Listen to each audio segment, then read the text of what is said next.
Welcome to session number 38 of Tears of the Kingdom, as we have made time today for a bit of an extra bonus stream once again. We're continuing directly from where we left off at the Woodland Stable with this lovely view of Hyrule Castle, where I do have a bit of unfinished business once I have the vehicle parts to get back up there, which, I mean, I guess technically we could do it if we really wanted, given that I did pick up a little bit of Zonite in the previous stream.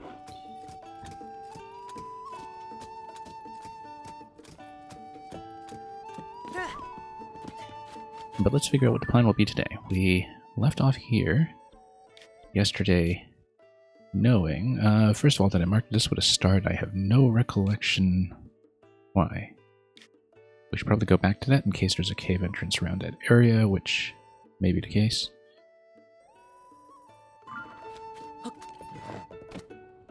And then we had a couple of things to do on the path up to Goron City, which I missed on the way up there a few sessions ago, just from general lack of attention. We better check to see why I marked this first before we continue. Oh, while we're here, might as well just heal up and get a pony point. Why not?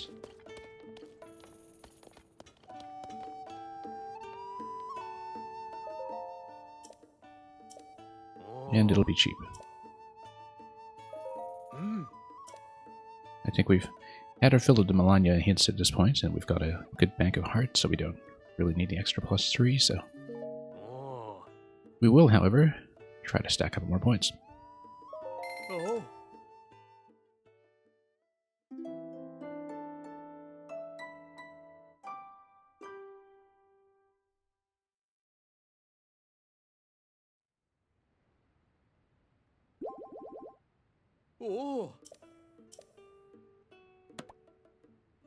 And we're fairly close to the carrots.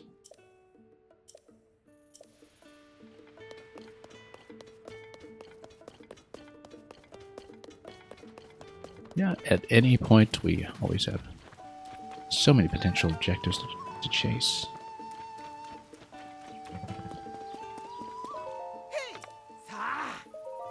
Let's do some selling so we can actually afford more arrows.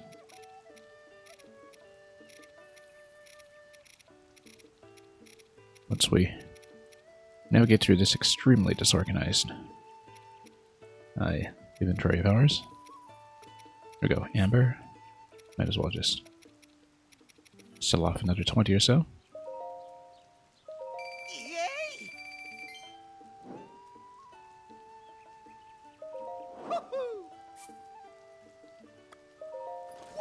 And given how quickly we get through arrows, certainly no harm in taking absolutely everything.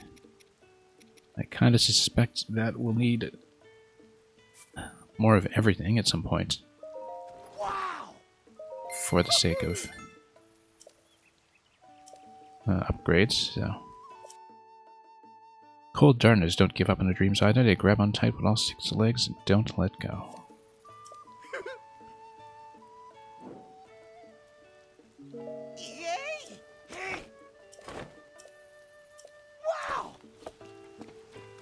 Beetle likes his beetles.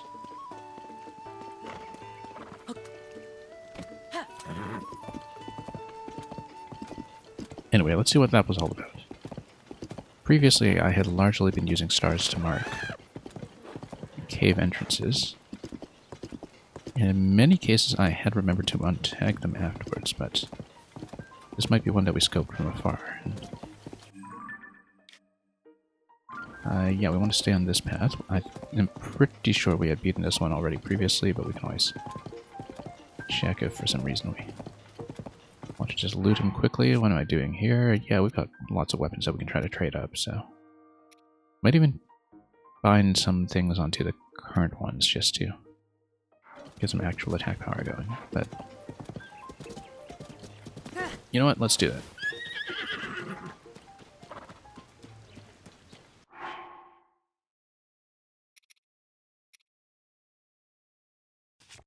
Yeah, we'll put something decent onto Zonite Sword. We'll determine what that is in just a moment.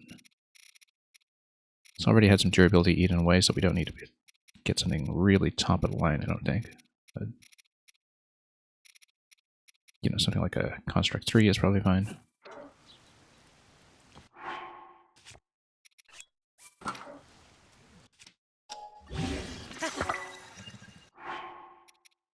And then Sturdy Wooden Stick. We probably want to maintain this as a mining weapon if we can get a rock on top of it. But as for this one, well, we can go for some kind of elemental attack, but I think I would rather just go for something simple and mid-range that we have in great abundance. Just so we have a reasonable attacking weapon. We don't mind breaking from time to time. Let's get Richu up and running for the lightning, in fact. I think we'll probably do well. I'm pretty sure I have killed this one before, but... yeah, what has he got on it? Just the standard red types that I don't even have any leg plating. Where's Richu? Where's she? Okay, here we go. We'll go... yeah, Night Spell, why not?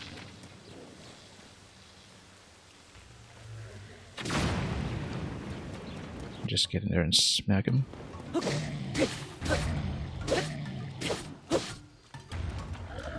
And, yeah, we got him previously, but that's what just loot him.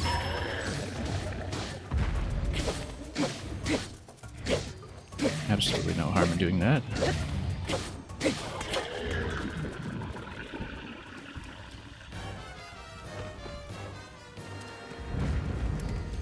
And how quick that was. We can trade up a little bit in bows.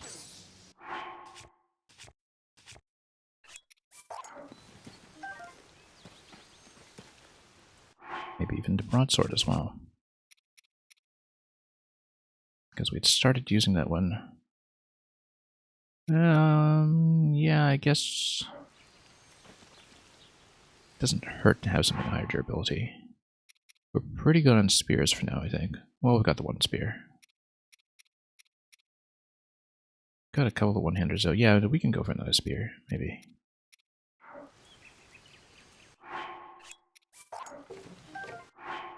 And bind something decent to it much later.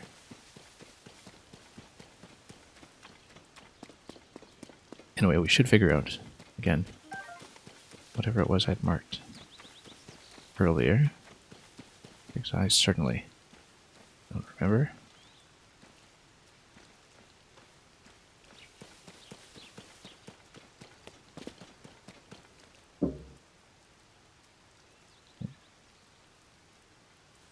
Horses back there. Okay, let's just make sure things are accounted for. I'll need to change my tagging scheme at some point and shuffle some icons around so we don't have absolutely everything tagged to the star if it's remotely interesting. It is directly in this area here, though. I wonder why it was. I wonder what was so interesting. Might have been something that was a cave in the area, but I honestly don't recall. This is right in the neighborhood. Speaking of recall, well, let's check.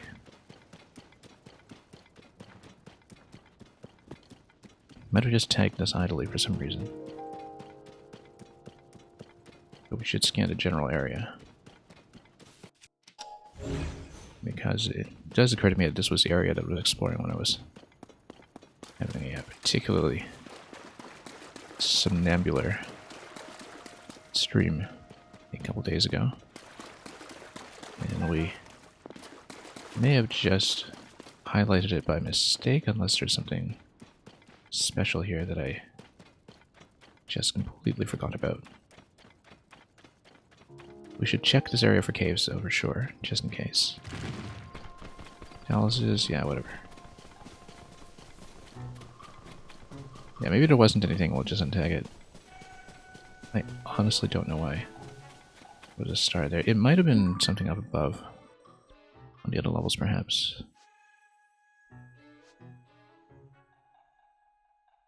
Or it might have been a cave market that I had from a previous location that just missed. Like if I'm trying to tag a cave that was over the horizon line from a previous vantage point, for instance.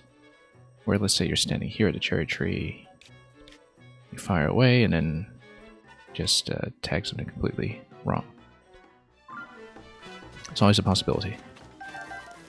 We should account for it and probably just remove it. Because I don't see anything particularly interesting here.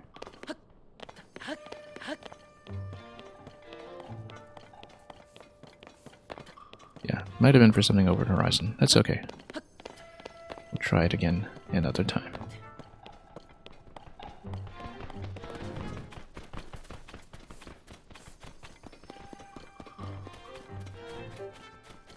Let's just untag it for now. Unless there was something mysterious here, but I honestly can't think of what that might be.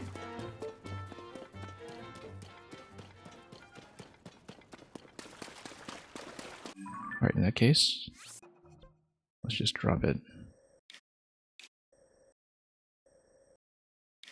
Yeah, might be more over here.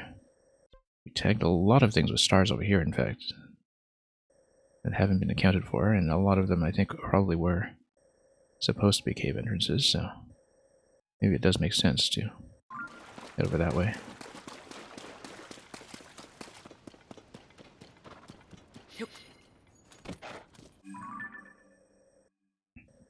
Because, yeah, we've been down to wells, but we otherwise hadn't been down there recently.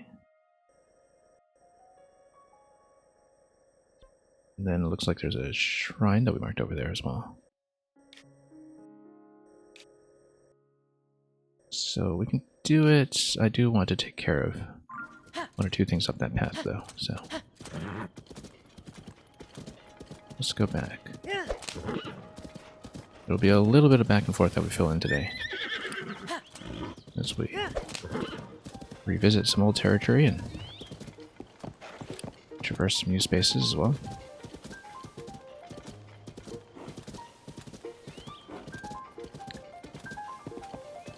Let's get off of this area first, though.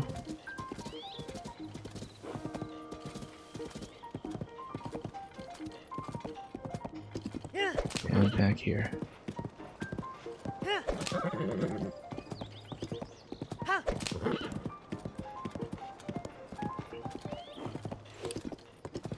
Speaking of which, I don't think I actually did note in my scorecard at the beginning of the stream. We are at 90 shrines and currently 256 Koronks.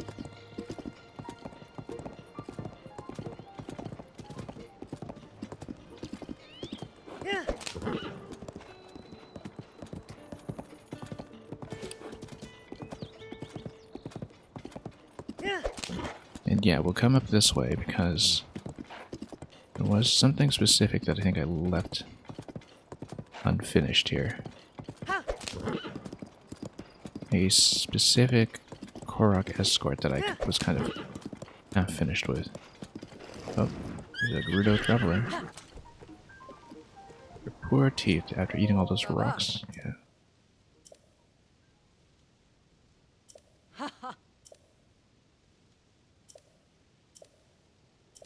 Anyway, not so much into the rock roast, unfortunately.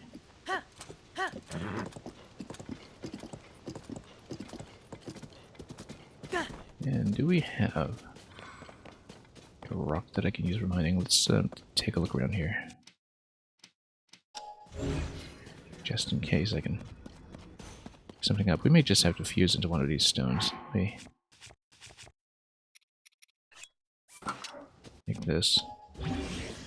Let's use the ruins rubble as a sledge.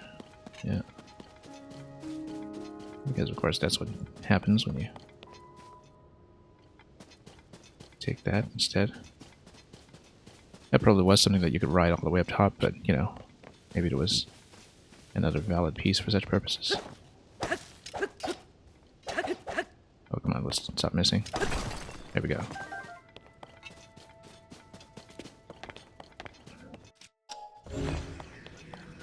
This looks like it potentially goes up, so... we'll do that. I don't think I necessarily have a safe way down, but...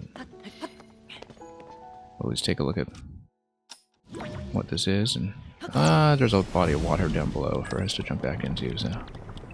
not too concerned. Let's not... have some stick drift.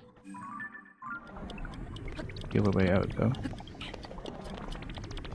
Yeah, look at that treasure chest. Hopefully a map or something. Or recall finishes. Large charge, we'll take it. Notice anything else here? Okay. A smooth ride back down. That was actually quite successful. Surprisingly so.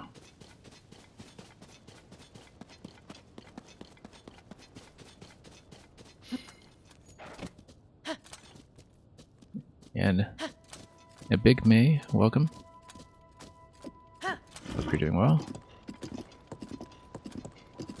And also that I correctly pronounced your handle.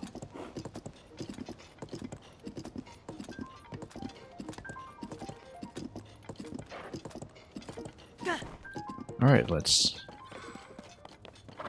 do a bit more sludging here. So the thing I came back for, I think, was just past a restaurant. But I can't remember precisely. And we will find out. Because, yeah, this little bit over here, I don't think I ever properly checked. There's just a moblin stationed over there. It can't be too serious.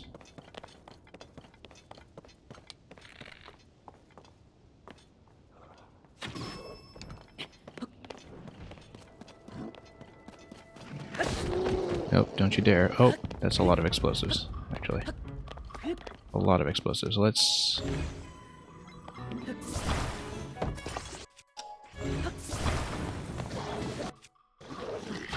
oh, too close.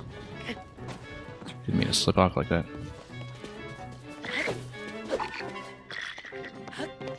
Oh, we can play with explosives, but probably shouldn't stand too close in general.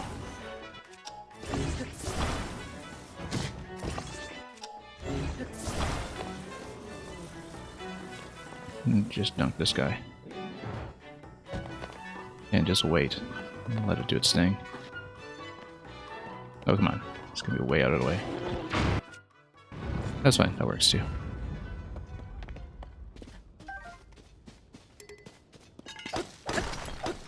This almost looks like a bit of an explosives tutorial.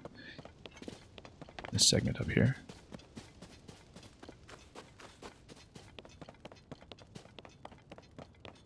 Nothing else to it though, other than the cooking pot. I don't think there's really anything to see.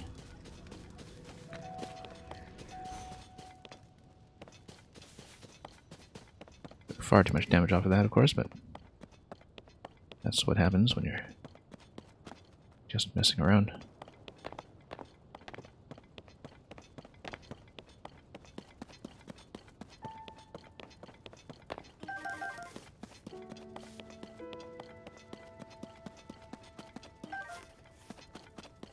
Everything blowing up all over the place, yeah. Took so many hearts of damage off of that one. But not a problem, let's continue. Yeah, so previously I did come through this segment, I just wasn't paying much attention to it, and so there's a lot I do want to come through carefully as we revisit this place.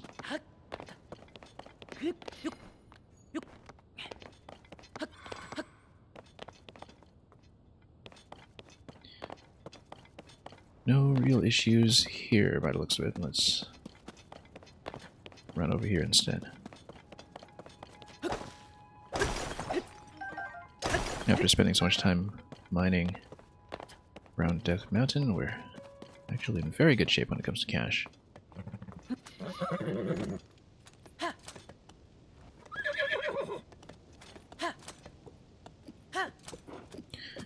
When we were at the Woodland Stable, though, we should have gotten everything else upgraded to Tier 1 so we understand what kind of materials we're missing. That's something that we had kind of neglected. What is this space here? Nothing? Nothing. Wasn't sure from the artwork. I think for the most part we've been pretty thorough about cave entrances here, though, so not too much to be concerned about.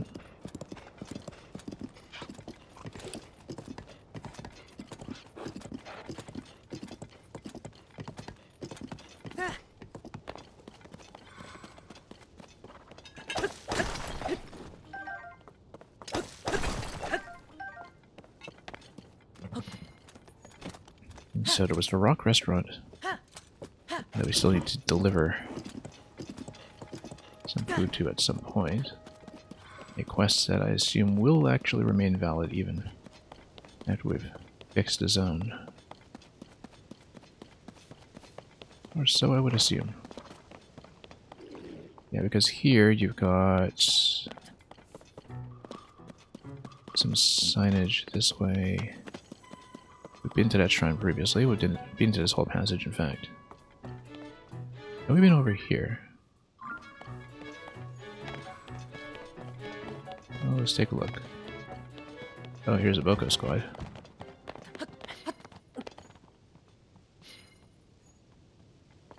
You can totally take them, but I also just want to continue at the moment. So we're not too far off the objective I was actually going for. Oh yeah. Oh, that's a big squad. Okay.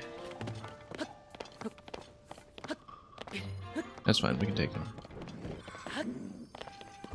Or just go straight for the chest and skip everything else. Silver Lizardbait, well, we have no room for this. We'll leave it for later. We break one of the existing weapons. Let's ice the big guy just to get him out of the way. And then, after that, we'll start to whack things. Maybe even use the flame emitter. Just for fun.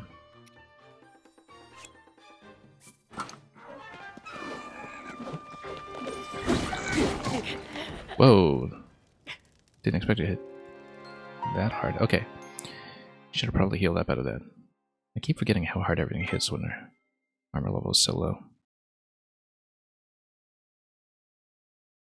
Alright, how far back are we?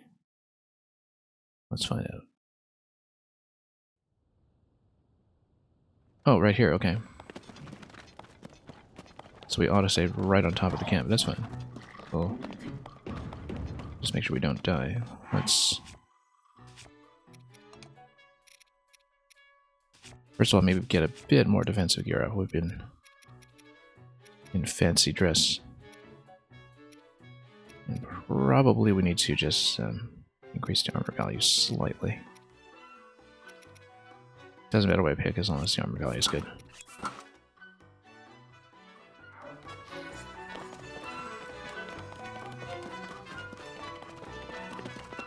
Okay. Alright, just get him out of the way. And then, let's try to get some bow shots in. I was hoping to go for a flame emitter, but... There we go.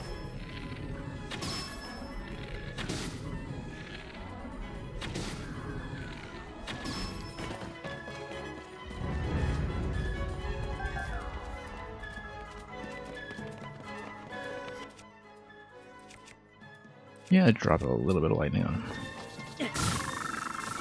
And then set it on fire.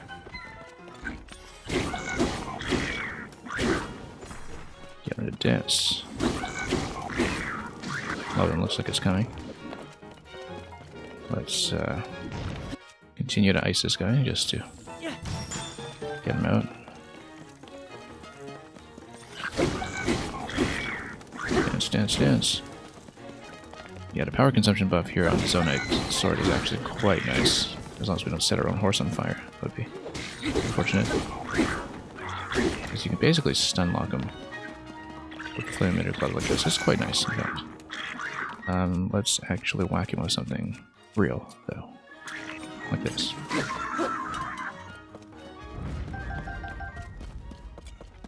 And then we just have the last guy. Seems safe now. No, not for long. Riju would be nice to have here if we can get her to. Something shocking. Alright, let's get a jump so I can get a nice accurate shot. There we go.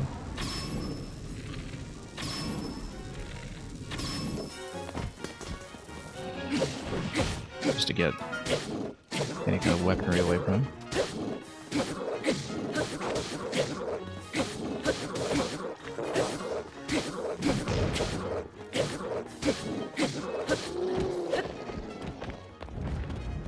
Yeah, just burn him down. Now, I broke at least one weapon. We should go for that. 48 damage Lizzle weapon anyway, perhaps. Whoops. Wrong screen and wrong sword. There we go. Let's get back up to the encampment. Yeah, let's just, whoops. Pick up everything along the way.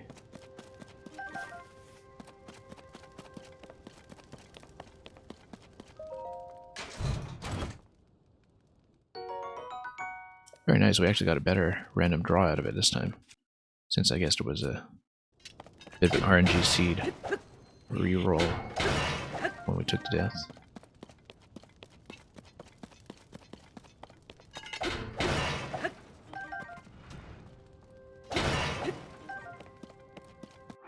Okay, let's eat some of this stuff.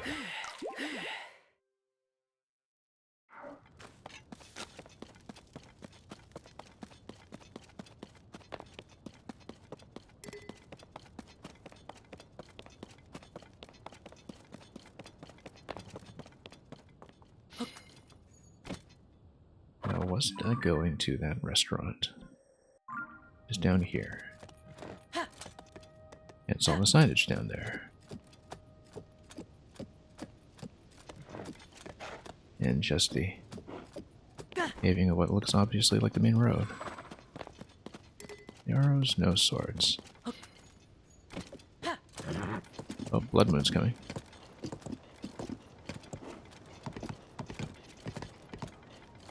Nice night for a walk.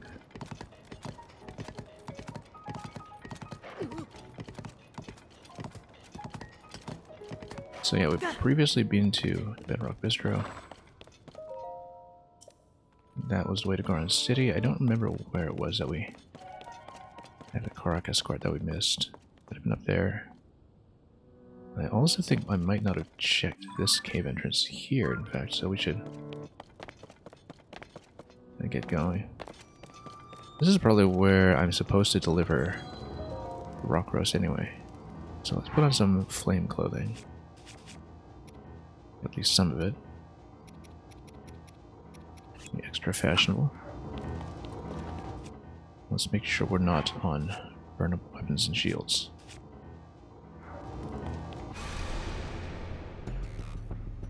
Anyway, Blood Moon.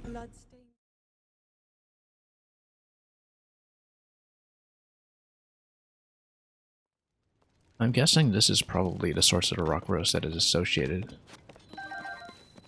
with that quest at the restaurant, West Restaurant Cave, exactly.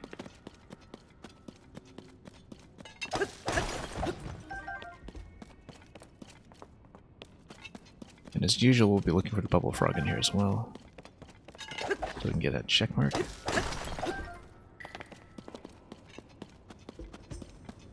And the next time we see Colton in the Monster Shop Balloon, we will be entitled to the last remaining piece of the Mystic Gear. And which will be nice to have, even though we don't plan to use the Rupee Shield anytime soon. We'll need to cross. Probably use some object. This is meant to imply paraglider, obviously, but we can also do a wall climb. And it's not really a big deal. Just do a wall climb.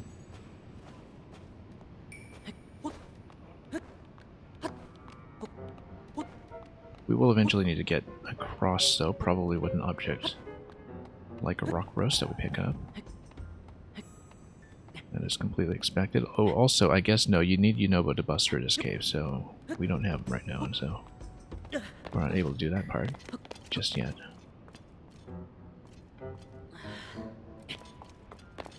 So, yeah. Might have to mark this place as unfinished until we can get Yunobo to serve as our personal artillery. There are the hydrants here. A lot of hydrants. I wonder if rockets can bust it down, actually. But, oh, you got lots of rock roast here. Yeah. Yeah, I'm guessing that you need to bust through all that in order to get to the bubble cave, but we'll check around here a bit more thoroughly. See if there's any evidence to the contrary. Oh, there's actually a little cavern entrance over here. That must be it as well. If we just climb through. So yeah, so with the rock roast, we just need to send some through. We got lots of this to work with. I don't know if there was a particular number that we needed to deliver here. Meat for meat. Yeah, we'll grab a bunch of that. Oops. Yeah, this is big enough an obstruction, in fact, that I wonder if it is something that Yunobo can bust down, but obviously it would be worth checking, so. Now, let's just send this across, and then we'll deal with it later.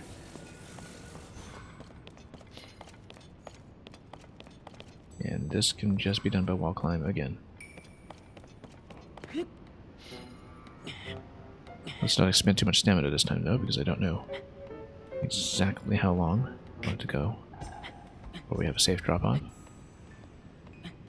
Yep, that is absolutely a bubble frog, as expected. So we'll just amble over.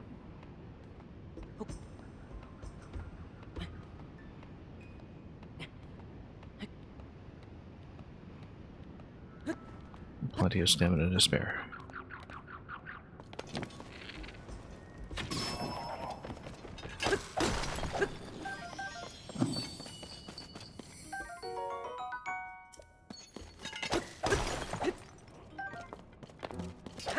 Kinda wonder what the bubble gem rewards will be like after the Mystic set has been completed. Probably just more monster parts to work with, if I had to guess. Whoa, let's not set ourselves on fire.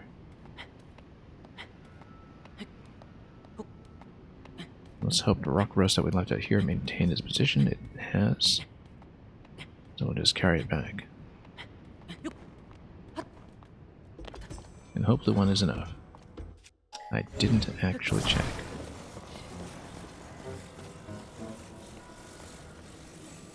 But it was quite a lot that was obtainable here.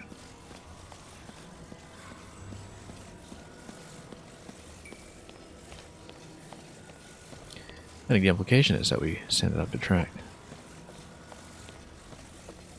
I don't quite know how far it goes, though, so let's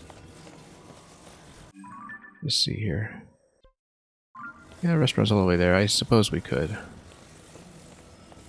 we wanted to be perfectly efficient about it. Do we have some fans on the carts? Not really. Oh, yeah, we do.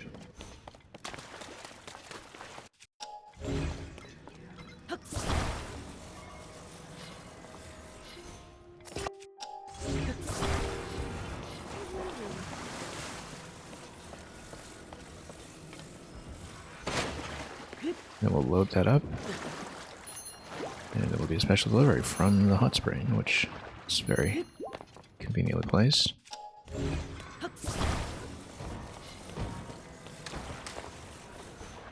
Oops. Don't know if we like our rock roast soggy. Don't tell me I lost it. Oh, it's down here.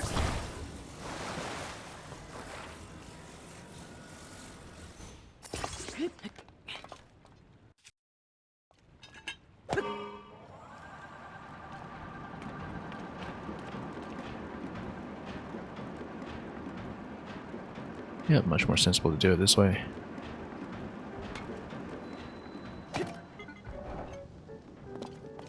Oh, no, you don't.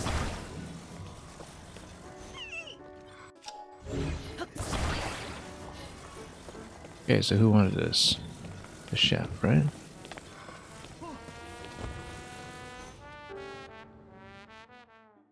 And does it give me a charge?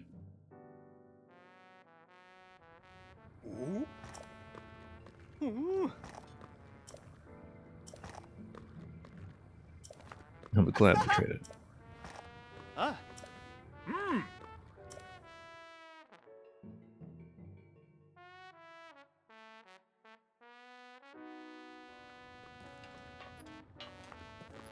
Alright.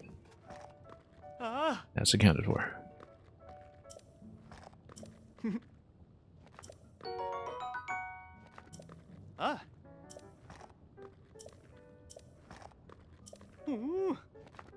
And we know all about the Don-Dons at this point.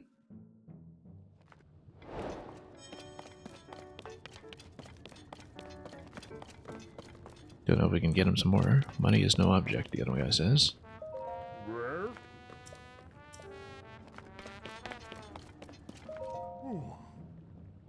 Now, this guy does not have glowy red eyes, so...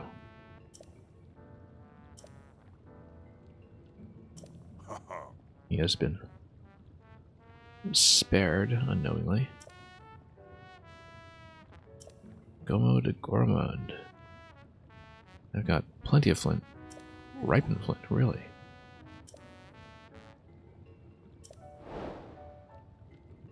How am I supposed to know? I probably have to give him a certain amount of flint until he's satisfied.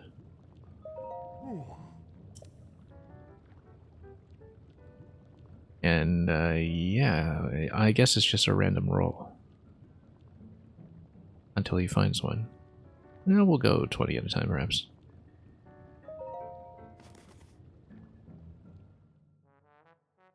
I mean, with that kind of payout, the probability probably isn't going to be great.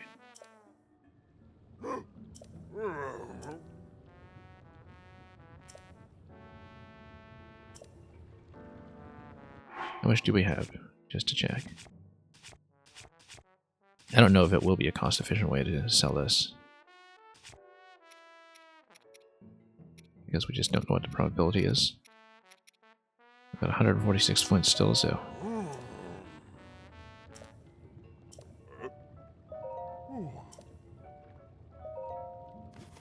we'll just do 20 at a time, cautiously.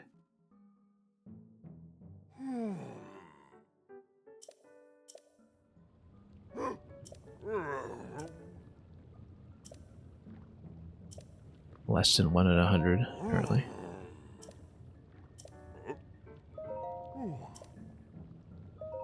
There's no way it's cost effective, but we'll just keep trying. Just to at least fill in one to see the interaction.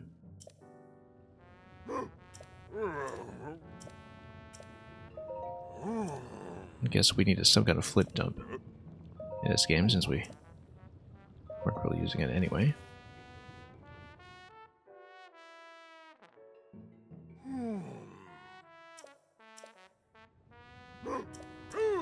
Ripened flint, there we go. Sharp edges that bite at the tongue. Alright. And we're going to take it and quit while we're ahead.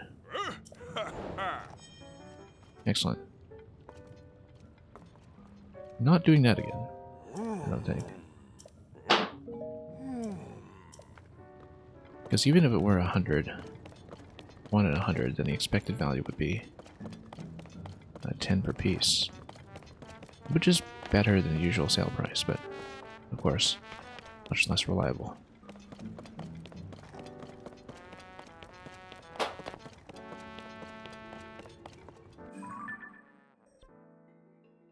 So, yeah, we got the cave done. Well, assuming there's nothing else to us down behind that wall, which very well be the case. And then we'll see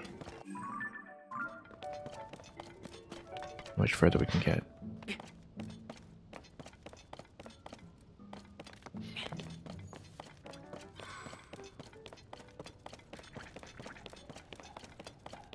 Because there was the Korok escort somewhere here, I just can't remember where exactly it could be found.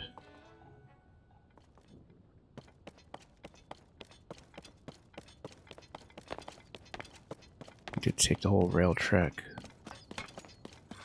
out here.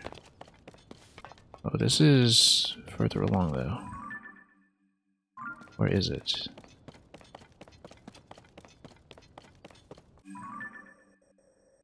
West Restaurant Cave, I think this is a different one.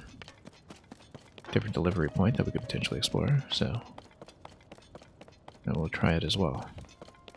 And see what lies below. East Restaurant Cave. That's apparently what restaurants are for. And we can explore this way first before we take the track. Because I think it's probably just for delivering an object on the way back. The return path, but we'll find out.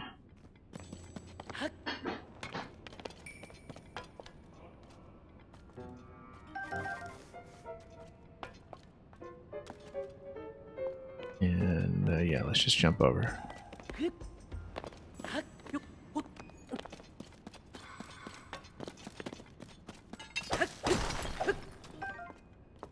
This looks like another spot that will probably require Inobo's power, though, unless the idea was that you could grab the arrows from either side, but it looks very much like we'll need that to continue. And particularly because we haven't found the frog location here either. Oh, it's over here, though. Nope. Reach you, please. And let's see what we can do. Oh, really? Come on. What happened to my lightning power? I stepped off the ledge and canceled it or something. There we go. Much better.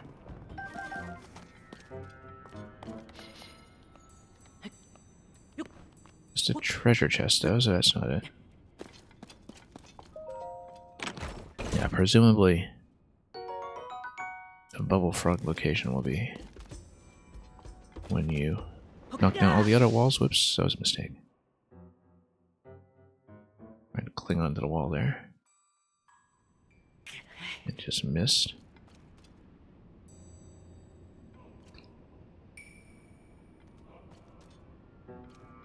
Yeah, I think we'll likely need Inobo's power to proceed any further, but we'll check. Just in case I'm wrong about that. And we'll start on the map, probably.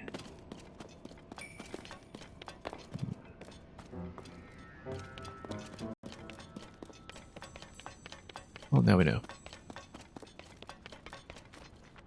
Oh. Wrong way. This way.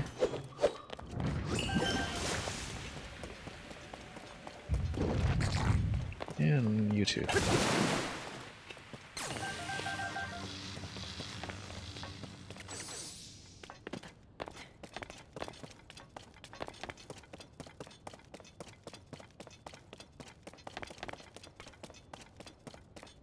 So there was a Korok point somewhere around here.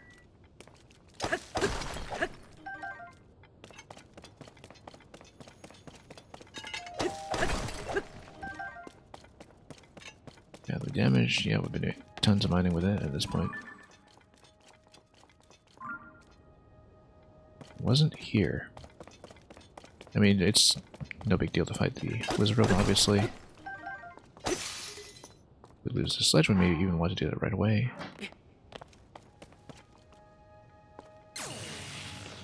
And Blue Blur, welcome.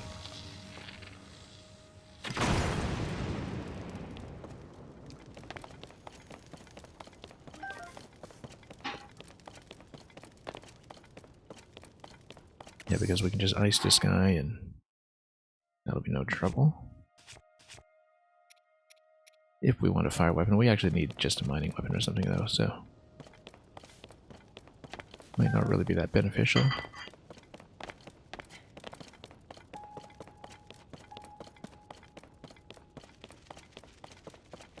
Regardless, do we mark this with a star? Let's do it. Just so we know we have unfinished business at some point. See where that Korok was. It was somewhere on the way to the city, I just don't remember where.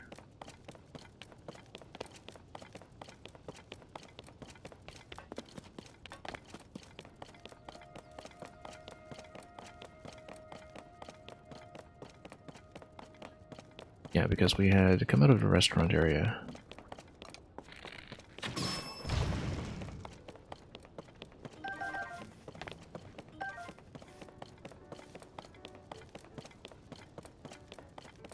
It wasn't up here. Oh, constructs. Lots of constructs.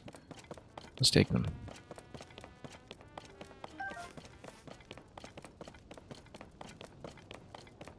Not every day you see them stationed like this.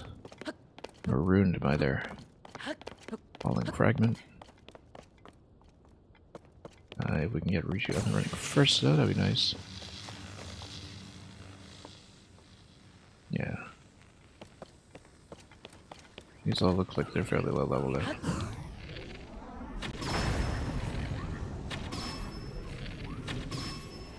So we'll just take that one out as well.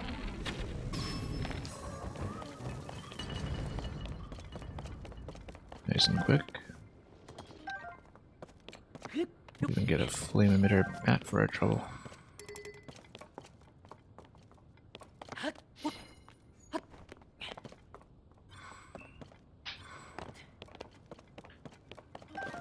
I'm not even sure we want to use it as such. It means I'm playing without a glider, yes. We never got around to picking up the paraglider. It's not a rule so much as just something that happened. The actual rule I'm abiding by is playing with no fast travel, but it meant that when we missed the glider, we just never went back for it. So, we've been learning a lot of things about how to descend walls gently. Zonite longsword. Hang on. Let's have a mining weapon first.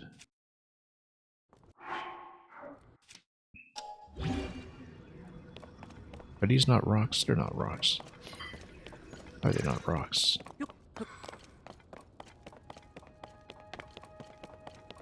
Well, regardless, we can always use lightning to blow it up. Should have checked that before I healed off the flame emitter.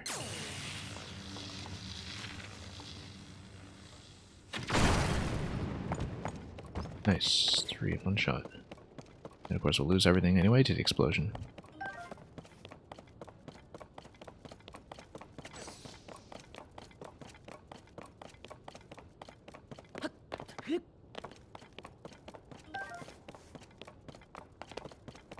And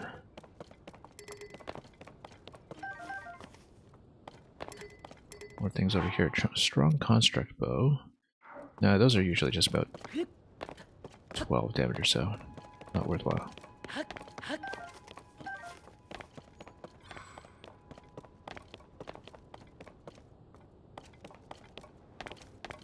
Now, where was that Korok escort? It was one that we were doing by building a plank. Somewhere here. Perhaps much further along.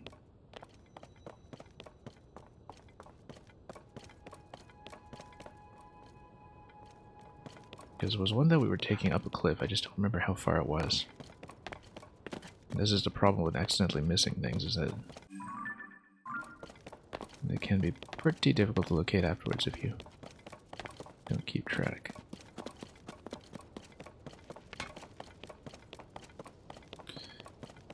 Derbyshire Visitor, it was obvious that there was a glider at the point that I started picking up the fabric skins, where it says it looks like it could be used to make a paraglider. At first I didn't necessarily know there were skins. I thought maybe there were necessary steps towards constructing one. But then the further you go, and the more of these you collect, the clearer it becomes. And also because I started running into some shrines that were clearly designed around riding up crafts. Okay, this is a guy. This is a guy. So, a few days ago, I had a particularly kind of sleepy stream where I started working on this one. I started building him something to reach his friend upstairs, and we didn't remember to actually pull him up and reunite with him, with his friend, which is why we came all the way back here to finish this.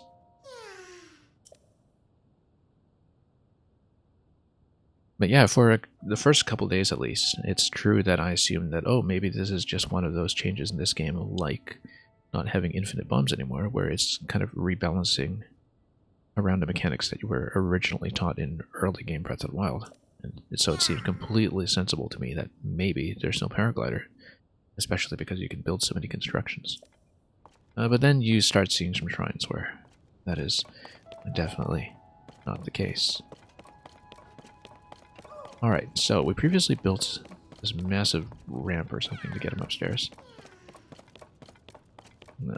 It's also possible to do it by balloon or rocket. Oh yeah, actually, we were trying to send him up by rocket, I think.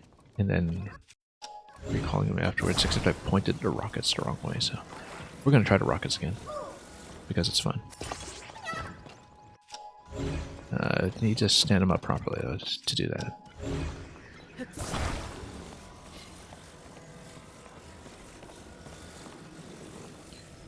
There was some promo material after the February trail where they announced, oh, Amiibo give exclusive glider skins.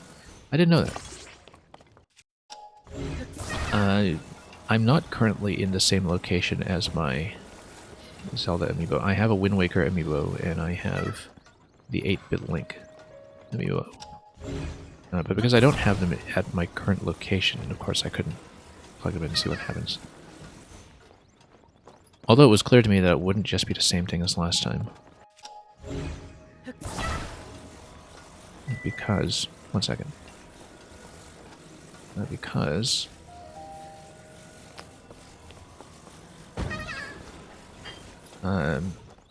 the special gear pieces that you got off Amiibo in the last game are just discoverable in the world this time around.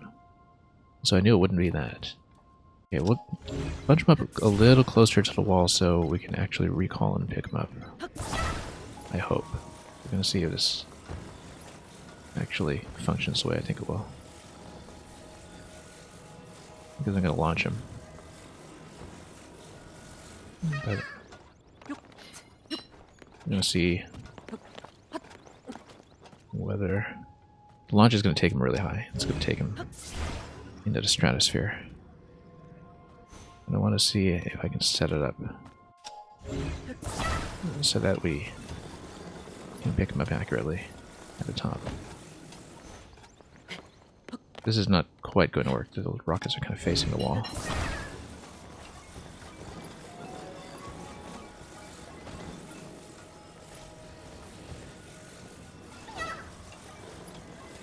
So ideally I want to kind of get off the top of the cliff and then do an arrow shot too.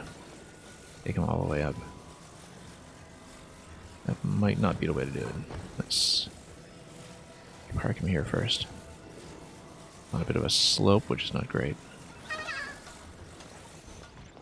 Yeah, it's gonna go the wrong way. Too much of a slope. Let's just find some flat terrain. I do want him as close to the wall as I can though, so...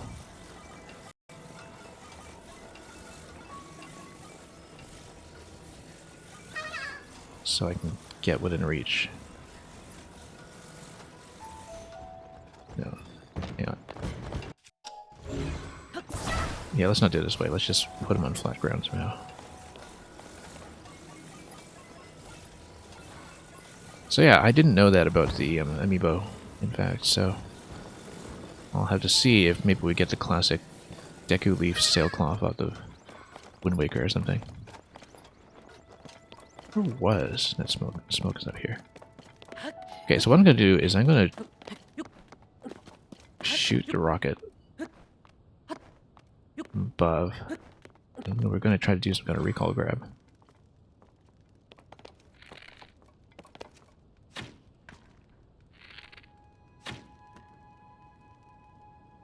But does that activate? Come on.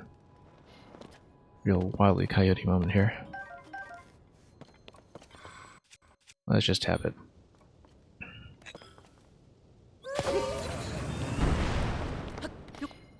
Look at that. That was surprisingly accurate.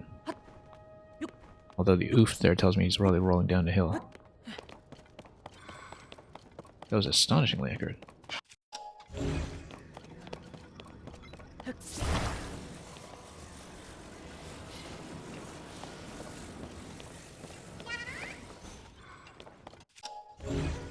Well, he just had a ride of a lifetime, so...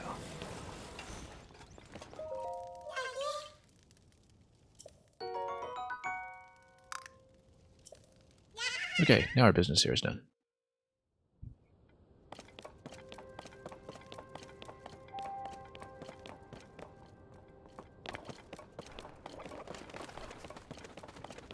Got a lot of stones around here. If I can find a rock for a mining weapon, that would be ideal.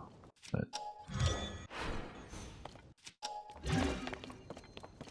we'll see. Maybe use one of the iron boxes. I'll probably just sneak strike this guy. In fact, something sufficiently large.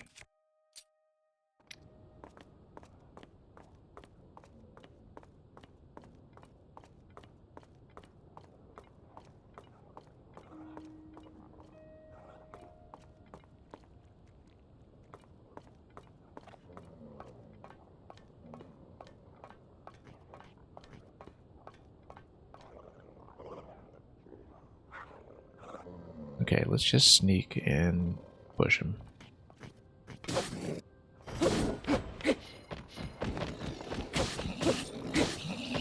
And sure, we'll just beat him from here.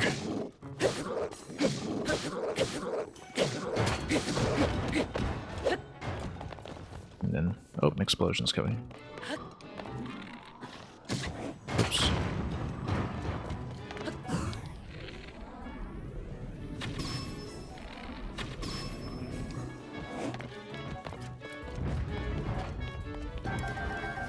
Alright, let's grab that. Oh, more explosions. Did we have room for the claymore? Let's see. I'm gonna trade this out, in fact. Got so many zonite weapons.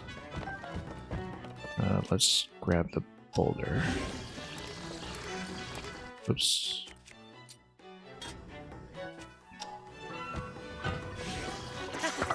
And we'll have a proper mining weapon at last.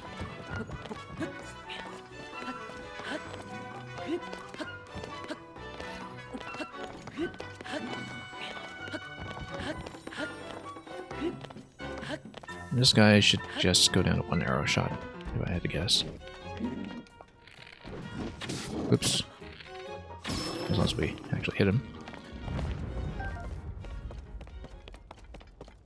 There's a lot of boxes.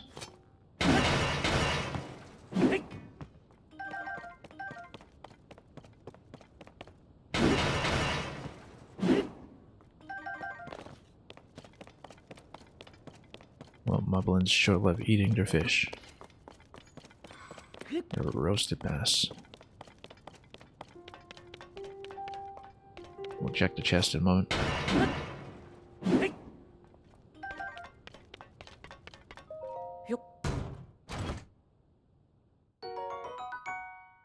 Yeah, that's okay, I guess.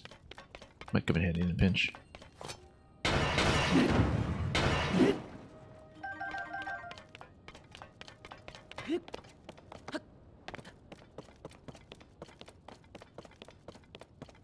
Now, where were we? We were looking at mining some of this.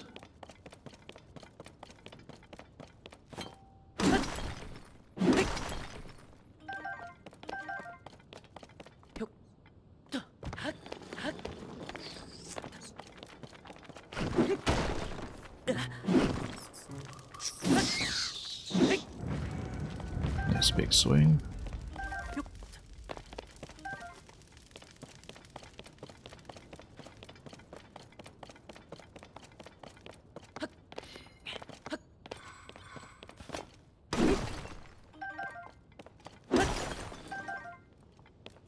Okay.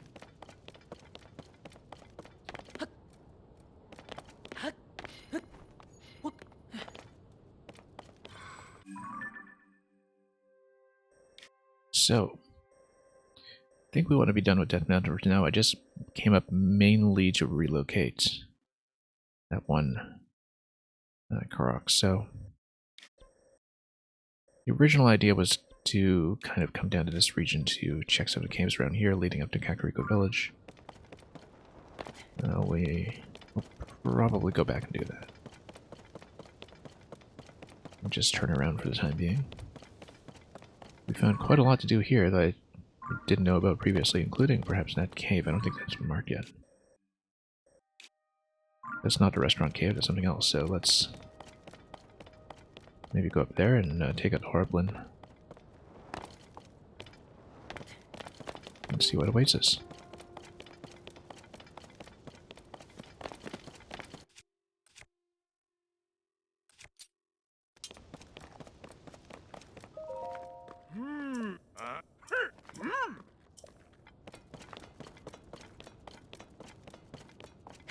Yeah, there's definitely some kind of cave over here, so we'll check it.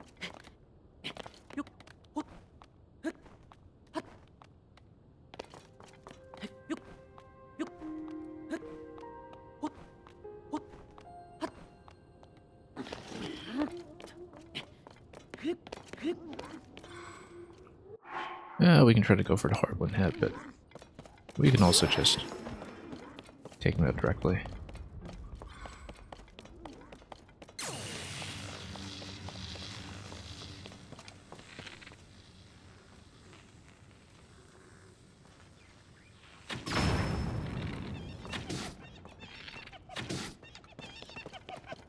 Sure, let's just...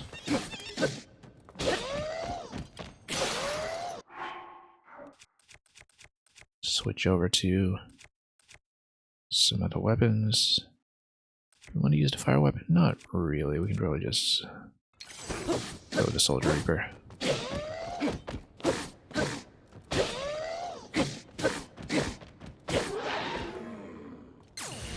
Slice and dice.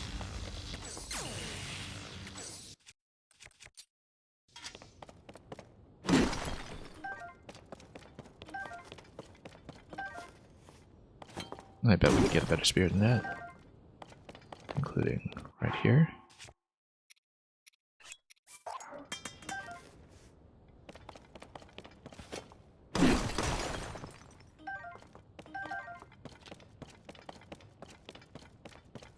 I guess this was just a tunnel, it's not really marked as a cave.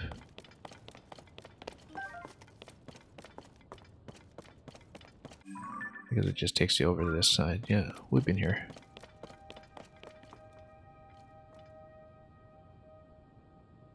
I think so, anyway. Southern Mine, maybe not.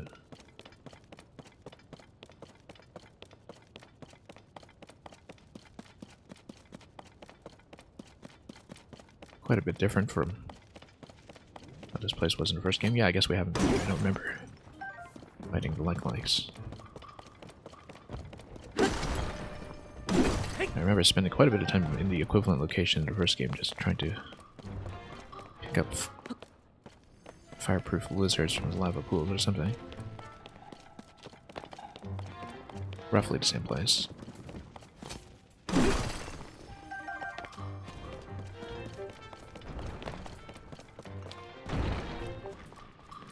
Oh, you actually do need bombs for this, but we can do that with lightning too.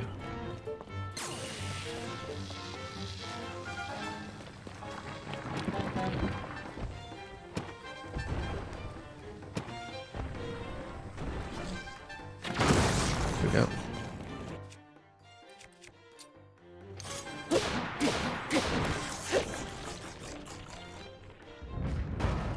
And we're getting a bit of turnover in our weapons.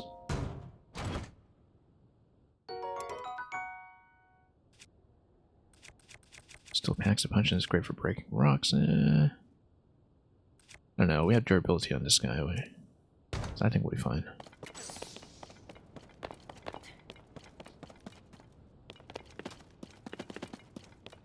This looks like it might be new.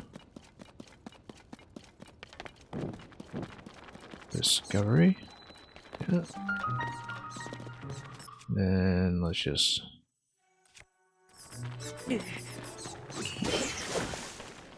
let them do it.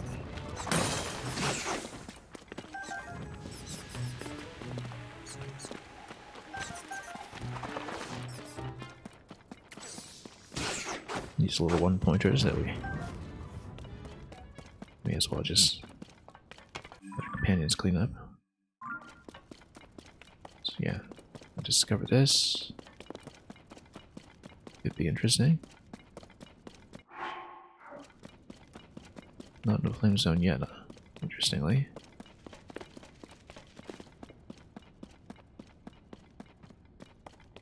But quite a lot to see, potentially. We don't have a minecart here. We'll check both sides. We'll go left first.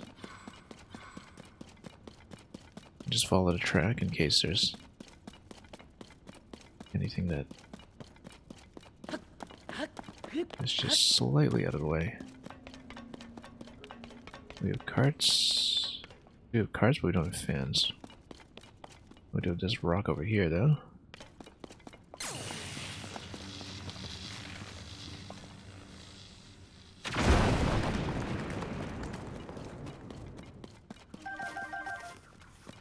And here we go.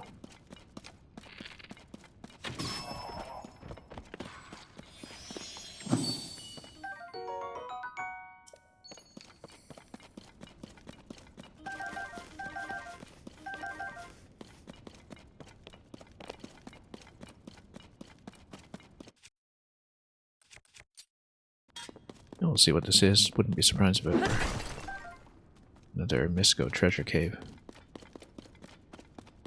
Just give it a scope.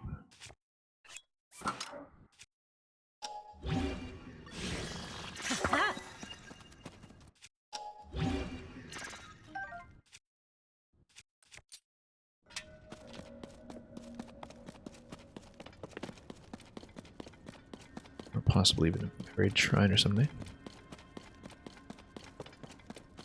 We'll see. Currently, though, a treasure chest. More cobble crushers. I mean, they do have durability up. We could maybe use that as a mining weapon. A more successful one than this, but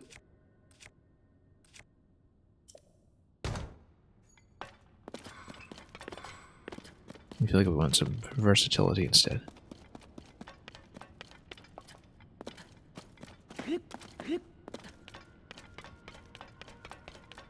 I'll just do more of a circuit here to see where everything goes.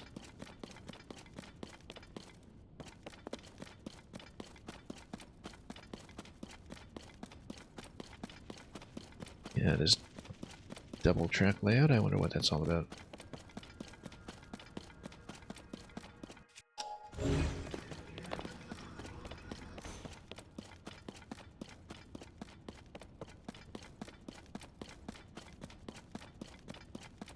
Was this where we came in initially?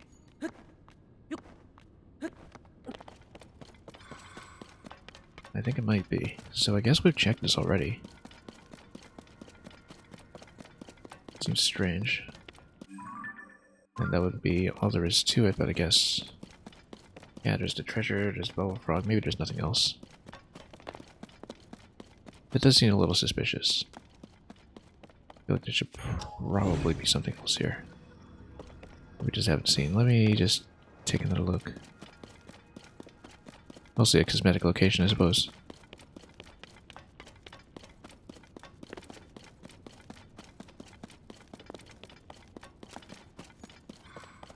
I certainly didn't see any other caverns, so... and it just goes around a loop.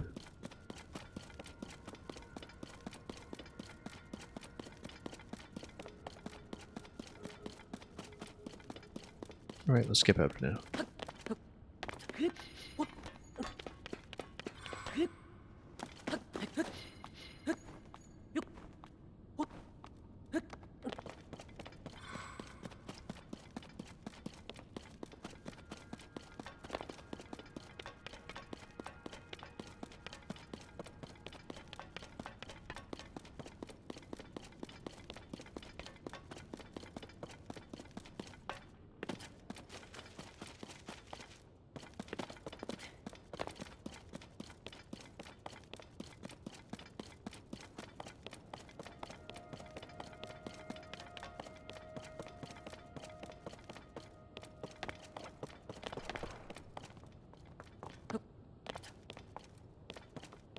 Anything down here? No.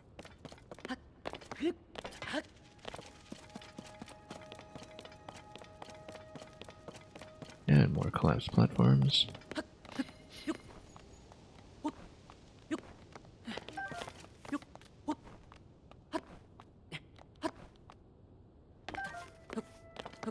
Center lines are pretty much always good. Particularly given the lack of cooking opportunities down at the depths. Other than just using portable pots. That's very nice.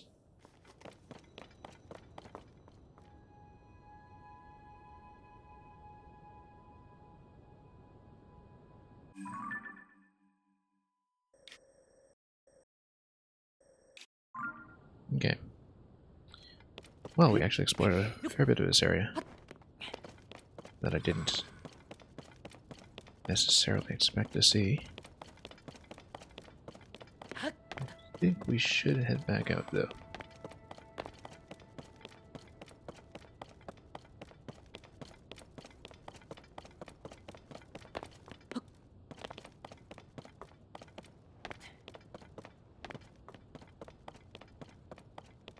Oh, here's a boulder to put on top of the peg. The golf tee, as it were.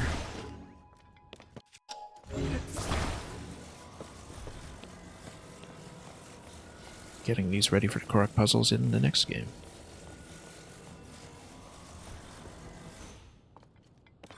Yeah.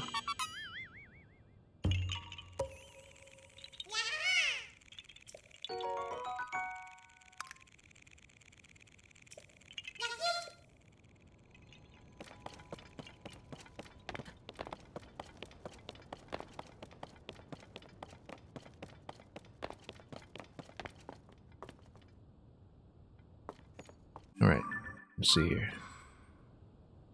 Left the horse up there. We'll go back for it.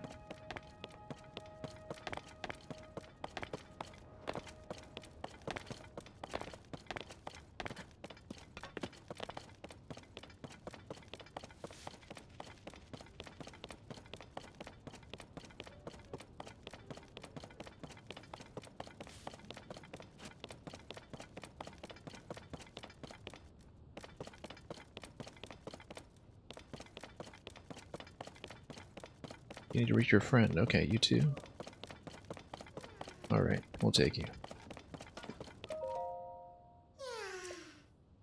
Where is it this time? It's not too far. Don't really have vehicle parts. You expedite this though. Other than just sliding him down. Rolling him. Yeah, maybe you could slide some of the panels or something, but...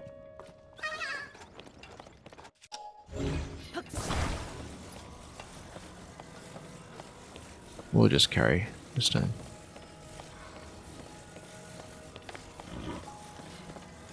Usually there's a way to shortcut these.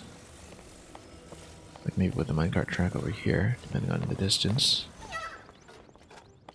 It's decently far. That's okay, we'll just lug them along. The slow way for once.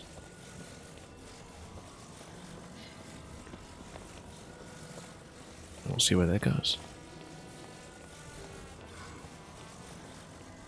Yeah, it's not too far off.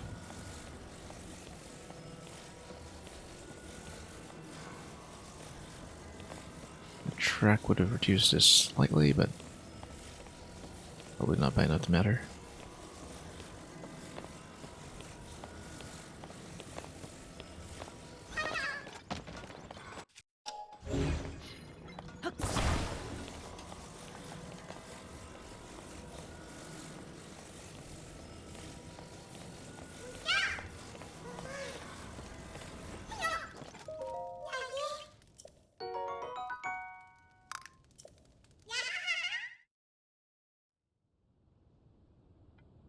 Okay, so let's see.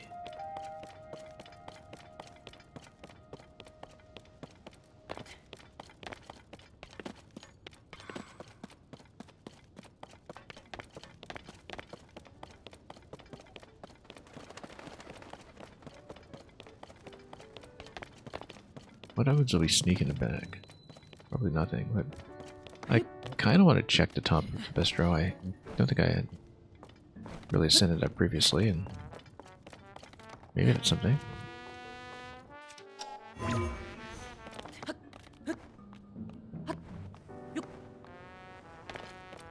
Oh, can't really cling on to that.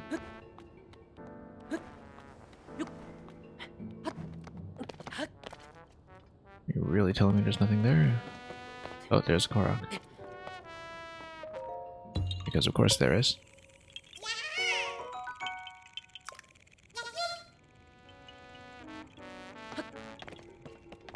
On top of this massive roast. Roast. Whoops.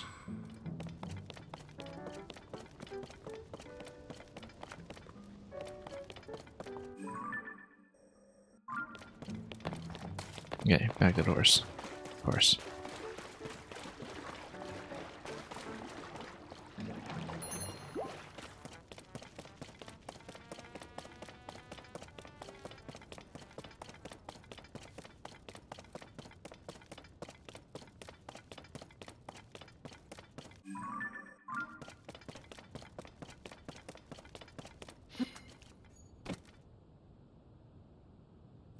Okay, we're two, I think.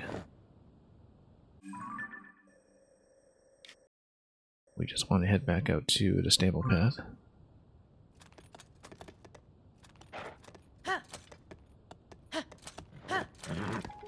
Was it over here? Might be, might not be. I think that was Goron City though. No. Let's go out.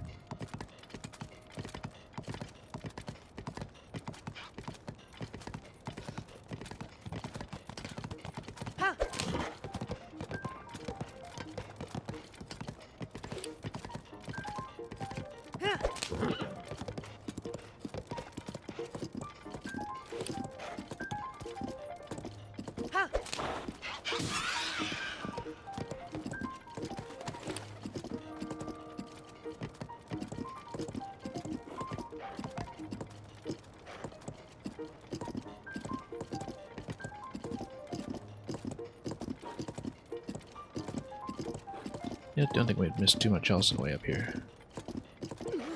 Whoops. Pardon me. Oh yeah, it's just you again. Going back from our rock roast.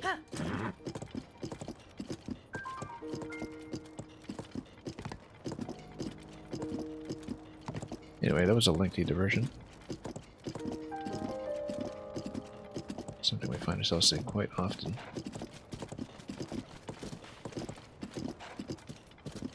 And what a view from here. Seeing both Hyrule Castle and the Winter Storm.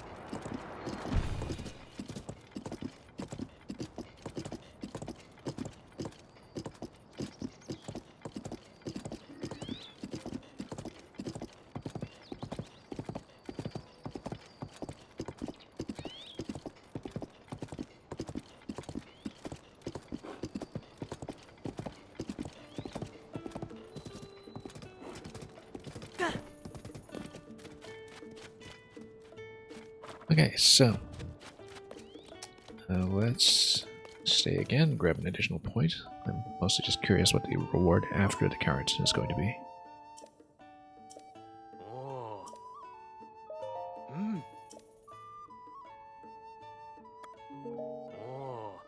Oh.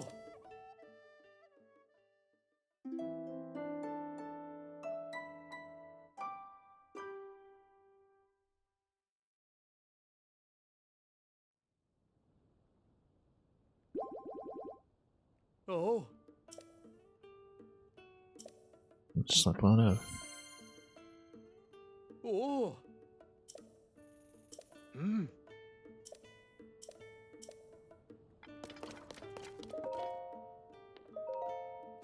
So this is just a few of those carrots, which we'll save for now in case we need them. Oh. Oh.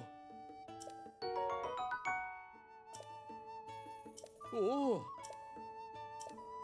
More sleepovers tickets? Yeah, it's not actually that great given that we're not using them for points.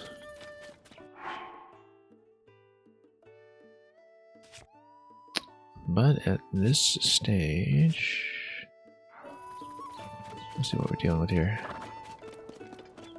We're flush with cash, we can buy more arrows. Probably more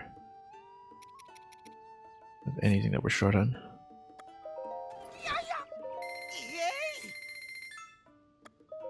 Wow. Wow.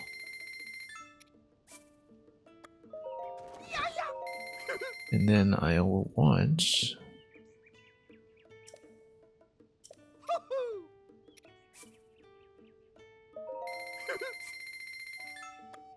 everything we can just in case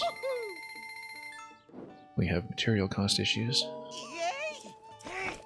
Let me go up to the ferry to build a couple of upgrades before we start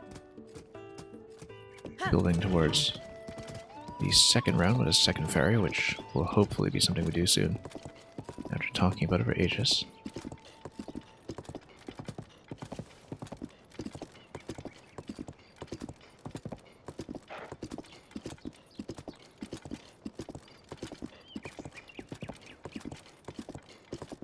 It's located somewhere nearby. I'm just looking at a little ferry plume. Shows me its location. Oh no, it was all the way over here. Okay, no wonder. This is just a route up to the Lost Woods, which we still don't know how to navigate, but I assume that there's something in the depths connected to it. It's not anything to do with the platform above the Lost Woods in the sky, the Bravery Island, that we've already seen. At least it doesn't seem that way.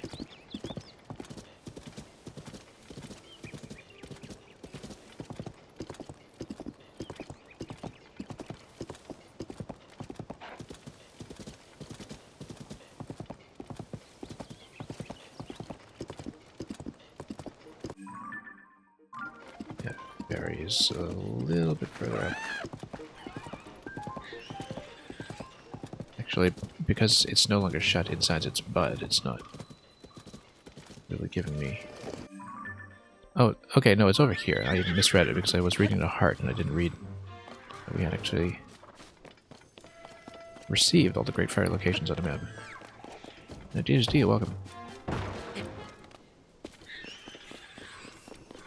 Completely misread the location here.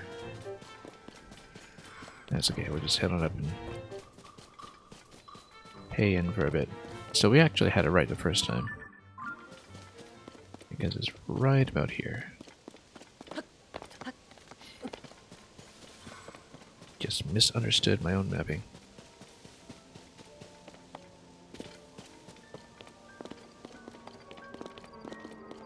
Great Ferry, right by the training camp swamp. Not the best prime real estate here, but let's upgrade what we can. The arrow here is terrible. It really is. Okay, so we have the whole set here. We also have actually a lot of things that are upgradable as well. I, for some reason, didn't realize these were upgradable previously, but that's because they require Zonite. Which was why it would not have given me a valid upgrade last time, because we just didn't have materials. Well, that's a reason to collect more Zonite. I don't know that I want to spend it right now, though, simply because we might need it for a vehicle. Anyway, let's upgrade everything we can. Huh?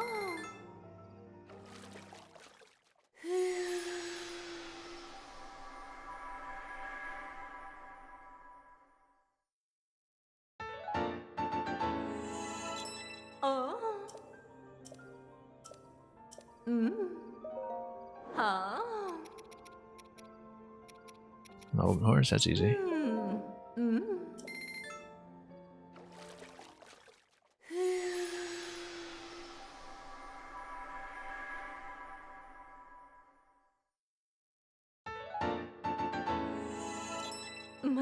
Huh? Huh?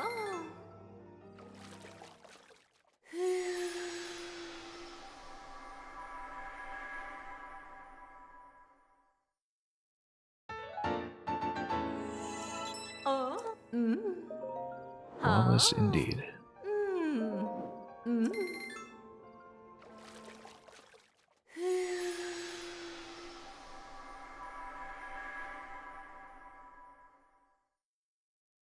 So yeah, we'll definitely upgrade the Divine Helms then, now that we know it can be done.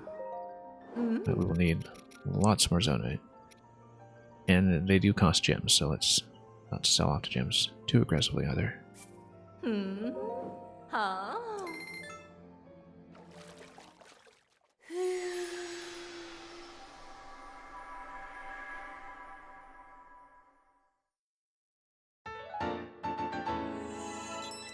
Oh. Anything else we can afford? Yeah, just the Rocky suit.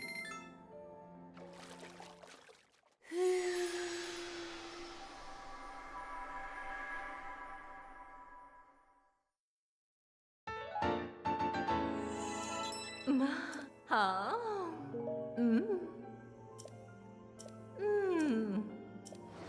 Bye. So yeah, we'll need to find the various instrumentalists for the other fairies, but I don't know how close by they will be to their respective stables. We'll just have to find out.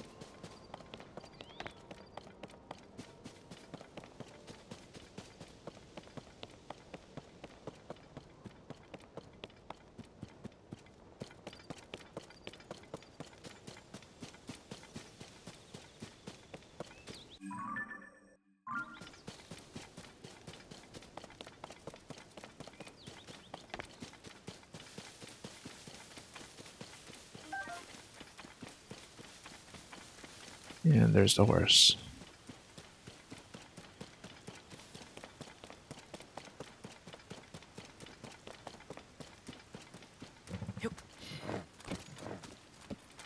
Also occurs to me at this point that we never did find the corresponding Divine Helm for Zora's Domain, but that's because we haven't explored that much more of that area. I think what we will do is we're going to cross over to this region over here. Just seeing possibilities, of course. Or we could make it over to the next fairy fountain since it's fairly close. Maybe we should do that first since it's really right there by the snowfield and is easy to get to. Yeah, let's do that first. I wanted to see if we can open up a second fairy then. You just did one of the shrines that really needed a glider that I visited, yeah. Yeah, we were discussing that. That's of the 4 that I skipped, apparently 3 of them are quite doable. It's just that I might not have known enough about the mechanics at the time, or I had too few hearts to take fall damage. One of them I hadn't found any method for yet because it seemed like it definitely required updrafts. So we'll see if that remains the case. But I suspect it will. So we'll see. There are always possibilities. Alright. As much as I feel like leaving this area will mean I won't come back for a while, we should actually get more fairies. I've been talking about it for so long. I would really like to see what the material costs are for the tier 2 sets. So we don't sell off the wrong things. And once we do that, well then, we'll see what happens.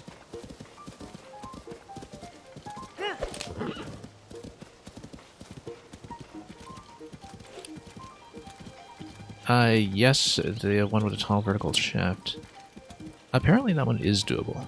We had a bit of a chat with it about it a day or two ago on a stream.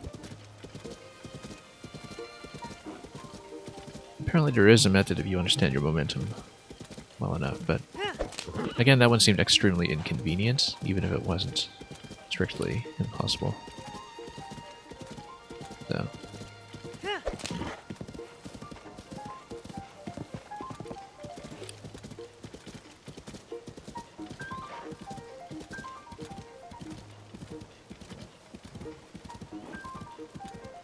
And so we'll see. I mean, we played so long without the glider for this point that I'm very curious to just kind of push on with it and see what is or isn't possible.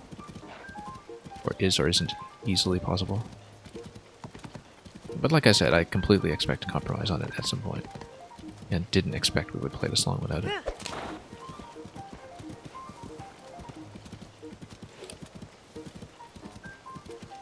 In fact, the one thing that I think I probably shouldn't have bypassed, although I still refuse to look up its location, is, of course, finding Hestu for opening up inventory slots with the 260-some Koroks that we have.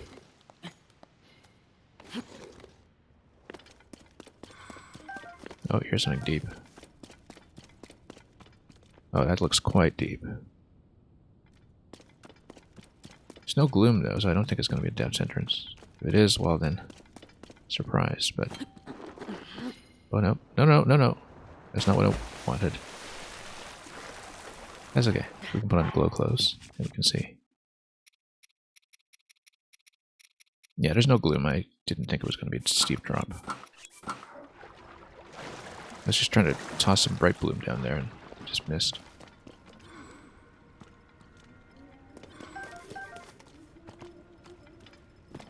Anyway, oh, we got somebody. That's fine. We can play here. We can play here just fine. We might want to actually plant some bright bloom, though, so we can see where we're going.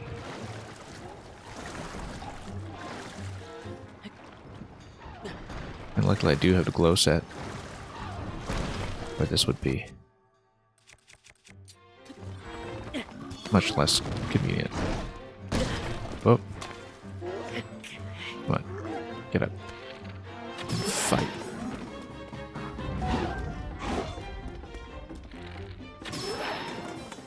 Drown him. And done. I haven't gone out of my way either, really. The Koroks, but one thing I discovered for sure in Breath of the Wild is that when you play with no fast travel, the Koroks come in much more quickly. I don't know if you have or haven't been playing with warps, but you just see a lot more Koroks when you play without warps.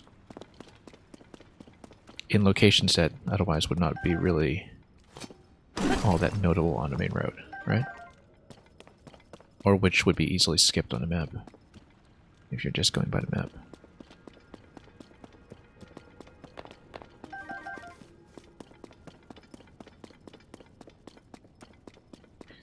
Alright, we should probably light this up, at least a little bit. Oh, there's a shrine, excellent. Interesting location.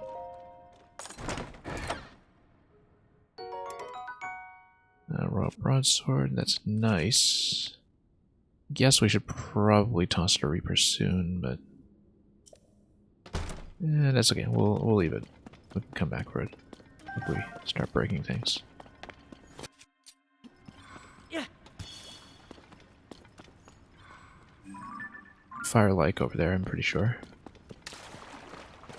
And it is actually a place I'll have to sail to, maybe. Let's look around just to be clear.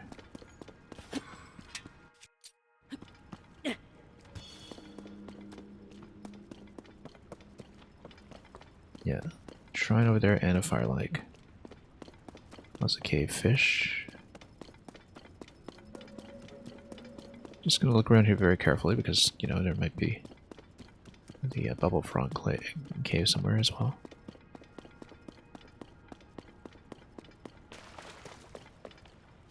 Yeah, this thing, I've never felt like I was really going out of my way for Koroks unless they were ones that I know I missed. You know, like the Find My Friend ones. You know what, we can just move these.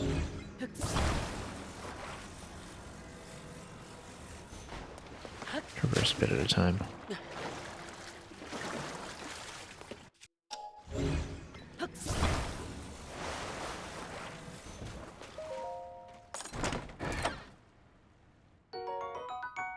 Yeah, I find just given my playstyle, and this was true of Wind Waker as well with the Triforce quest and everything of that. There are a lot of things that seem grindy to other players that don't seem grindy to me because they're just kind of along my route anyway. And so I never really feel like I am going way out of my way just to, you know, fill up a meter or rack up numbers. I probably shouldn't have gone this far. Just to get some fish.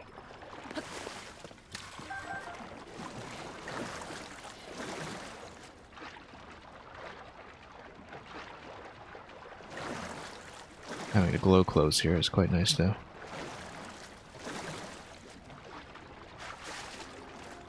We'll probably want to hit landfall relatively soon. And we'll take her to Like as well. Yeah. We'll do the shrine, of course. I just want to explore first. See what we can get. You still have Gerudo storyline to do. Yeah, I did that one first. That one is what that is fully complete for me. See, I wanted to make sure I collected the whole Yika costume before I went back down to the depths, and I've done that, so... Because I want to see what the interaction is. I'm sure you still have to fight Master Koka and everything, but I kind of want to see what happens. Because I always like seeing little bits of unique dialogue that respond to what the player's doing. Yeah. The Firelight is probably close to where the Bubble Frog is. We'll just pound it. Then we'll probably break the Reaper against it, in fact. Yeah. And go back for a longsword, maybe, unless... Of course, this gives me a weapon.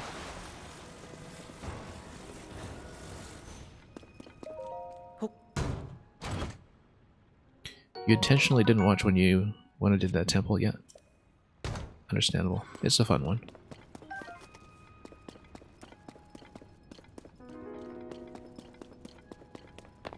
Yeah, we still haven't found the Bubble Frog cave here.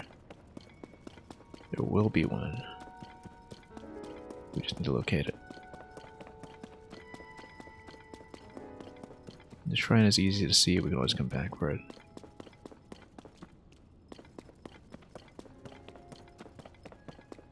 We do have to look for the frog.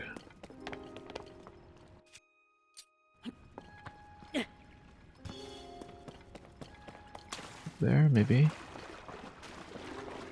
We'll find out. Could be in one of these other caverns too. We would need to get on top of a wooden plank to see. properly. I bet it is under one of these. In fact, you can see some sticky lizards over there.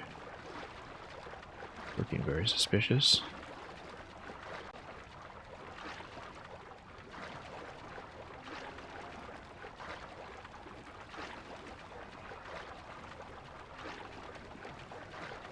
We'll check it. I do need a plank.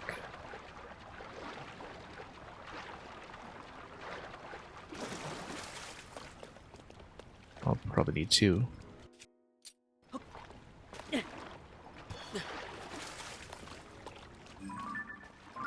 Just a wall, I think, unless it's a bombable location.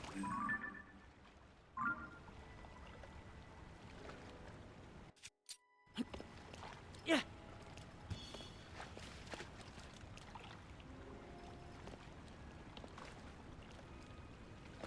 Yeah, you don't want to get spoiled on bosses and temples. Totally understandable.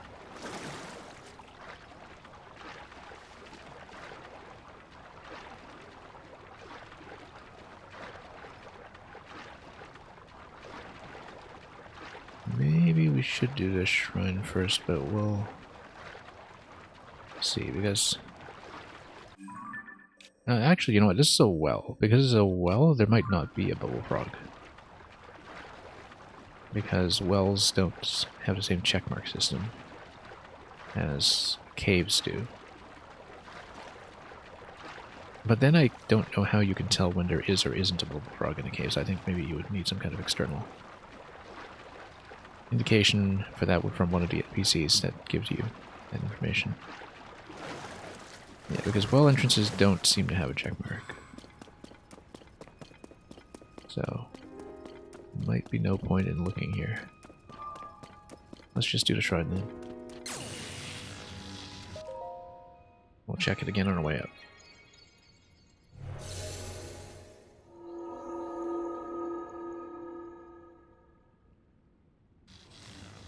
Completely missed this wall entrance when I was previously here.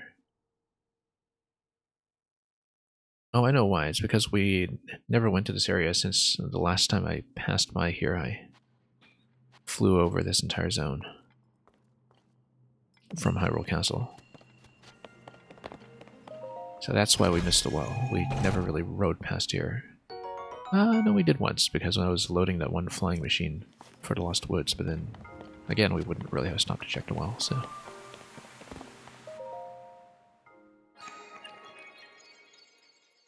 Here's another one.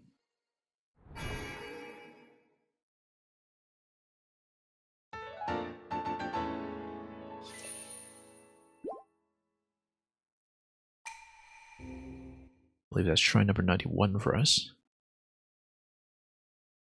So lots left. I don't actually know the total number, and I don't want to know, but it's kind of interesting to me that for completion, Nintendo has had such a convention of 120 being a special number ever since Mario 64. Something that they kept for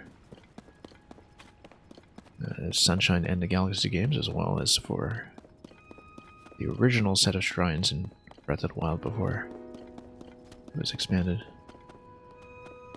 When I played Breath of the Wild, I had no idea how many shrines for Koroks there were. And let's just say the number was larger than I expected. In both cases. Nothing there, I think. That's okay. We will just leave.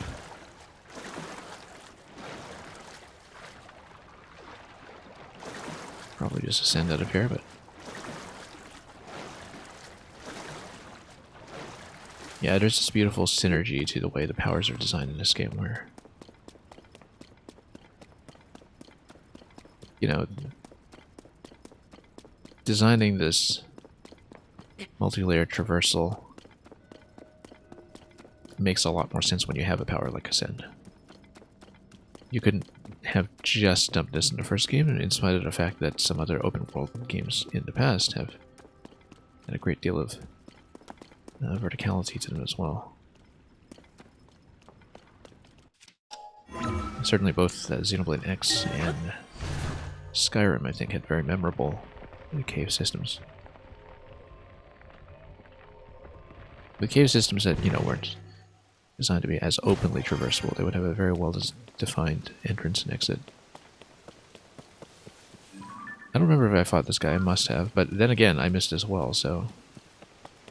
For all I know, I skipped him as well. Oh, yeah, I forgot to grab that other royal sword or whatever. That's okay. Not a big deal. We'll probably loot a royal sword or something off of this guy anyway, so... I'm absolutely not concerned. Silver Lizard Blade? I think so. Let's go Rishu just to get a lightning shot on him.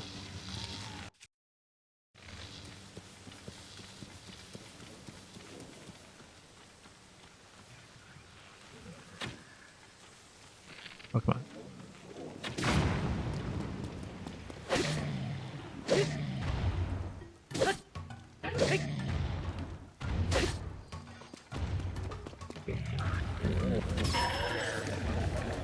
And he'll go down really quickly. And no, we had previously not killed him. Royal bow, do we want to trade one out? Yeah, we do. I want to keep construct bows in case of lightning areas, but...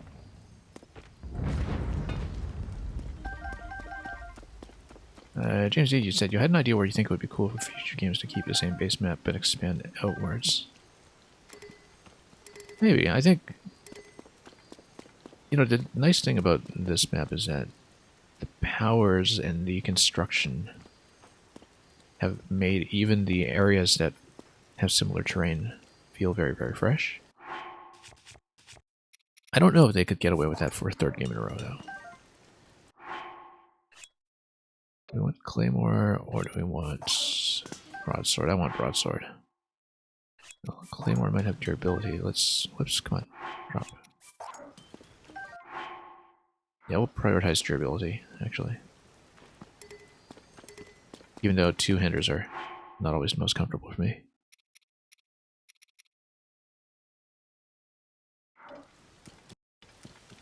I didn't realize that this weapon, the Silver Lizard Blade, was a two-hander until just now, in fact.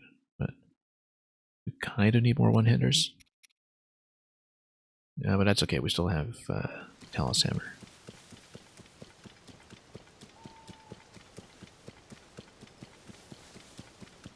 For special circumstances.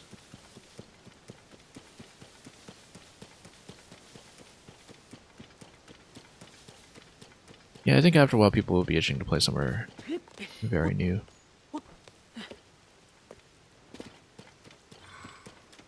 But it is kind of interesting that, certainly between Breath of the Wild and this game, they really do kind of feel like their own series.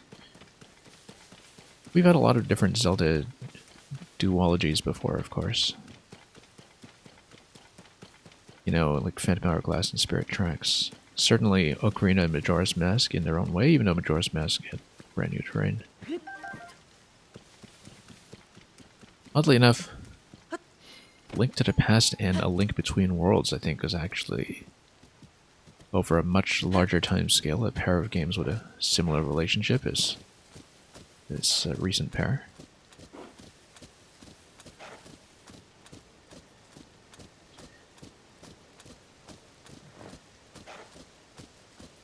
But yeah, I think having some of the familiarity of the existing world actually helped quite a bit with this game. Also, we're still wearing the glow clothes, and look how beautiful it looks at night. That we're just completely up in lights.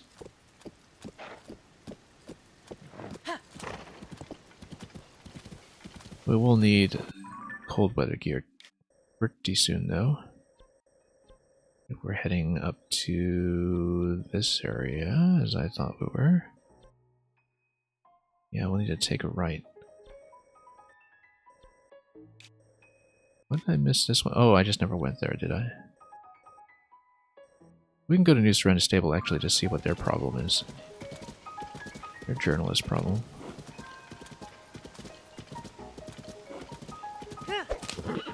since it's close by, and we'll just get every stable on the way we can.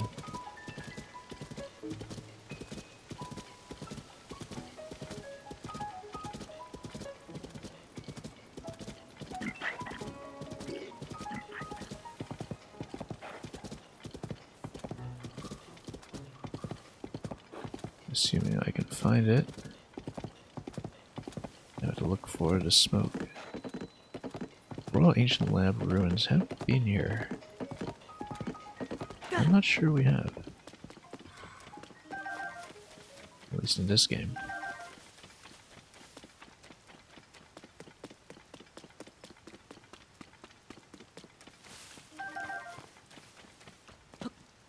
Oh, we got a Boko train over here. Oh, these were all the weakest level though. That's gonna be no problem whatsoever. Let's see here. How shall we do this? Royal bow? Yeah, we can. Everything's gonna die pretty quickly. We just get any kind of jump on them at all. Like really quickly.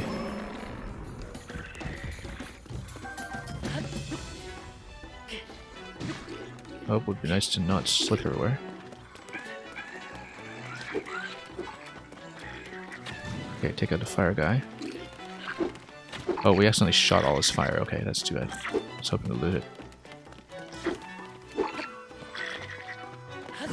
Yeah. Oh, they've got shields. Yeah, that's too bad. We'll just whack them.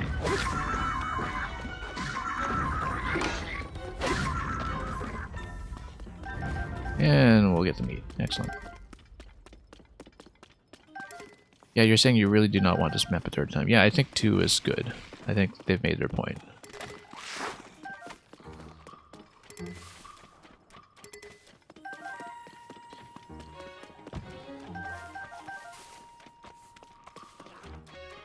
I like the return to the world of Breath of the Wild much more than I expected.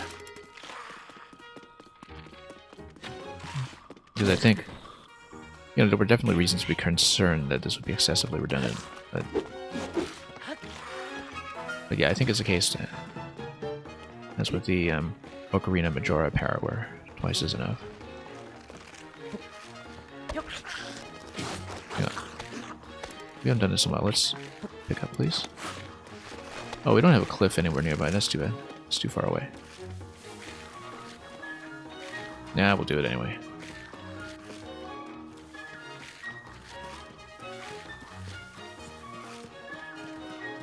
I mean, obviously, I haven't seen the ending of this game yet, and we'll see what happens, because there's all that implication that Zelda's going to turn into a dragon or something, and naturally, if you know, don't tell me. You know that. Link has had his arm lopped off, and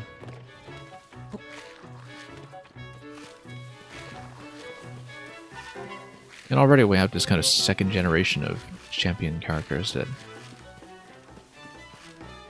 were set up in the first game. But I don't think that could really sustain a third. It is a very endearing cast in Breath of the Wild, though, that they've brought over in some ways. Which is why, you know, Age of Calamity worked really well as a spin-off. And as somebody who doesn't normally like the Dynasty Warrior style games very much, I did enjoy Age of Calamity tremendously.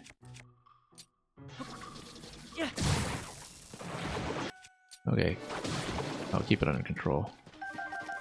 Side on. Always trying to pop the jellies early.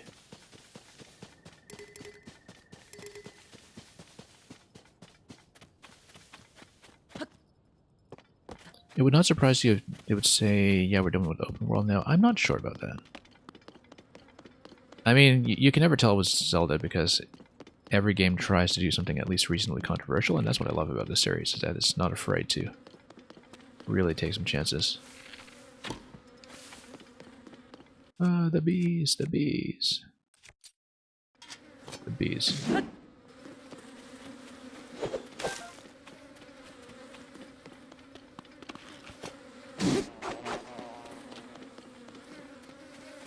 That's a lot of bees. Wow.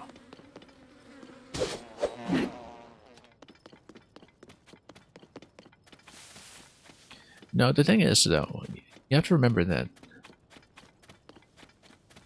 Breath of the Wild and the Switch in general dramatically expanded the Zelda audience. Because for a while it seemed like, you know, in the era from Majora's Mask up to Skyward Sword, actually, that entire kind of like 3D era, that increasingly Zelda games were kind of speaking to existing Zelda players and Nintendo players, and they were no longer seeing much growth, and you could kind of see that drop off very sharply by the time you got to Skyward Sword, which was controversial for understandable reasons, because you know, some people have no taste and don't like motion controls. But I'm very partisan towards favoring motion controls, as you can probably tell. But yeah, it seemed like there was a point at which the audience was no longer kind of expanding for that. And I think there is a huge gap in the industry right now for a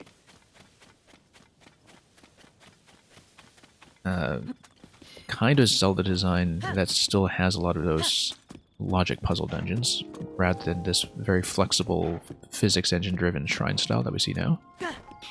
In fact, I always thought that for all the games that claimed to be Zelda imitators, or that people called to be Zelda-like, that one thing that no other series ever really properly filled in were the kind of logic puzzle temples that you would get in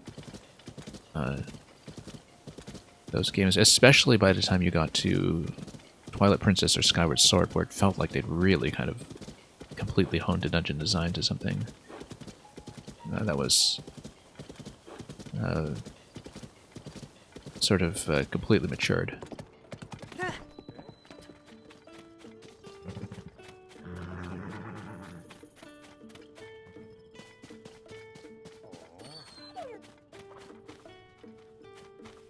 But yeah, it really depends on whether they can sustain, again, the kind of development that proceeds at a reasonable pace and still manages to turn out an open world on this scale. Interesting point of comparison is something like the Xenoblade series, where the open worlds are gigantic, and it's actually incredible how quickly they've been developing them. That's, you know, like the entirety of the Xenoblade Chronicles series released within the span of a decade, and those games are absolutely gigantic. And there's a lot of overlap between Monolith Soft, which developed those games, and the world design in Zelda as well. There's a very noticeable Xenoblade X influence on this game, in fact, when it comes to some of the caverns design. But interestingly enough, that series hasn't really figured out how to go big like that. But of course, the worlds are much less physically interactive, and so from a kind of debug and polish perspective, I think, and from a kind of navigational perspective, I think there's probably much more work that's required for making it work with the current Zelda format. So.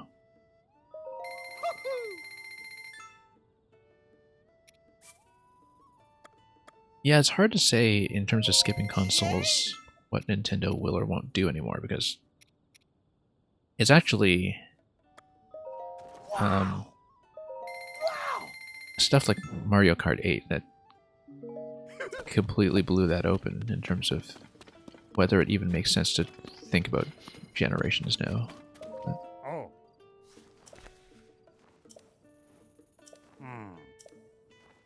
And then Princess Zelda has been riding the Dondons.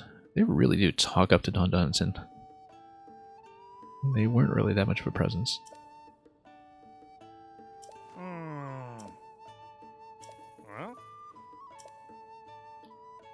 Can I tell him that we've already found them? Yeah, exactly.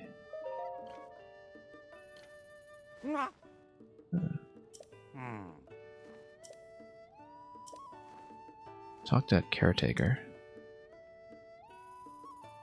Ah. Okay. Yeah, we know where it is. We'll go there eventually. Right now, though, we only went here to this place to check in with him. What we actually want to do is continue to Snowfield. So, if you want to meet up at the site, we'll do it later. Hopefully we can have multiple journalist quests active. Because we do need that ferry. So.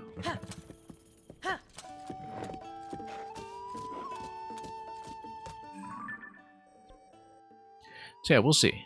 I mean, the expectations of scale for this series is suddenly so vast that I wonder if they'll ever really give themselves a proper chance to scale back. I think we're likelier to see that with the continuation of, you know, the 2D series after the Link's Awakening remake.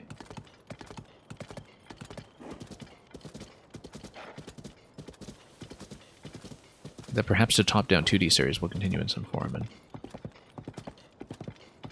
And the thing about the 2D series is that if you look at both Link's Awakening and at Link Between Worlds, that they were really kind of thinking about 3D spaces and verticality as well in a big way.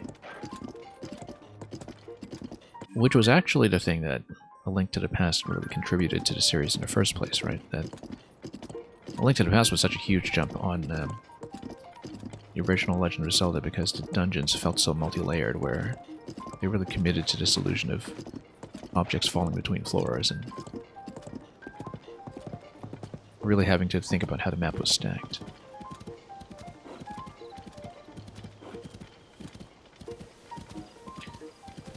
So James Day, they start planning these games as soon as they're finished, the last one. The Zelda team is its own unit that works continuously and also has multiple projects on the go.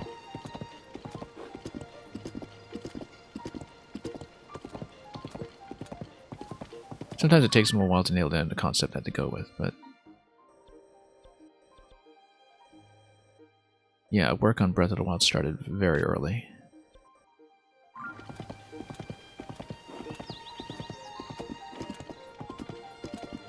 We're actually quite fortunate in some ways. Oh, hey, look, this is another one of these. She's totally lost. We found her previously. I didn't know there were multiple locations for this. This is a fun side quest if you haven't seen it. Or side activity. It's not really a quest. We've seen one of these. She's now all the way over here. These adorable sand seal plushies. Absolutely adorable. But the idea is that they get scattered and you have to stack them in here within a certain time limit. This was not the way. And we'll frighten her.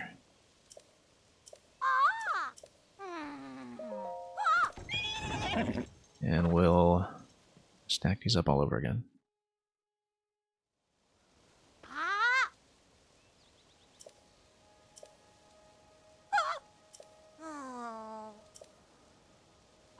Emotional damage, yeah, of course. We previously had no trouble with this, but then, of course, this is a new location.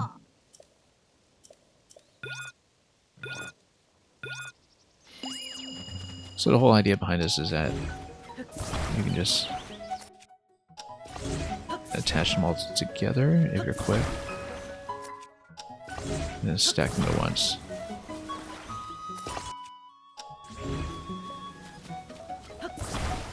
Now, I don't know if there were any more in this area, but we'll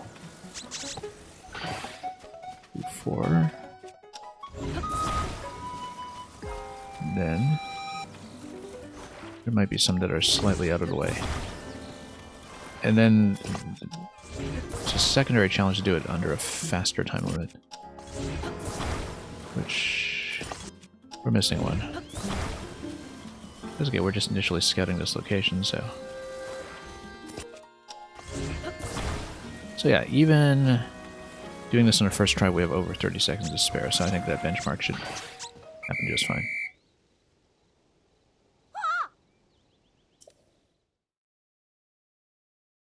But as far as I know, there's no capstone reward for this. It's just a little bit of pay. So I'll see if I can get the hard mode off of her, but I don't think there's anything beyond the hard mode with a tighter time limit.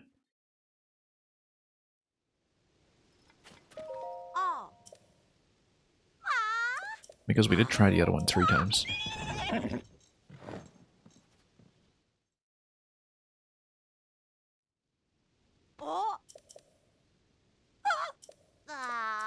Even quicker than before, yeah. This one's not much of a profit. The other ones gave me 100 rupees, and it was very easy money.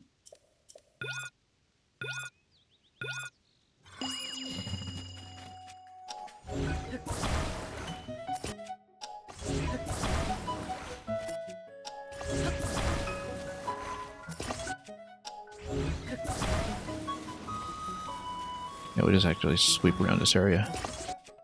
Do everything at once. And then just gather around. If I don't miss anything. I feel like I might have missed one. There we go.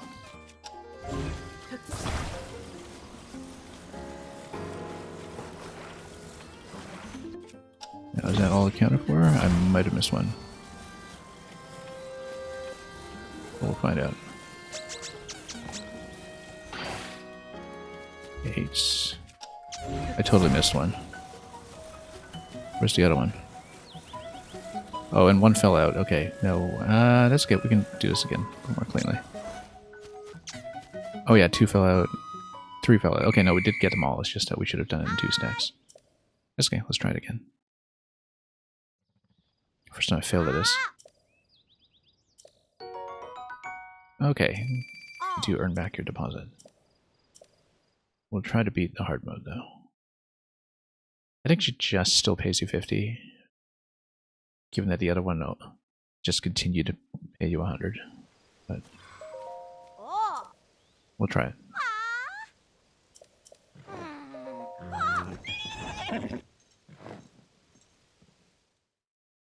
Yeah, the interesting thing was that Breath of the Wild was originally prototyped in 2D with an overhead camera view. That was when they were figuring out the physics system. There's a little bit of development footage out there, I think, from GDC or one of those developer conferences where they demoed this.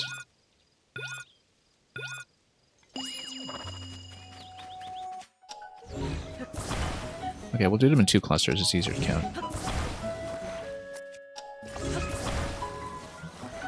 Instead of trying to shortcut the whole path.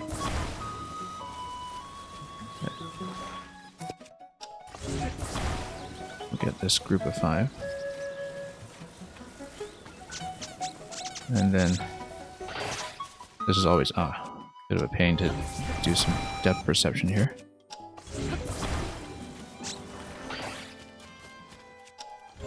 Okay, 30 seconds, come on, let's go.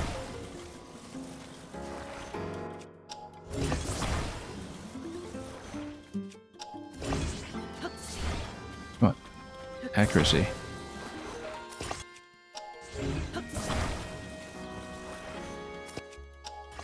Okay, let's go. 10 seconds. Hopefully they don't drop off all over the place. Come on. Oh, come on. Here we go. You loved the NES Breath of the Wild demo. It's a really bummer we didn't even get that for the 35th birthday. Yeah, that would be a nice little bonus, but I guess it's, development material that was never in a public-facing state.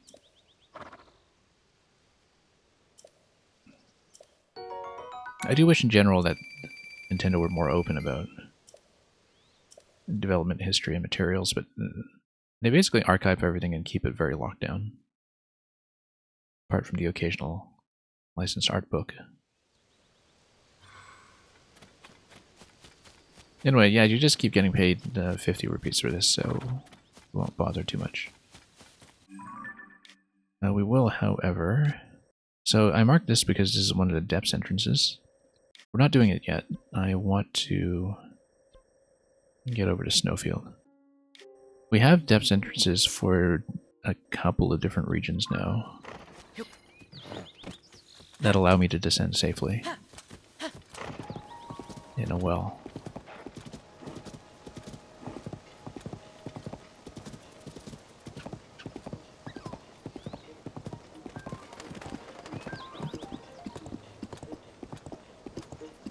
The goblins pulling carts. What will they think of next?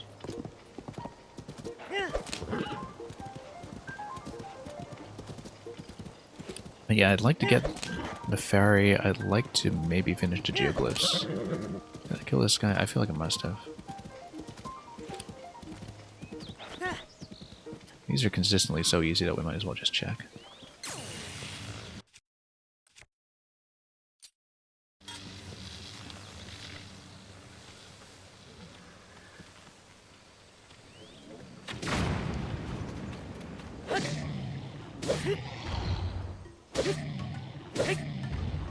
Okay.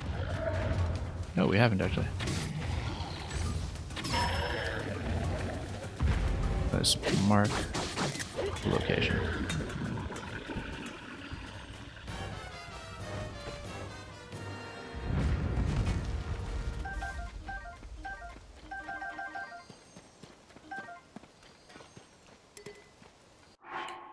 Well, might as well change up bows. Got a 44 there now. Yeah, that's fine. I'm going to save the 44 for things like Gleox because they have heads that take 50 damage.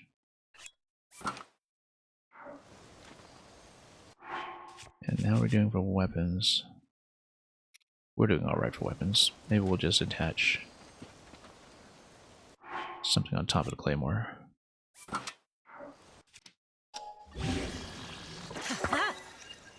There we go. Now it's extra pointy.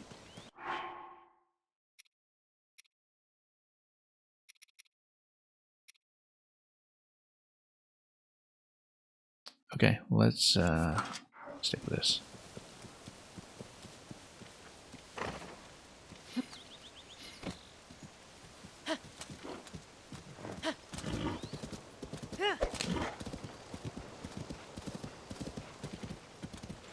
That's the other nice thing about playing with no fast travel is that you do just organically run into a lot more of the mini bosses along the way.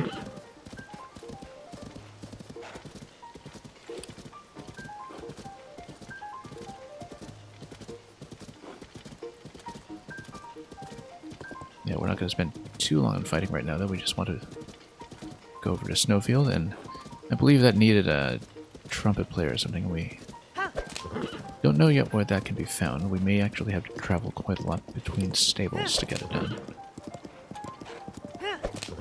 Judging by how we've already seen one multi-stable idea over here, where the one at North Seren was pointing you all the way to the stable that is going to be down by the lake.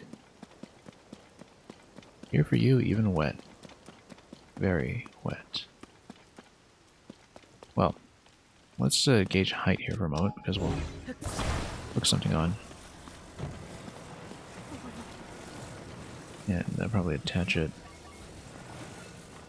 Yeah, so this is just high enough that we hook something on top.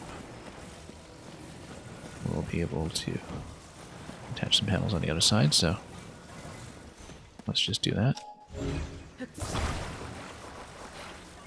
And create some support beams.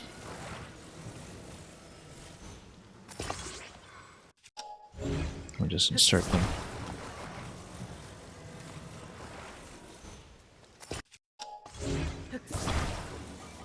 And probably hook it in. I think it should probably fit, but oh, maybe not. Oh, it's totally off. Yeah, that works too. We probably should squeeze this a little bit though. Condense.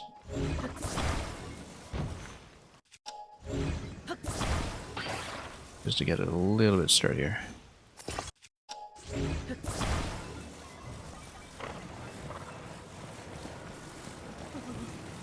this. Now we just hook it on the other side.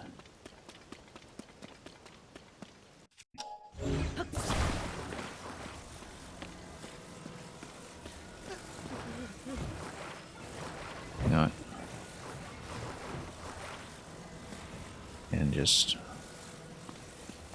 if we can,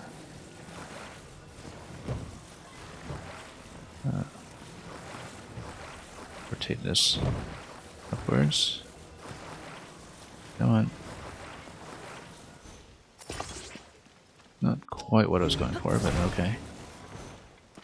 Close enough. Not quite. I think it's not going to be very stable. I was hoping to get this in much closer. That's okay, as long as we brace the whole thing, we're fine. So what we would do is just create the triangle as usual. This is just for stability more than anything else.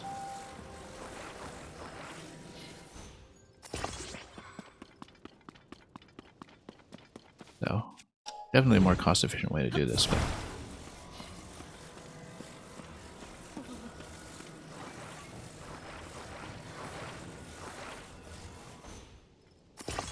we'll try it.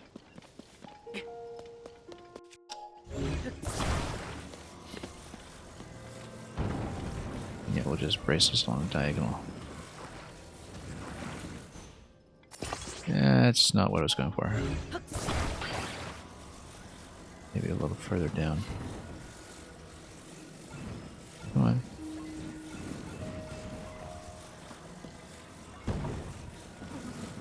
This thing's too tall. We have a shorter panel? Not really.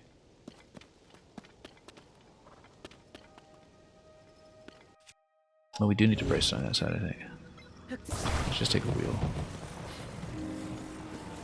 Just need something to let it fall upon.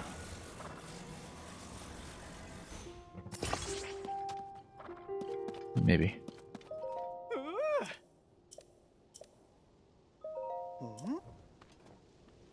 Little wobbly, but it stands. Not my best work, but it works.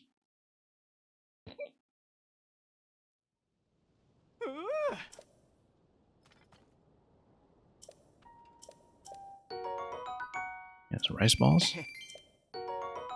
Very nice. Rice balls that are actually just health for once. That's new. I'd rather just have the health than a lot of the effects we're not using. Did we talk to this guy? I don't think we have. This is interesting. Ah, the painter. I remember him.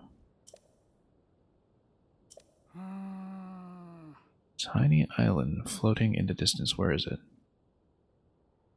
What tiny island?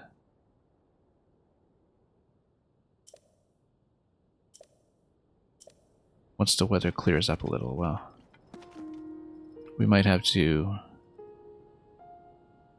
maybe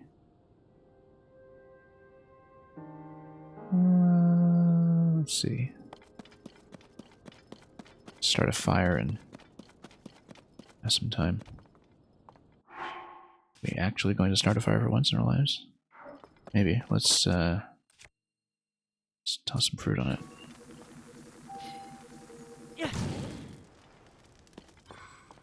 Instead of doing the whole flint thing.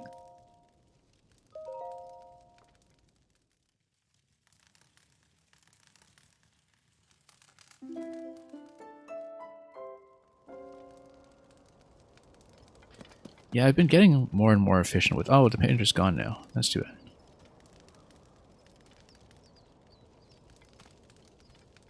Maybe he needs to be here at night.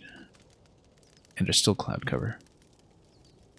Maybe we actually need to do the whole Wind Temple interaction first before we can see what he's talking about.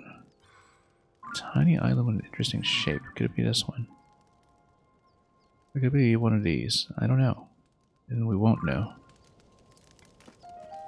Maybe he's only here at night or something. Let's try to sit somewhere and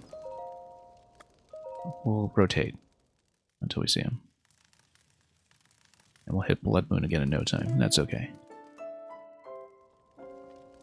Yeah, it could be he's only here at nighttime or he moves locations. But we'll see. Because this is the first time I met him in the game. There he is. Nighttime only.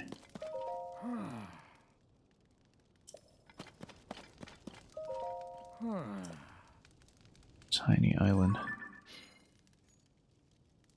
Might be one of these. Something tiny with an interesting shape, though. I think we actually have to maybe do quest content to clear skies here because it's the blizzard. That's right. Cost us 1 bit of fire fruit to find that out.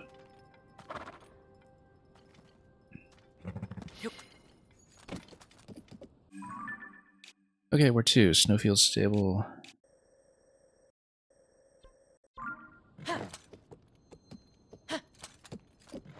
Yeah, interesting that you don't just loot the little fairies directly from the fairy fountains in this game. You do in fact have to traverse some caves. Okay, let's go snow boots. Then 1 warm layer. Like snow quill. We'll just do 2 so we don't have to worry about it. Oh look, I'm back. Yeah. Now you can interrupt me again.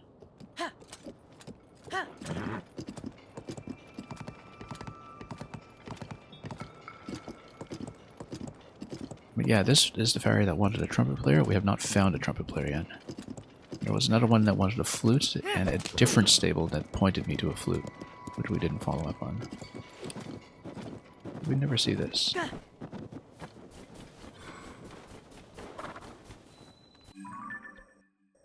Oh yeah, this is just a fairy cave.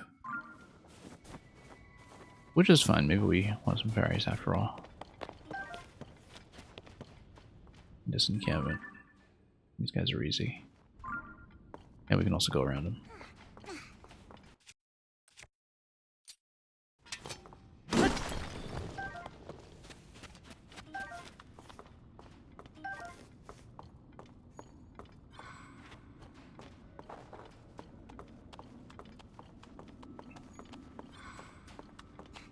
We can probably just sneak strike the whole pack, but whatever.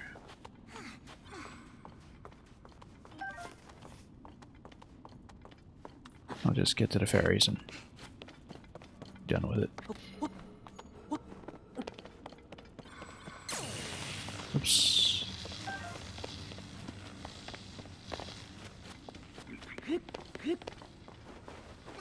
Nope, nobody here. What's that though? No, not you. Trying to deactivate.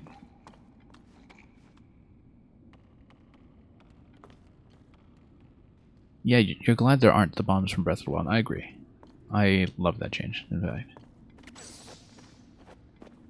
Because the bombs trivialize too many of the other mechanics. Like, you play less of the games when you overuse bombs.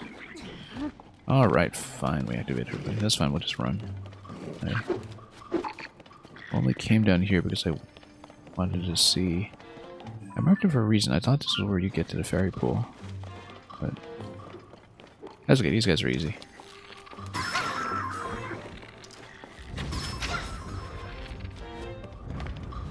Sure, let's just loot them. You never know when you need more Boko parts.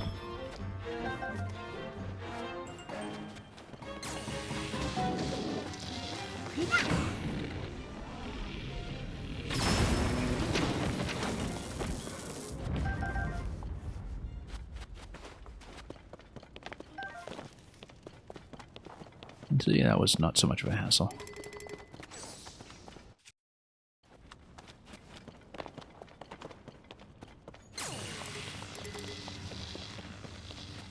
It would be nice if I didn't accidentally activate her all the time.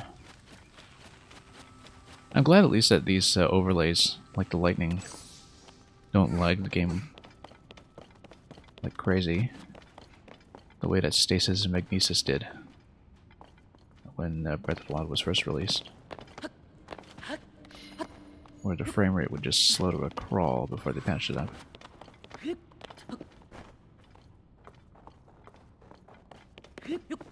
Yeah, I'm glad that in the last game at least Master Mode corrected for some of the bomb use, but even so, I was using bombs for everything. I was mining with them, which meant I never used mining weapons. Okay, fairies, there we go.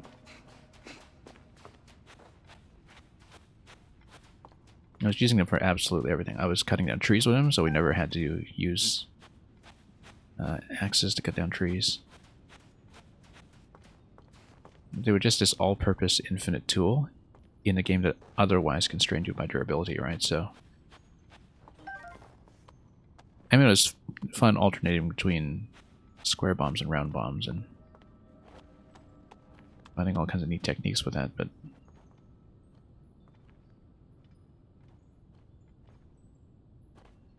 I felt like the Tears of the Kingdom definitely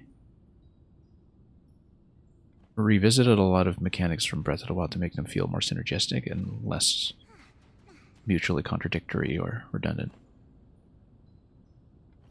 And having the enemy parts be useful is a big part of that as well. That, depending on what you need in terms of materials or your weapon strategy or whatever, you always have a reason to occasionally just beat up some enemy camps. That isn't just clothing parts or money. You know, you actually have more complex decisions you can be making about that. And I enjoy that quite a lot. Give me a stand somewhere. Yes. There we go.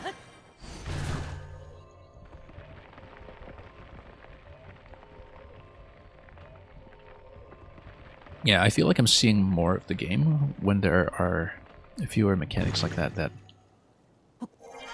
just overpower everything else. Okay, so this fairy I think needed a trumpet. We need to check with a stable anyway to probably get the associated quest. Sound of a horn, yeah.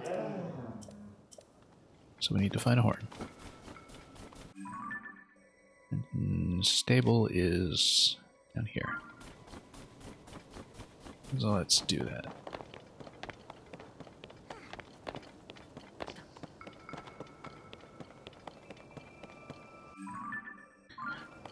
Also, wasn't the quest here to get the skeletal horse? It's not the skeletal horse. I think the skeletal horse was a request around here. Or maybe at one of the other stables, but the skeletal horses were pretty easy to see in this area in Breath of the Wild. They were on the way to the labyrinth. I explored this region quite early in the first game, so I remember encountering a lot of that stuff for the first time. Let's see here. There's the horse. But we'll see. Because we need to obviously talk to the musical troupe.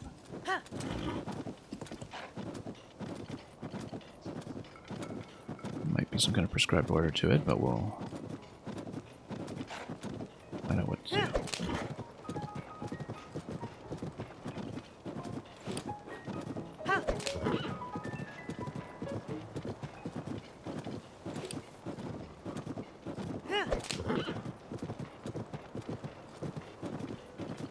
Yeah, here's the partial musical troupe. Where's your horn player? And of course they're playing along with the stable music, which is a lovely touch. With Epuna's song.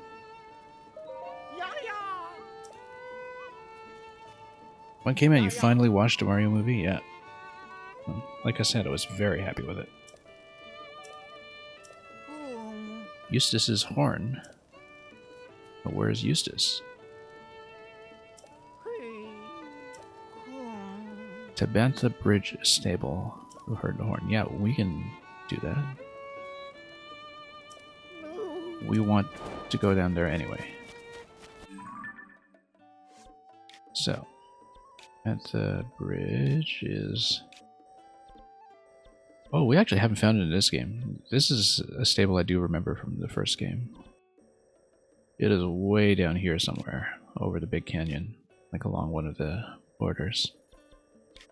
Because we haven't seen this region at all with Satori Mountain and everything, and so...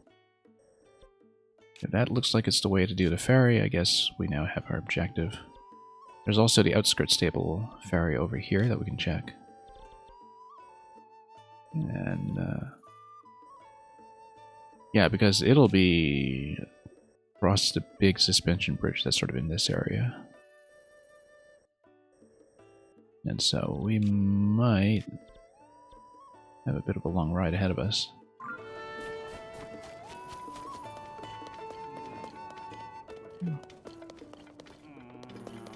Let's find a journalist, unless he's busy with his existing investigation. Okay, here are these two.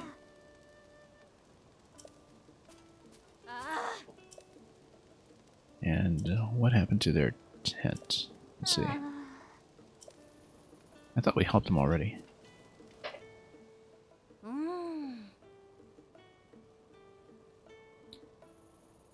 And yeah, James D, I think the licensed music, it's not much more than you would usually find in a big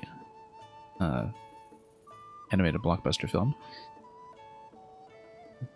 But I think it's conspicuous to people because there is already so much Mario material to work with that they were already adapting anyway, and I think on balance everyone would have liked to hear more of that. And so that's what makes it a bit more noticeable than it would otherwise be.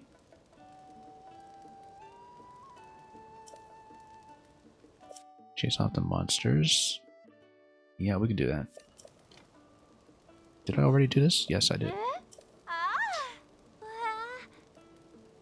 Okay. So you can search for that. And we'll get some mushrooms.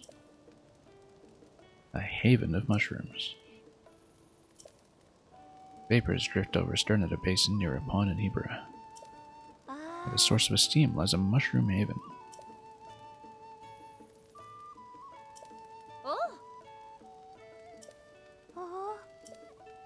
Okay. Drifting stream to its source. Maybe we did find it already. Maybe it was that crystal place that didn't seem to have much else going on. But then it would have acknowledged that. Perhaps. Yeah, because it was the drifting stream. And we went in there and we found that, you know, beautiful little cave that didn't seem to do anything. I wish I could remember where that was. I think it was around this area because you would sail under here, you would go under here. But anyway.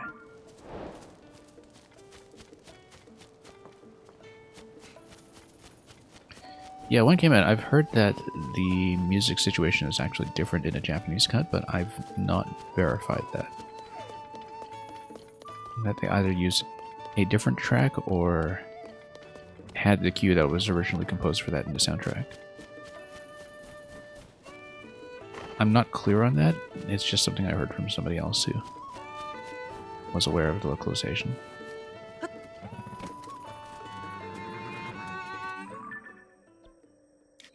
However, James D, I will say that what they did to adapt a lot of the original Mario music was very well handled in general. So, no complaints about that. I think we need to just ride by Rito Village and follow the stable path down here. We should actually see about hitting some of these locations, perhaps. There's a shrine marked here. There's the geoglyph over here. But yeah, the mushroom cave thing, I feel like it was this area. The Headspring Cave, but let's see. Treasure hunters. That's not it. Cave mushrooms.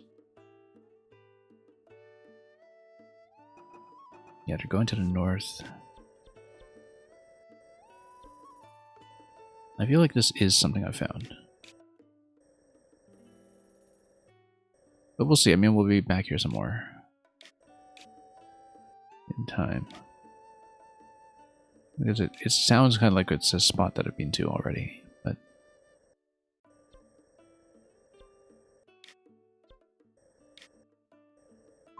we'll map it out later. I do want to kind of prioritize the ferries today, so we'll continue. And we'll try to make our way down here. Yeah, that's right, because previously I went down to this area, I marked some caves, and then this is a cherry tree. And then instead of continuing down here, I turned back last time, and so this time we can just continue along that area and probably head roughly to the geoglyph if I can. A lot of stuff to see everywhere.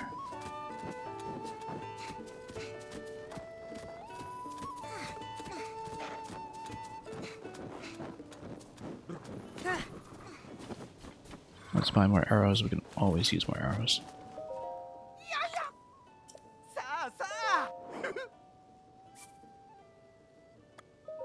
I'm going to get up to about 400 arrows, and by the time we go down to the depths, we're going to probably spend most of them, so... yeah. And let's buy more in general in case we need it for gear. We won't overspend necessarily, but... I do want to have at least a few of each.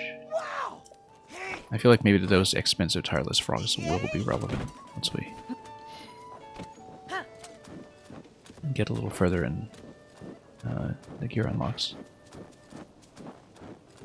The bird person with me is one of the sages in this game. Right now, he's here with me. He's also the kid that you teach how to use a bow in the first game. Slightly grown up, but not much. Right now he's here because we are in the middle of the main quest chain in this region, and I didn't finish it. And we'll finish it eventually, but basically he comes out and plays on the field when we're within this region.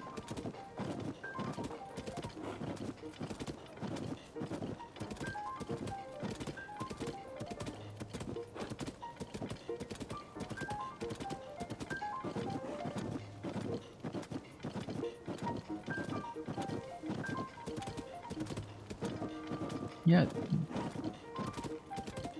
I found Rito in general to be adorable. There's quite a lot of variety to their design now, too, the way they've been elaborated upon since Wind Waker.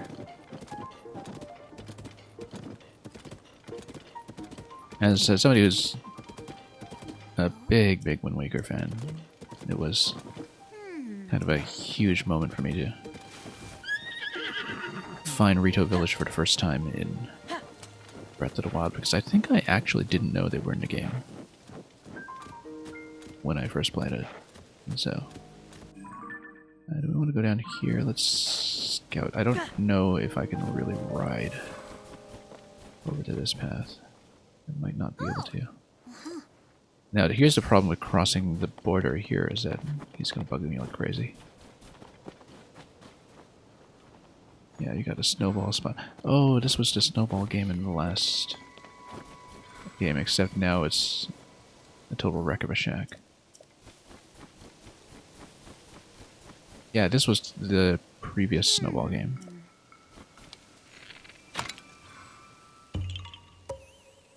I do remember this.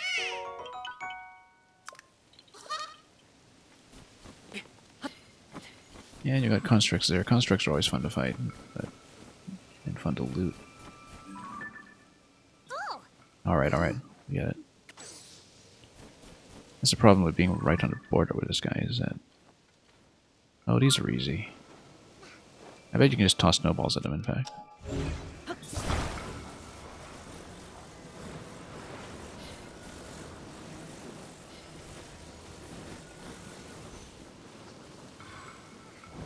And totally miss. Do some bowling. And totally miss. What we can do is we can attach a bunch of them together and roll them out. Come on. And roll them all in the line. That might be fun. Roll them all down this way. Oh, whoops, no, it snapped. That's too bad. Hang on. Oh, okay, that didn't work. And we lost all of them. Okay. That's too bad. Well, not exactly a Wii bowling moment over here, but that's fine, we'll just kill him anyway. We'll just kill him.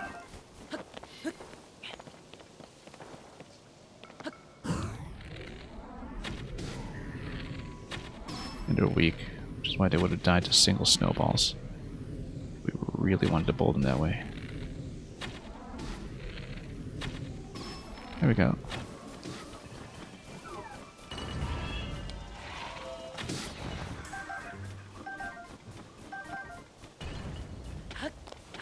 Trading arrows for charges?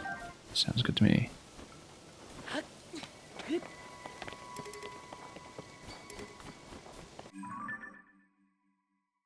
Anyway.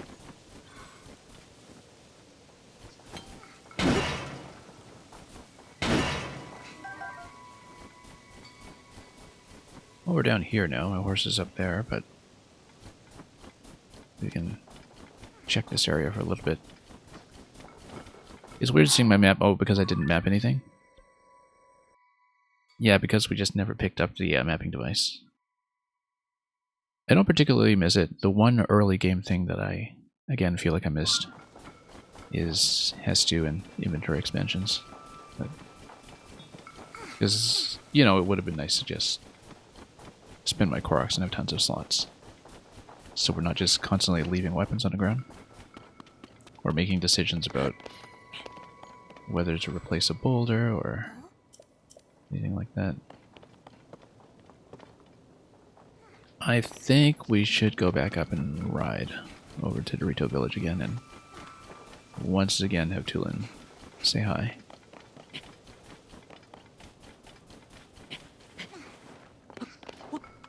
Yeah, I would not have been able to do the map this way if it didn't give me terrain.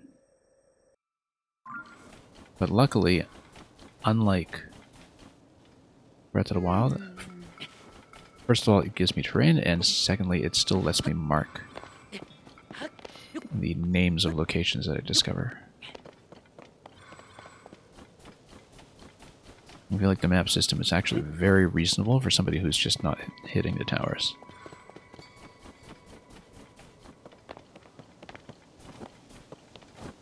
And so let's just head back down.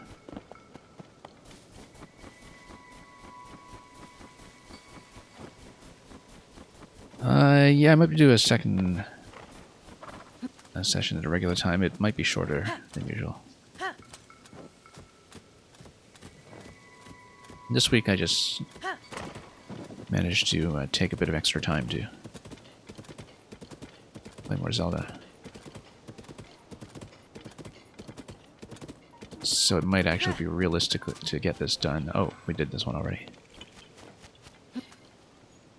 You know, sometime between now and mid-July.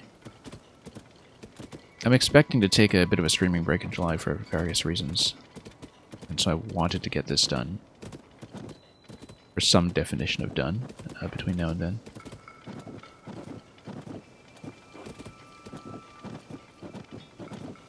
I'll probably only stream up to 100% shrines plus a finale. And then after that I'll probably just play offline from there and dabble a bit more casually, you know, put in a couple of minutes here or there just to run around the map. But definitely the kind of process of discovering the game I wanted to document in full.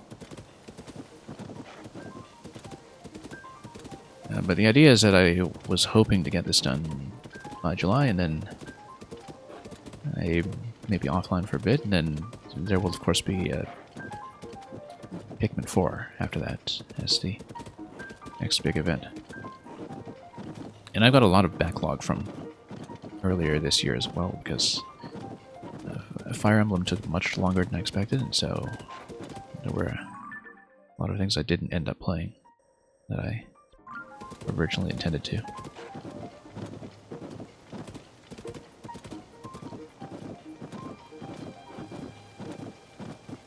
And because I have a huge backlog from earlier this year, then I just realized that, you know, between Fire Emblem and Zelda, none of that is happening. At least not yet.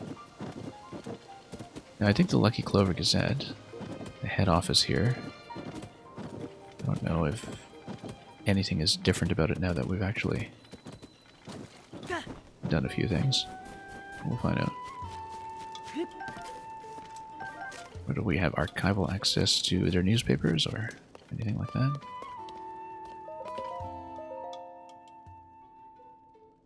Just got a map over here too. It's a better map than what I have. Oh, look at that. The map, I think, almost certainly has the stable locations.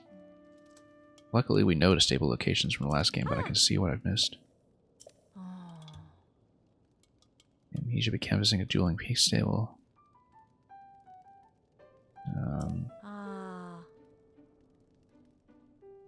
This is just one hint among many, though. Every time we've hit a stable, we've usually been able to run into him.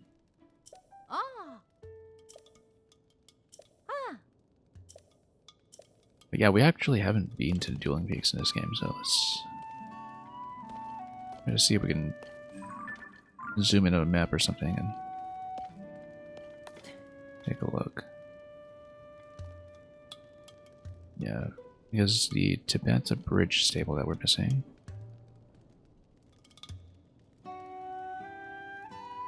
I'm actually going to maybe screenshot this, just so we can refer to it later.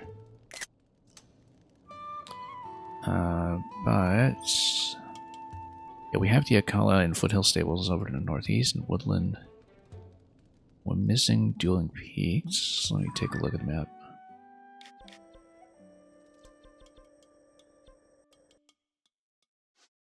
Hang on. Kind of want to hide my icons temporarily. Some way to do it. Anyway. Yeah, because we've got Wetland stable over here. Stables on the west side that we don't have above Grotto Canyon and under Rito Village. So let me see. Yeah, because we've got Snowfield and Rito up there. And what is to the east here? Yeah, North Seren is over here. Or New Seren is over here. Tabanta Bridge is somewhere down here. Kind of along that lip, yeah.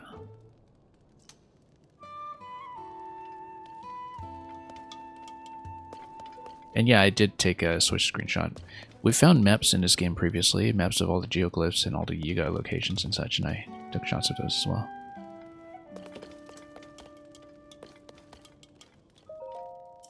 Archives are currently closed. I think we have to finish things up first. And we, of course, have one part of the Frankie suit collected already.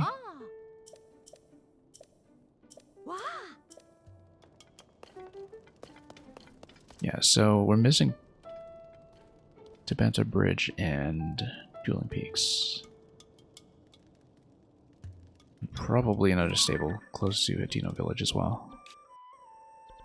Because we actually just didn't get any of the stables along this area. There definitely is one. Probably right around here too. No, that's the junction, maybe.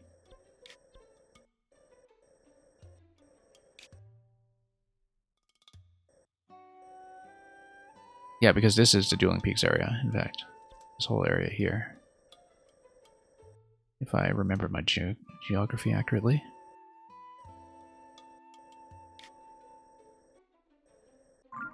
That's okay. We know our way. And we'll continue.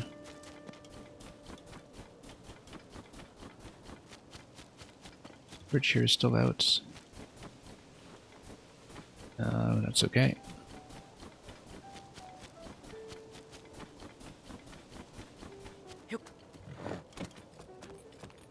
We smashed up some of this ice previously. I don't think it did get me anything, so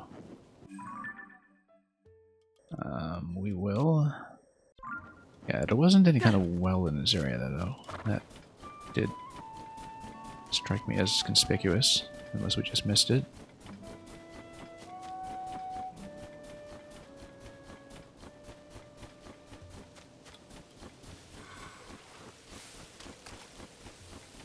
But we'll probably continue riding and look over.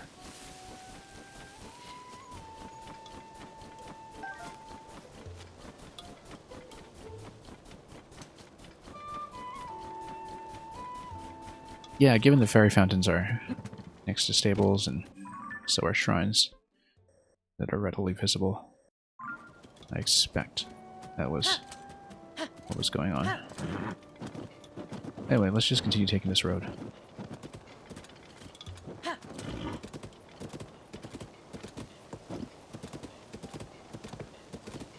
Until we leave the snow zone. Or encounter some caves. Oh, Octorok over there. That's fine. Won't bother. Just yet.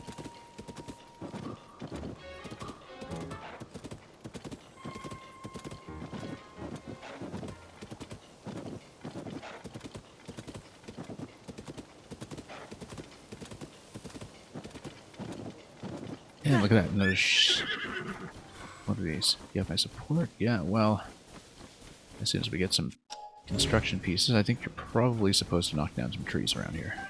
Okay. I think that's heavily implied.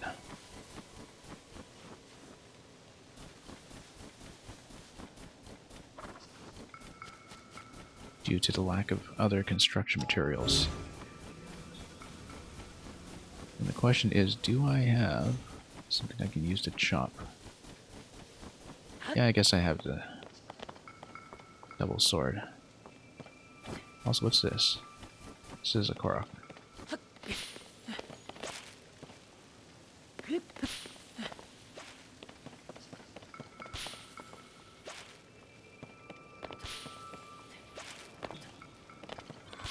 And where do we go next? Just round and round.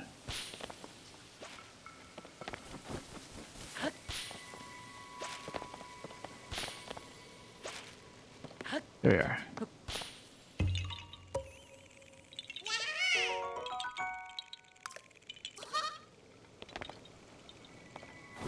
Okay. Nothing much in the way of construction materials, so we will chop down some trees. That seems to be the way. Pull up broadsword claymore, clearly. That should be fast enough.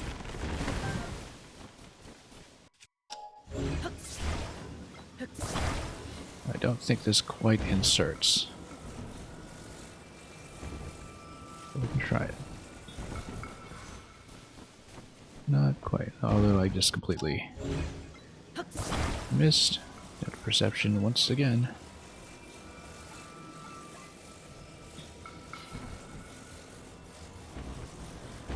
There we go.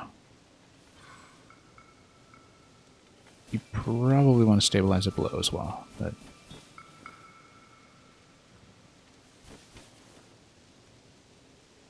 yeah, 2 more trees. Let's do it.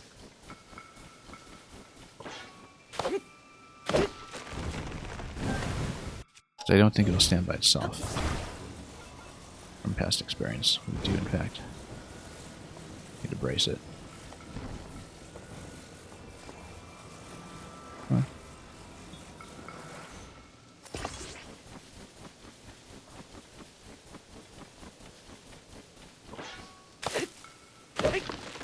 Look at that, we got some wheat.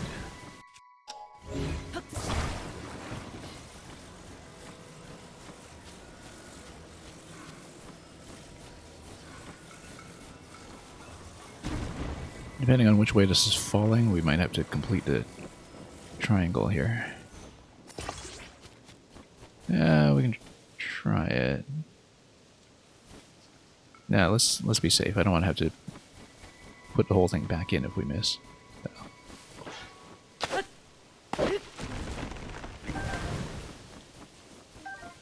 I mean, I guess it makes sense that Tabantha wheat could be harvested from Tabantha. Never thought about it that way.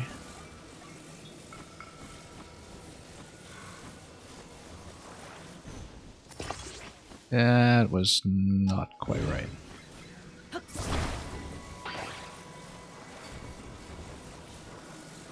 Hang on, let's fix this.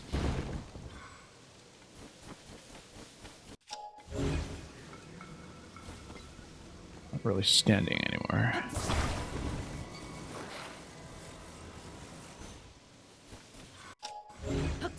We attached it to the wrong piece.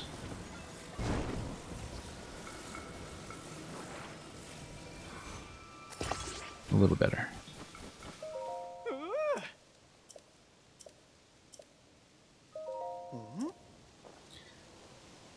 Excellent. No problems. Just wait and see. Unforgivable.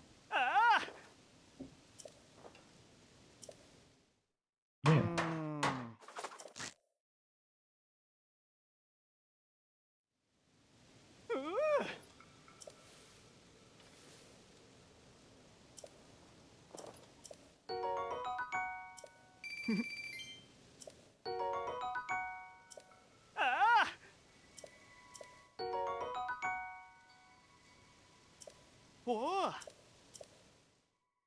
Okay, all done.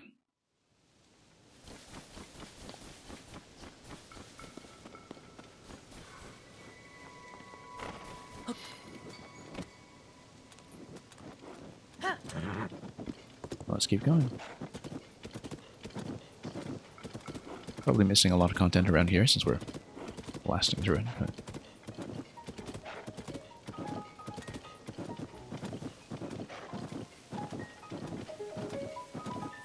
this might be the passageway out. We'll want to come down here anyway. Oh, where did that come from? Let's check it. Worst case, we take a falling death right after having completed something for an autosave.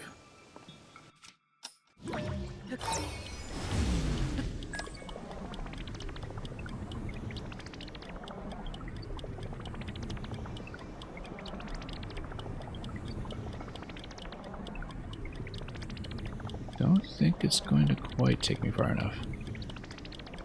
Do anything interesting, no. Guess not.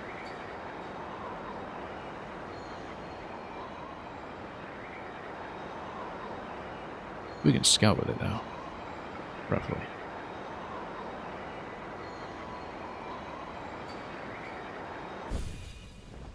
Okay.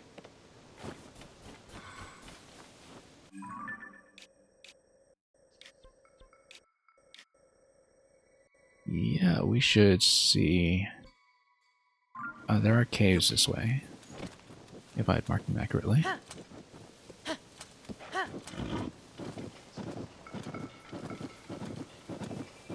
And Stalnox, I don't remember if I took this guy. I feel like I probably haven't, just given this area. Yeah, we haven't.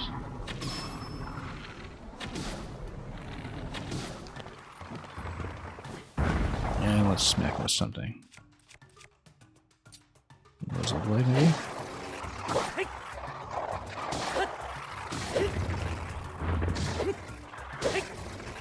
Whoops, whoa, that's a big stop. I was trying to get out of there in time. Let's fix this up somewhat.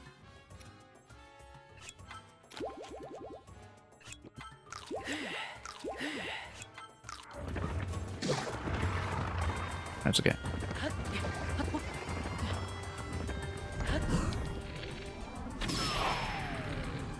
Okay, let's go for the eyeball.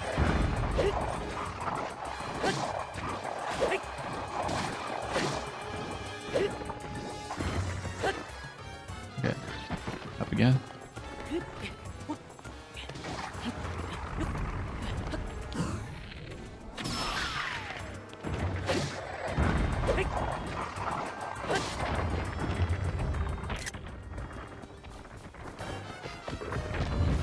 Yeah, you're gonna play some of this now? Have fun. Because I know I am.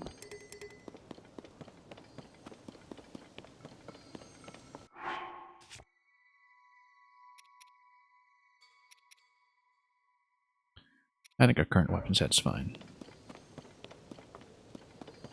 Nice to have some royals in the mix, but we're fine.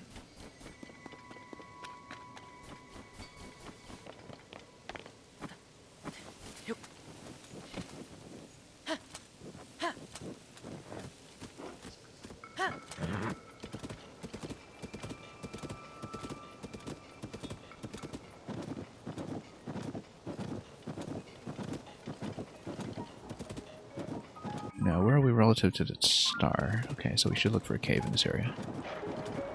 Somewhere.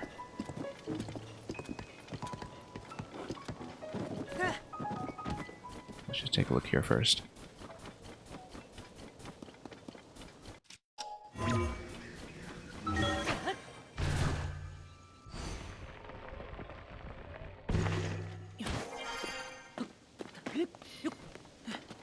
Cherry tree. Ah, no, we marked this with a star because of the cherry tree. I really do need a better designation for that. But that's fine, because, yeah, that means that it was the one that I previously used to scout some of the locations here, and I know I didn't mark all of them because we thought we'd be there quickly, so we'll mark the locations again and explore as much as we can.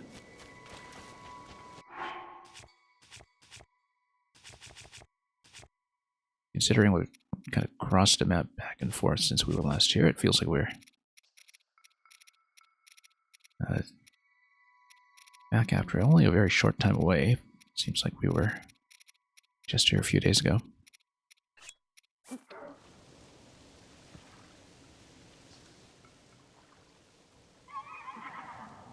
Okay, let's see.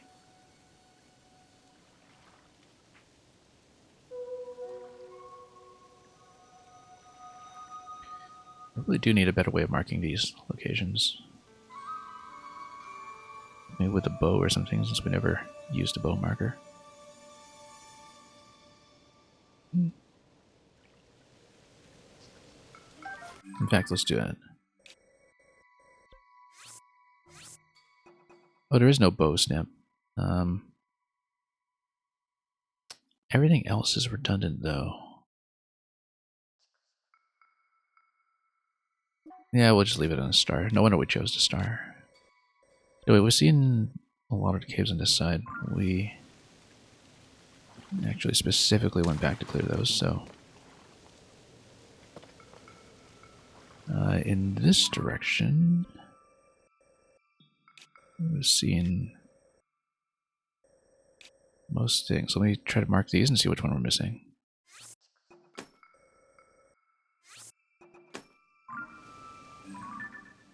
Got these two, but not the other one. Okay. So we'll mark that one over there. Well, that's much further over to Horizon, so...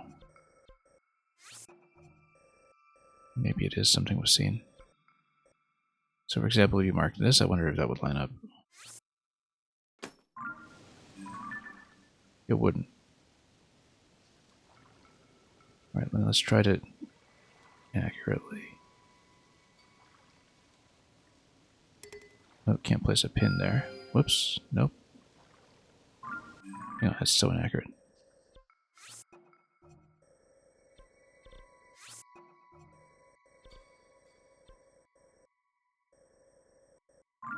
Yeah, I don't know about that one. That seems pretty far. Like along this trajectory. Don't know what it is. Might be along here.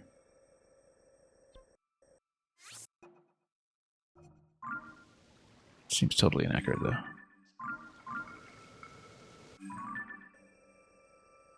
Maybe it's along here. Just to do a bit of guesswork. Nope. Oh yeah, we can basically see we need to pin further. And further. So for example, you put it here. You see how well that does or doesn't line up. It lines up very well, in fact. So, it's pretty close to a tower location, though, I think. If we explore there, we'll just be able to find that organically.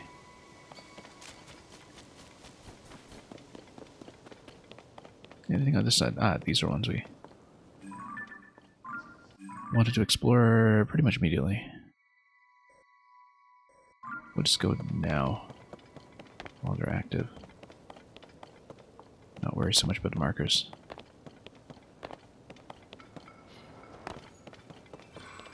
Because we know we haven't done any of those yet.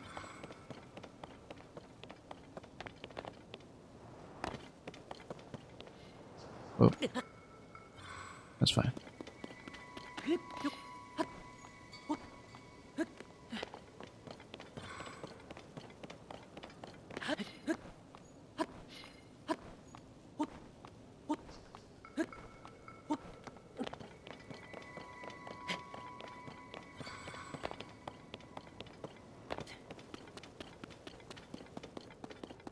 So yeah, we'll try to get a better vantage point. So we can see what was lit up. Are the lights gone already? I don't think they're gone already. No, they're still up and running. We're just out of view.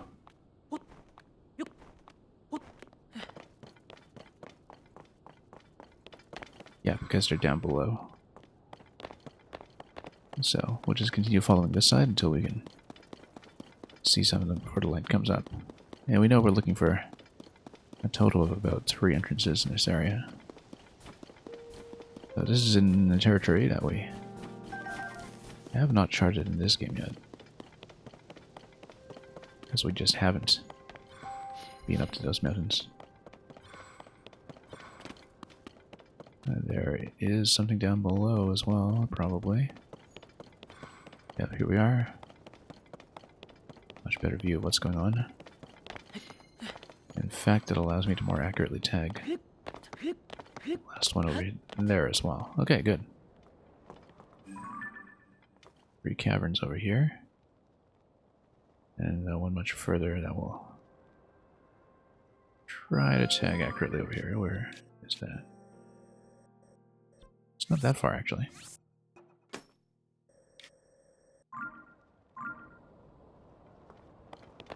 But we'll go down and we'll try to take care of both of these. Yeah, you can see there's a shrine crystal to place in this area here. So it's going to be a shrine crystal recovery that we're doing.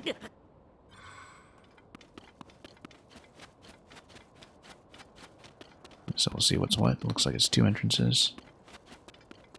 With a bunny giving you one of them rather prominently, so. Yeah, gas crater over here. Let's just mark both caves that we can. I think it's likely connected.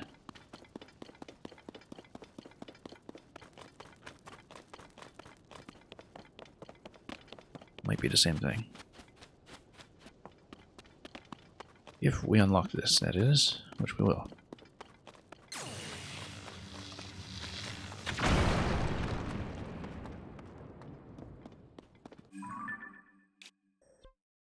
Or, not gas crater, Giza crater. What did I think it was a gas crater? Anyway.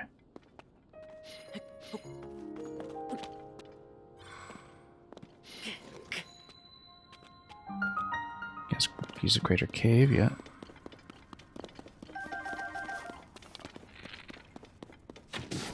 Easy.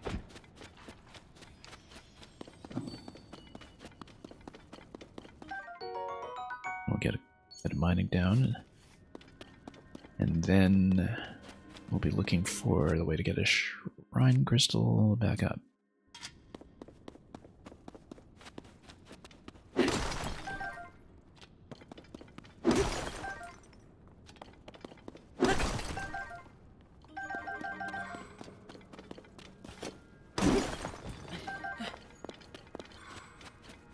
We know at this point that for the divine helms we want gems available for the upgrades.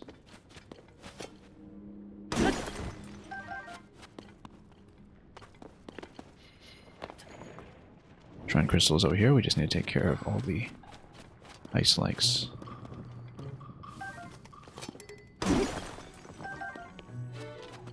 It's not too much of a problem.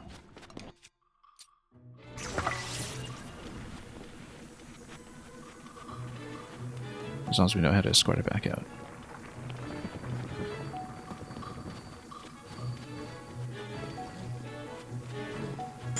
Oh, whoops. Stepped right into that.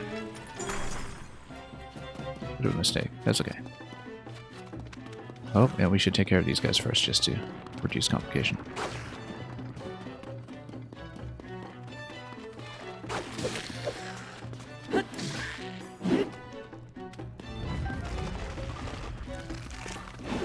Oops.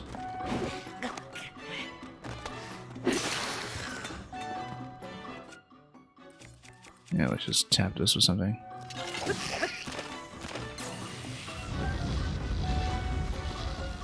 What is this? It's a little pool of something. Doesn't matter. Let's take them out. And of course, getting the object out of here afterwards is something we'll need to think about, but we can do it.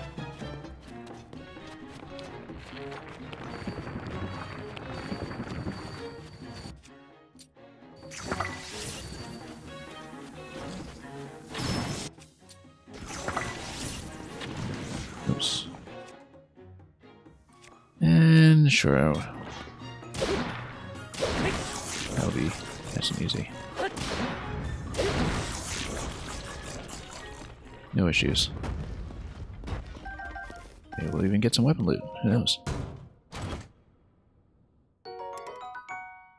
That's a new shield, but the kind that would go in a museum eventually, but we don't have the slots to deal with it right now, so.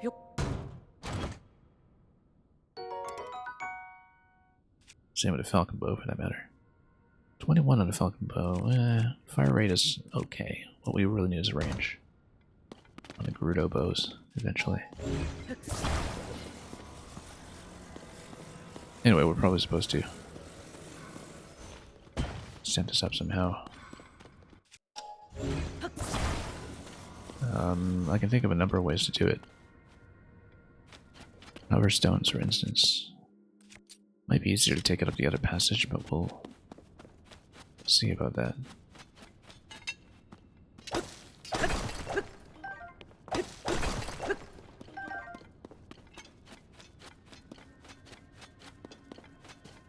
Because I dropped in here, didn't I? Maybe it's easier to lift it up here. Depending on the cave. Yeah, because we take it up here. It's not that much more reachable, to be honest. We'll probably just use hover stones. For simplicity.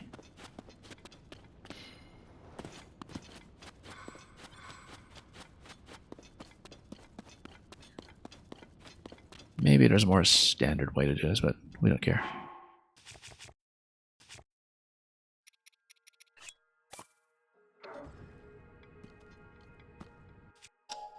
I'm gonna put this on the edge over here.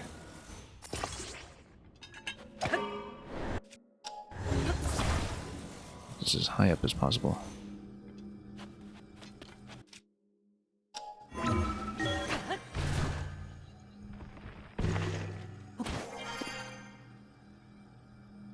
Try to lift it even further if we can. Maybe go. Maybe even go double hoverstone. That might be easier instead of trying to pull it out of the center.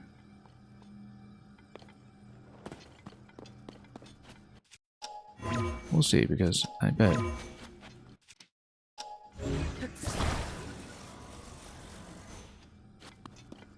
yeah, we can pull that up reasonably high.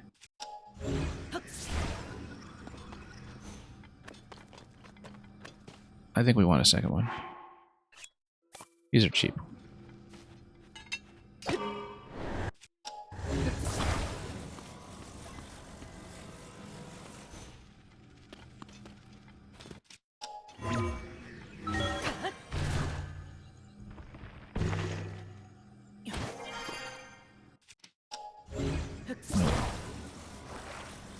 Over here.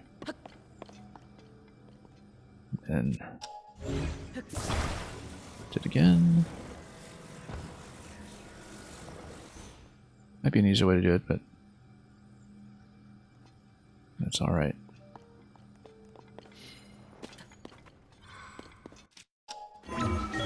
Just take a very small material loss.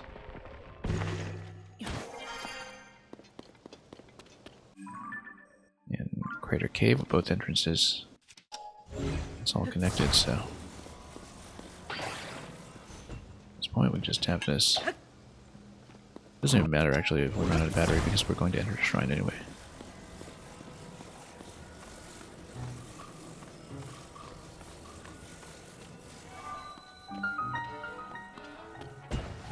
Oh, we should actually activate this so we can get it to dock.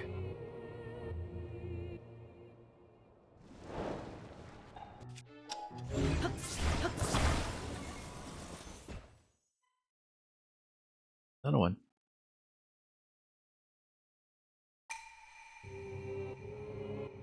Number 92, I think.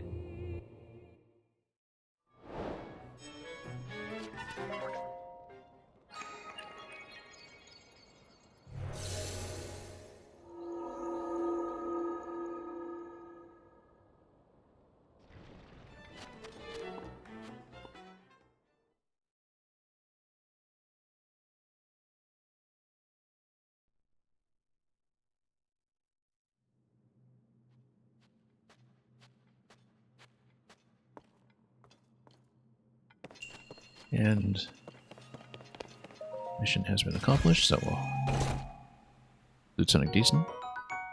Very good.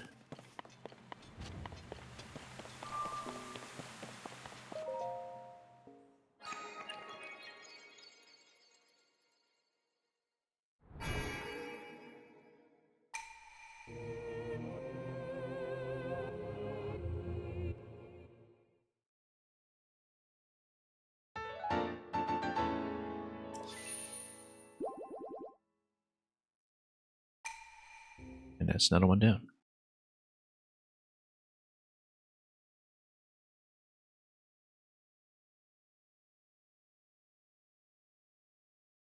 Well, we're close enough to the next cave that perhaps we can do that one as well.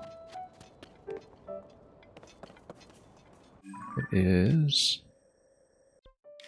over here, and that's towards the geoglyph anyway, so it makes sense to do it up high. Probably run into some trouble along the way, and that's great.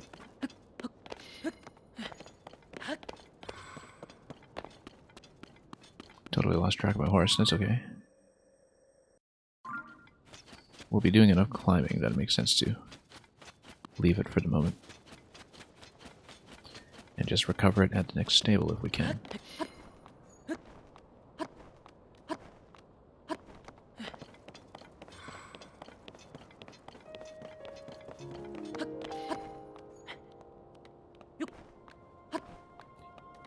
Yeah, we'll just see what's up here as we make our way towards the next cave system that we've marked out.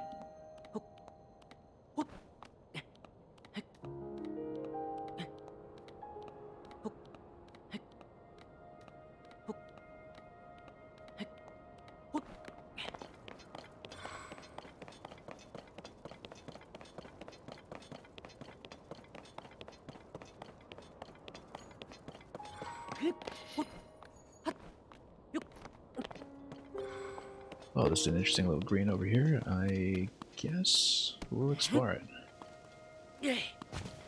This something totally isn't, except ascension point.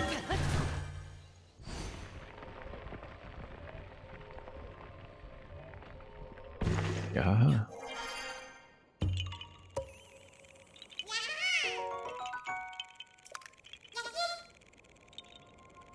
Oh, look, there is not a bomb entrance. Okay. It's just a crater. This looks like it is ascendable as well. That'll be find a way in. Perhaps perhaps there will be treasure. So let's look for it. No cave entrance marked, so it's not going to be that, but we'll find some way to sneak in from under. Looks of it.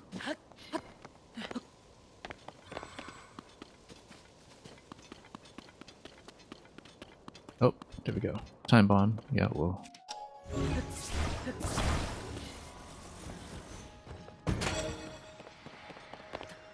Well, use it as a time bomb, I guess.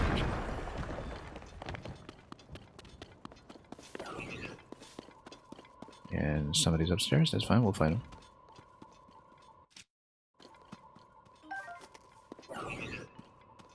Constructs. By the looks of it. Let's get a weapon ready first.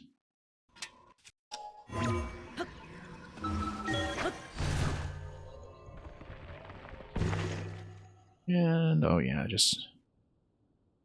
Actually, we're on the wrong half. So we... Oh, we can fight and loot him first and then come back and do the other half. Not a big deal.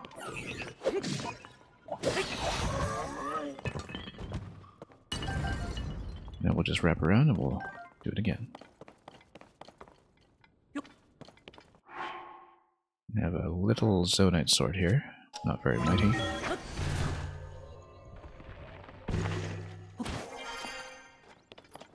There's a Krog here. Let's see where he's going first, and we have to loot the chest first before we continue. Looks like you have to fly with the wing, probably. That's a long ways off. Far enough, in fact, that I wonder if we should do that first. On the other hand, what was the other point that we marked? It's up here. Okay, that is on our way then. So we will take him after we loot the chest. We'll be using the wing. Possibly we'll put a rocket or something on it, since we've got plenty.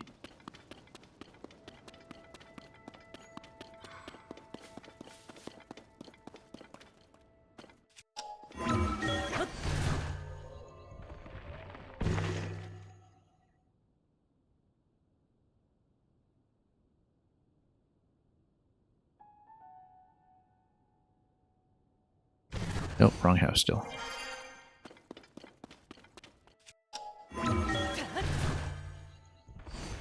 Let's just try to change our targeting, but there we go.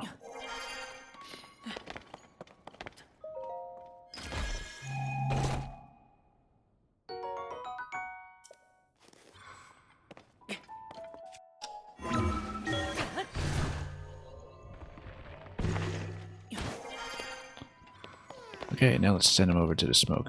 Accurately, I hope. Where is he? Oh, we have rockets, we have fans. We've got everything we need.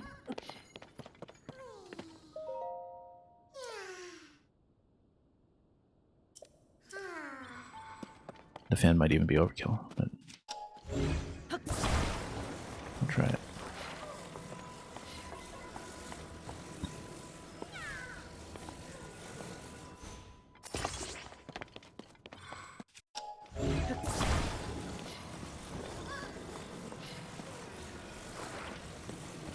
As usual, we'll get us a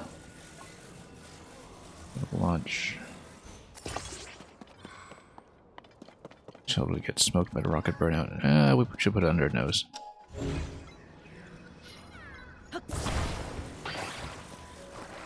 Just to do this cleanly.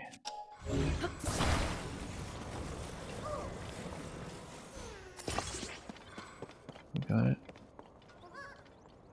Roughly.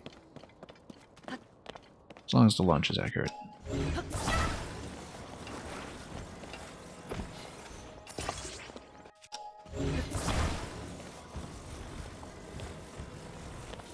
Let's check our aim. Where's the smoke? There, okay. We're facing completely the wrong way. So dog it like this.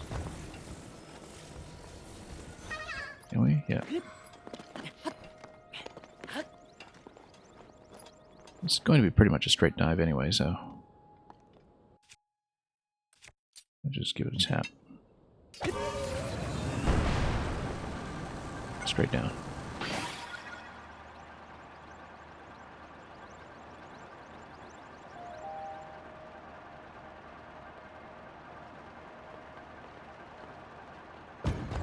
Now let's just shut off the fan so we don't run into the problem where it continues sailing elsewhere. Let's shake him off. I do want to keep the wing up here in case we want to use it for the rest of the climb. Since we haven't expended much durability on it. I feel like this was the former ferry location. Hey look, here's another one.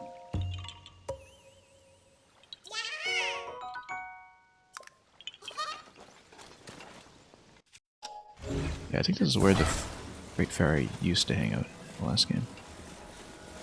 Or close to it.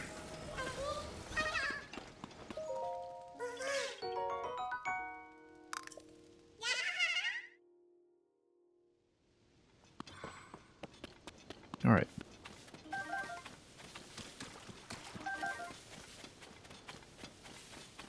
Now if we just take the wing over, we can then head to the far side.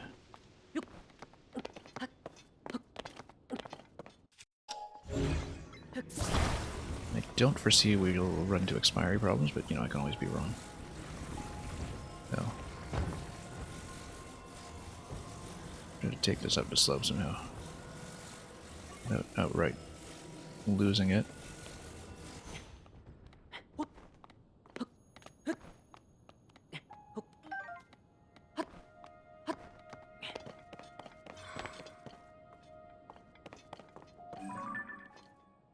Couple of different locations there. That's a correct location, probably. So.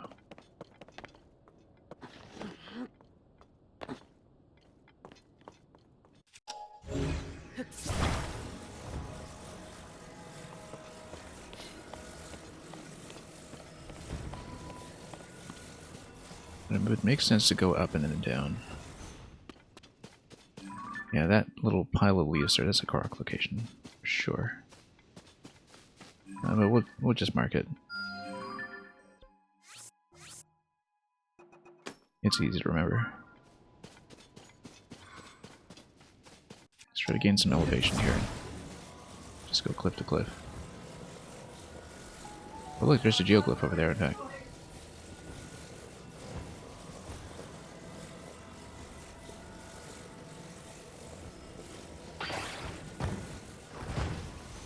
Oops, let's not do that.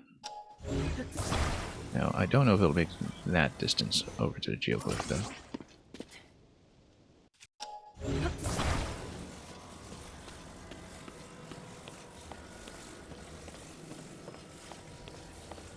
That's a little bit further out.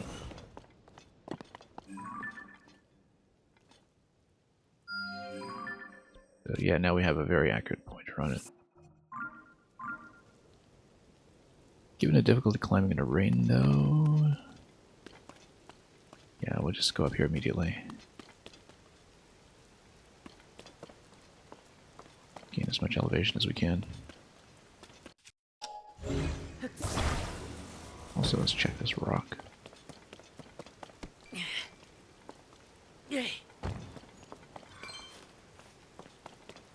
We've got a couple of things we can check here.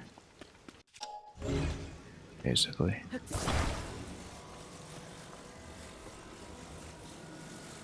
We'll do this by recall. As usual.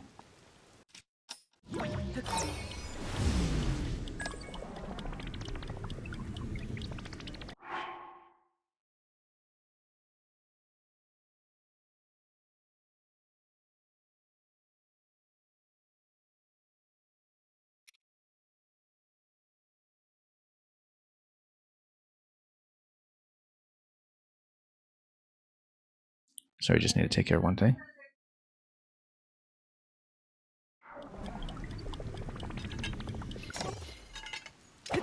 Whoops. Hang on. This isn't correctly.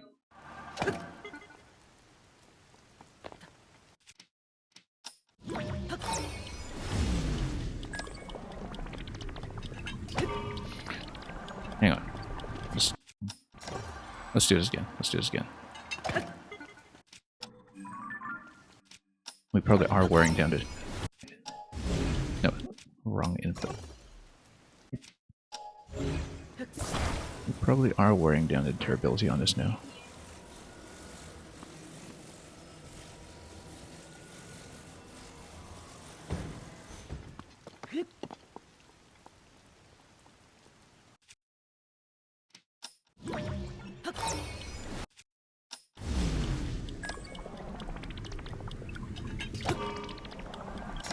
Okay, now here we go. Yeah. We need to suspend this over air, actually. Yeah. Or just launch it up. On a diagonal or something. I was hoping for a little bit of a better flight here. Let's start up high. I feel like we're definitely wearing down the durability at this point, though, which is a concern, but that's okay. We'll get the correct dandelion first since we're here. That's one benefit of having had a bit of a side adventure unexpectedly.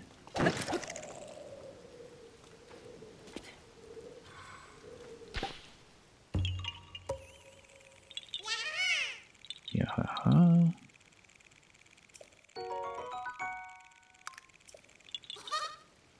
Look at that, we still see the whole mountain lit up. Coming up in lights. Luckily we have seen much of that.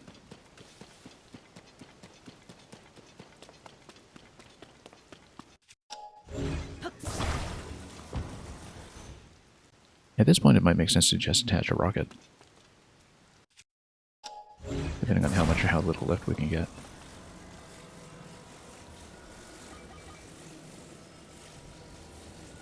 Let's suspend it for a moment. Yeah, because it starts to drop off a little bit first, and then it starts running, so...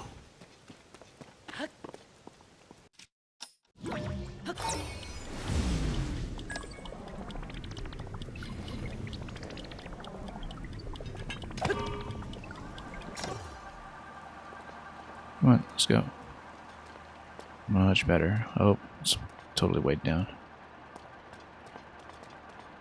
Totally weighed down. Yeah, that wasn't very effective. It was kind of sad, actually.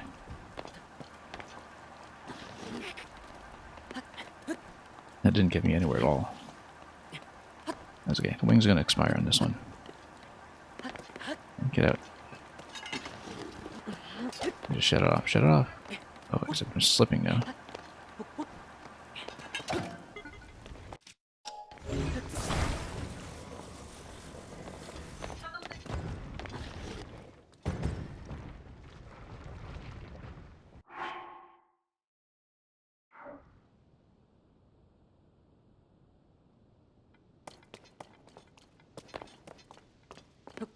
That's okay, we'll just go up. The rain is cleared, so... We'll just do it a slow way. I was hoping we do better. Actually, since we're down anyway, let's just do the rock in the middle. Let's put notes there. We can probably even ascend through it after popping this balloon. This is a little more like the Korok density we remember from the first game.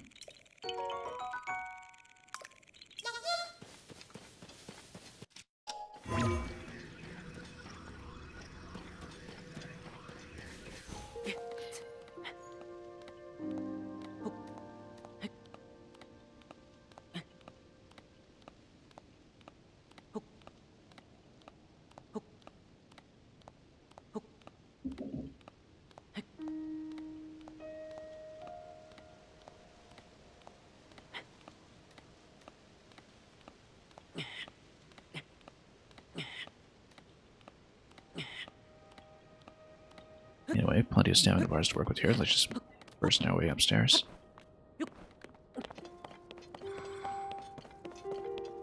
And let's burn it.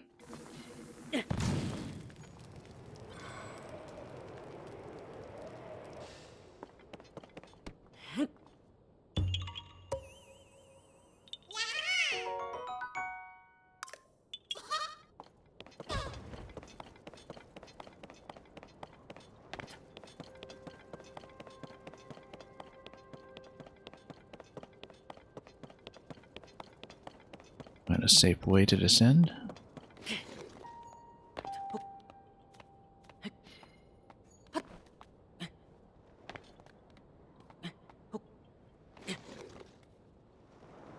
It could have been worse. And head back up.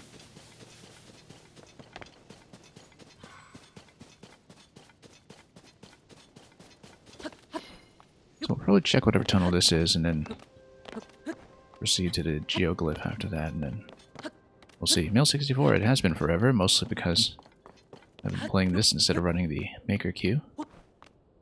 But I hope you've been enjoying whatever you've been playing.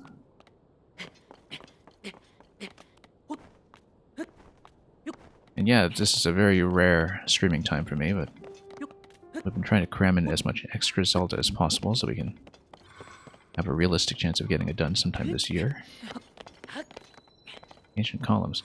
Oh, look at that flame Gleok. Let's tag it as a boss first. Didn't expect to see this. We do have some flame proofing, but I feel like we might not want to deal with it just yet. Let's find a cavern that I came for. Life kind of got in the way, yet totally understandable.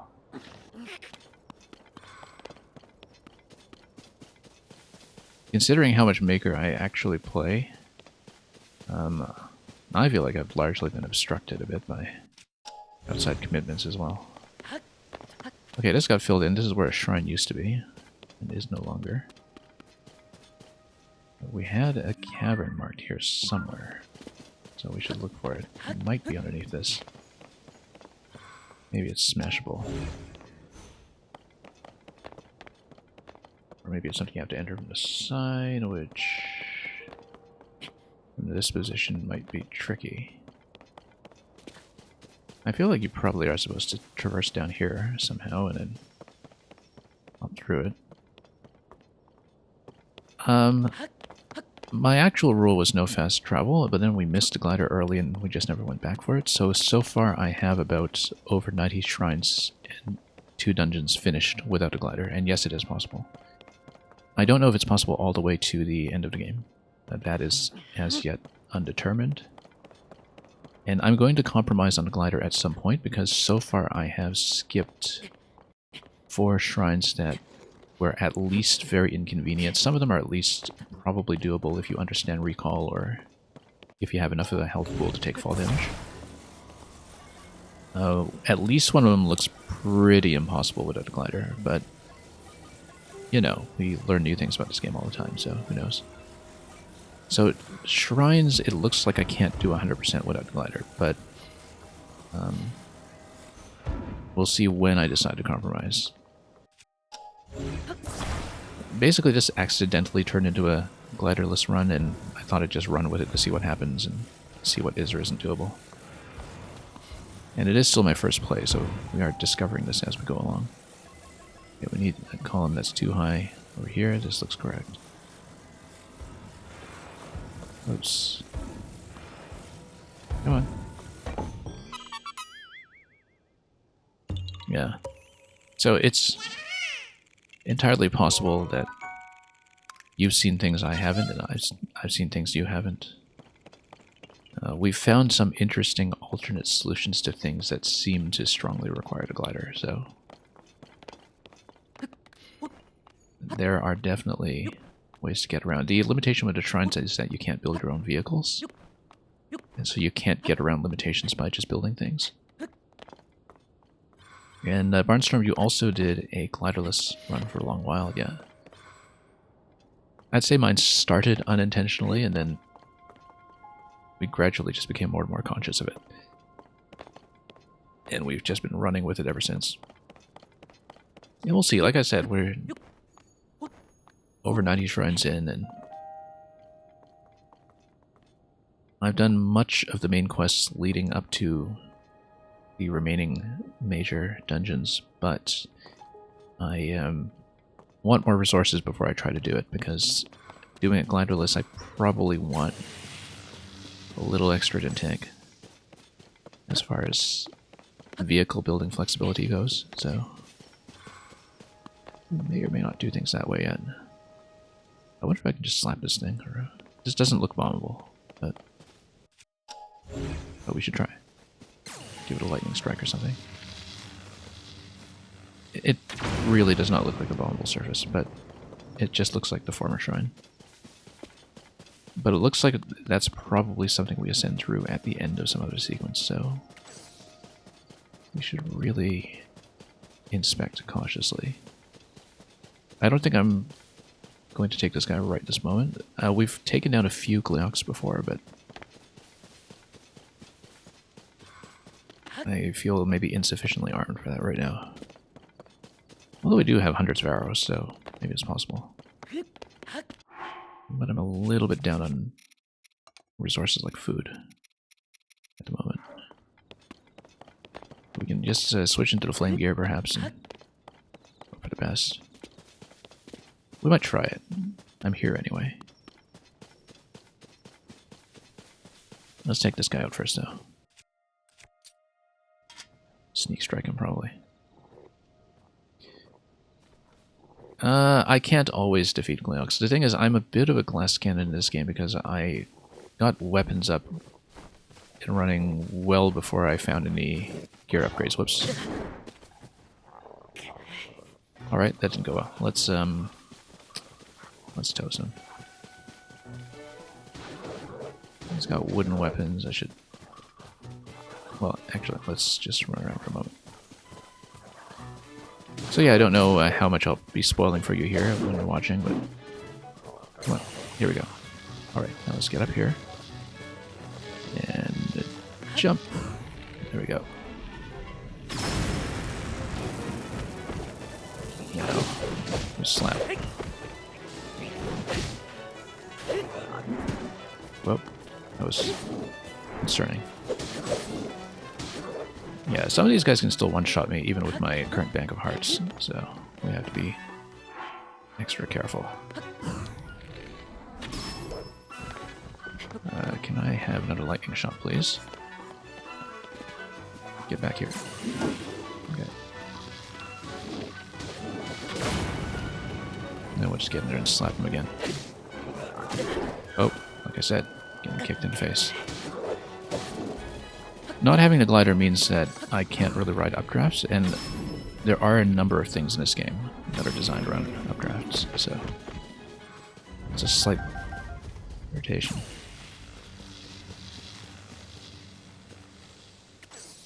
Yeah, I prioritized my stamina bar early, and then, well, no, like I said, we have 90 shrines, so I actually have some health. What I don't have is much armor. Most of my armor is still just on the first tier, so... The first tier of the kingdom. So we'll see, yeah. I'm not going to be on much longer today. Like I said, this is just a bit of a bonus session that I managed to cram in. But we'll see if I can... I'm going to make an attempt at this guy. The previous attempts at Flame Gleoks have not gone well. I haven't beaten a flame one yet, in fact. We've just defeated the other types, but not this one. So we'll likely want to fill up first. We'll switch into flame gear, in fact, if I can. Here's my flame gear, which we at least upgraded by 1 tier. And I think he also makes things hot, too, so we might need heat resistance, not just flame resistance. But we'll change out one piece if that's the case, since we don't have a set bonus yet. Anyway. Let's clear some of these, and then we'll have 5 or 6 hearts or something else. Probably attack up. A little low on food.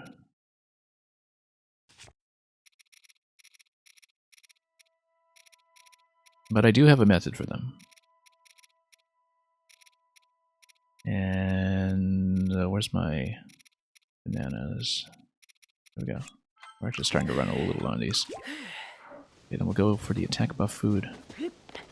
Try to get at least 1 lightning shot down. If I switch to my 44 bow, We just need 6 points on top of that. Which means the key eyeballs should be good enough. I activated that too early. Okay. We got key eyeballs. Rather, ice key eyeballs if we have any. It might be way back in my list. Ice key eyeball, there we go.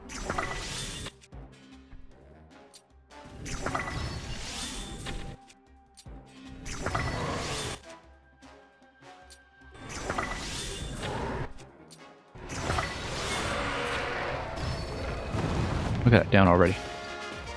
And then...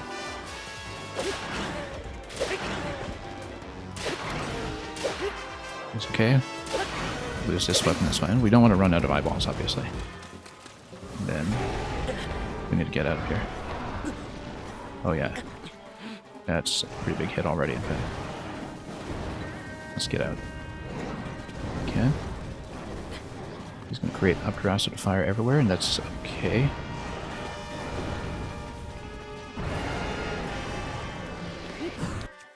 As long as we have... 3 shots should actually be good enough, in fact. Because each of these will take him down by 1. Now, let's see, which weapon are we using? This might be a good place to use the Frostalis Hammer. It is a little less in damage, so let's actually go Flux Pounder.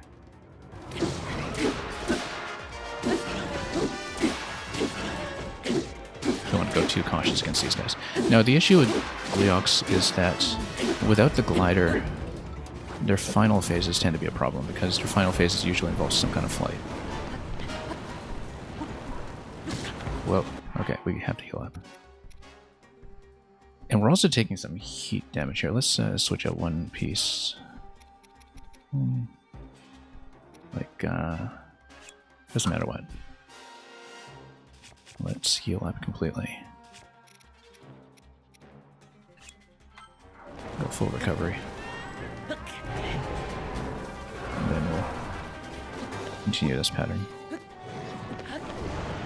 We're going to run out of eyeballs, so I might want to switch to a lower bow. Then, if he uses standard eyeballs, he's going to take about 6 shots.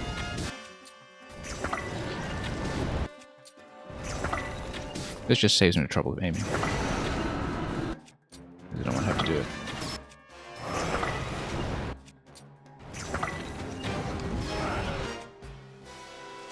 We've got the Aracuda balls as well, of course. Good. Now...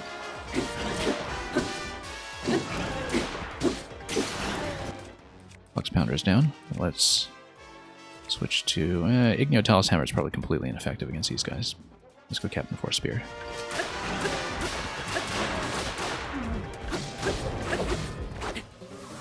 Okay, let's get it. Again, the final phase is what worries me the most. Especially if we can't take fall damage. Okay, so he's gonna spray down the enemy there. We should actually try to use the Ice Chew Jelly in case there's a bonus off of that. Actually, that works pretty well.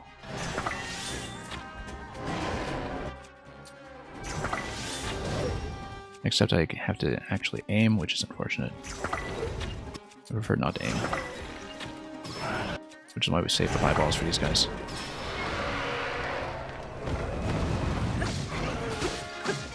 Yeah, let's burn them down as quickly as possible so we don't have to deal too much with the final phase. For the final phase, we'll probably go back to the Ice Key Eyeball.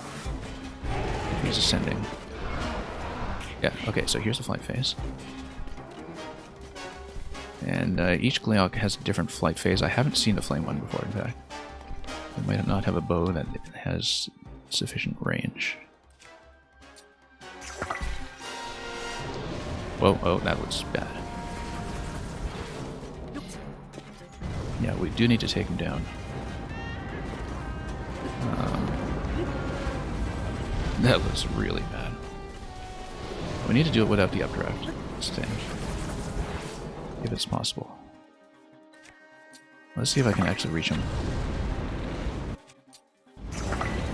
I can, which is good. But we need to heal him.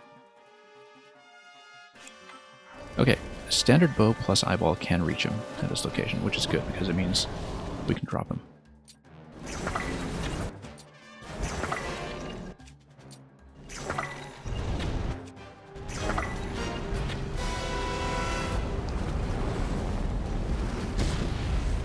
We need to get way out of the way. Let's take down one head.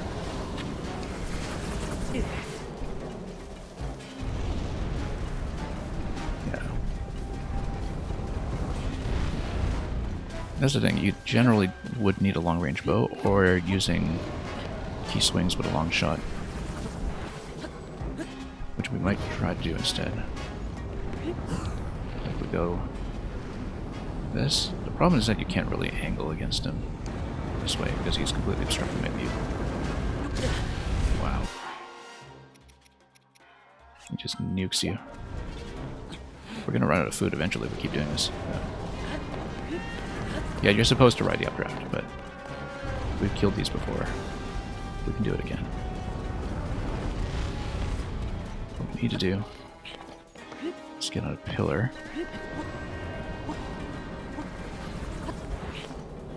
Yeah, he's got all 6 up. Again, unfortunately.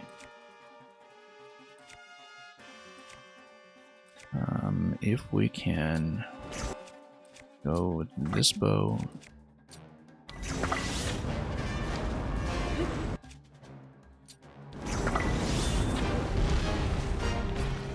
No, it's a miss. Good thing it's not master mode with enemy regen exactly. Yeah. It hits so hard. Okay, and the thing is the angle is kind of bad too. Like, you need to get as much elevation again as possible. I know you can hit one of the heads, but I think I need to use the wings, and I need to aim properly, which is difficult when his meteor attack is obstructing his face.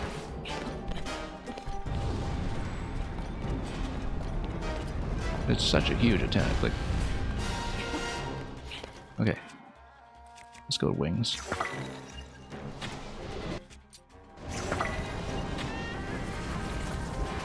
No, because you have to hit him in the head.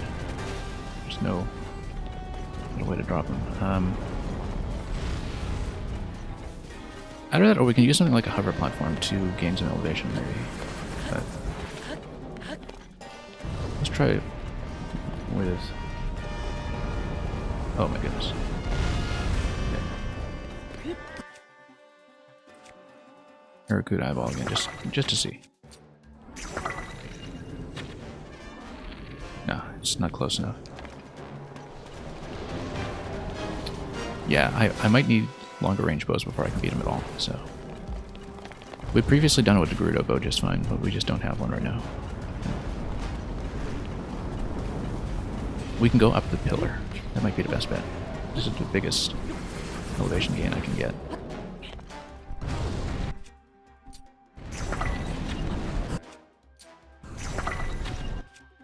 Yes, it hits.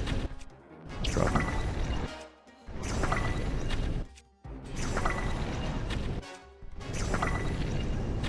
We'll use the pillar. One more shot should do it. Got him. Got him. Yeah, so if you used a pillar, you can do it without the updraft. We spent way too many resources on that, but we got it. That consumed so much food just in the course of surviving that one attack. But, okay, so now we've defeated lightning, ice, and fire, and we've seen the phase 3 on all of them. They're very terrain dependent. Basically, you need terrain that's going to block the attacks, and you need terrain that's going to compensate for the lack of an updraft, unless you have the super long range bows like the Gerudo bows. And you need tons of eyeballs, actually, because otherwise you just can't aim. So, Thank you for the GG. I felt like I worked for that. Also, I never did find where the cave entrance was around here. If there was one, I thought there was one. So we'll look for a minute. Otherwise, we'll probably head over to the nearby geoglyph, watch the cutscene, and probably call it a stream from there for today. So.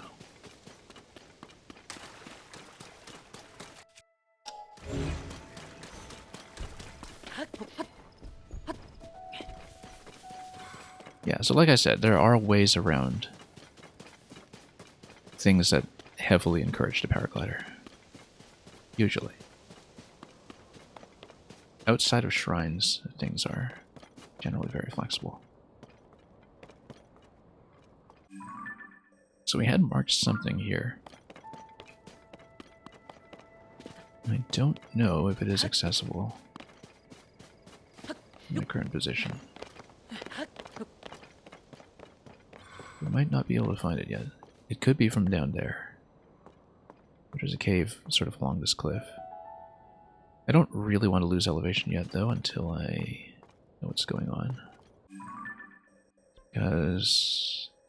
okay, Geoglyph's going to be the other way. Right, Geoglyph is up there on that cliff. Oh, that's fine then.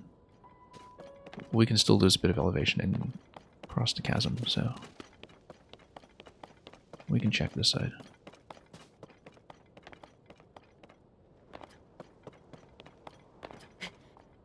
In case it's something.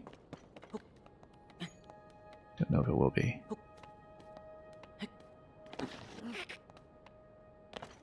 That's where you'll dip. You want to restart with minimal item usage. No glider and do the first shrines out of order. Yeah, I wish that they didn't just have one save slot per profile. Obviously you can have additional profiles, but I feel like these games in particular, and I had this problem with Breath of the Wild as well, until Master Mode came out, that you should have so much flexibility when experimenting with order that it feels unfortunately quite limiting to just have the one save per profile at a given time. And I always wanted additional slots to do things like the straight again and run.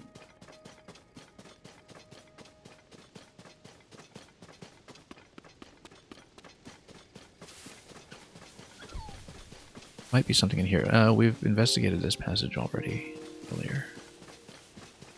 So it's not that. Yeah, you maxed out the profiles because of Breath of the Wild. Understandable. I mean, I just wound up, you know, not doing as much as I wanted with the game. Which is a funny thing to say because I never finished some things like my Master Mode second language run, which I had a lot of fun doing. I just didn't have the time to wrap it up before this game.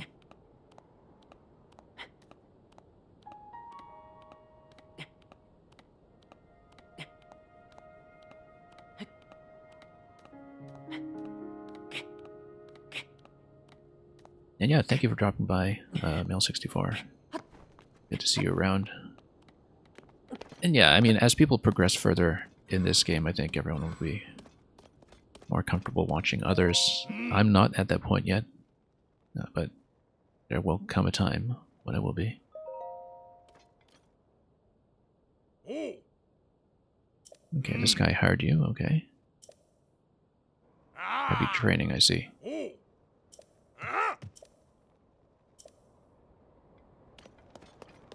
Alright, so he's got a grievance.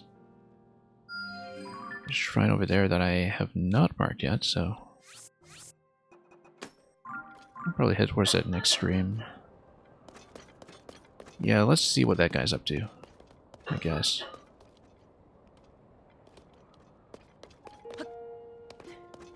You have a file that's no melee weapons? Yeah. I love the archery in this game, incidentally. That's, Tears of the Kingdom is so incredibly archery friendly. Whoops. Okay, you can't just dive in, unfortunately, and cling onto the wall.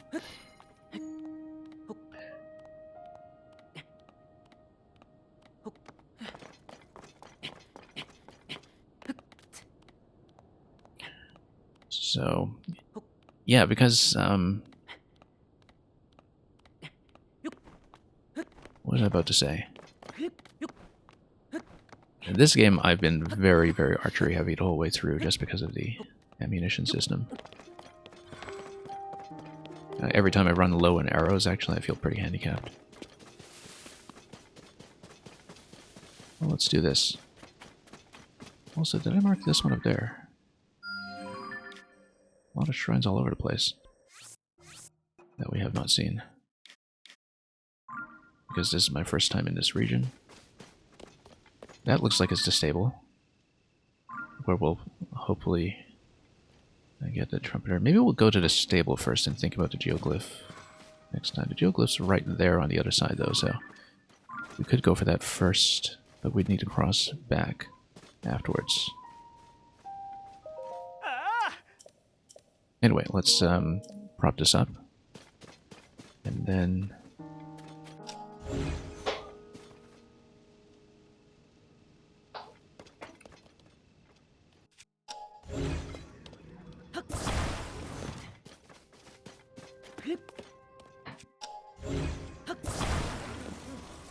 just do a quick height check here.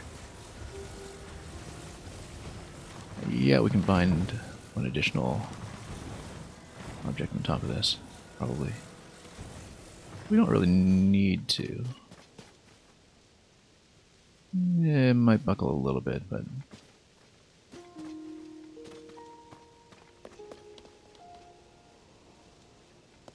yeah, we'll do it this way and prop it up where we usually do.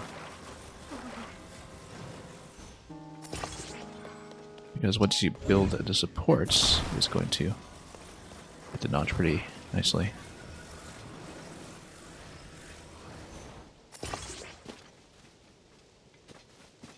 At least I think so.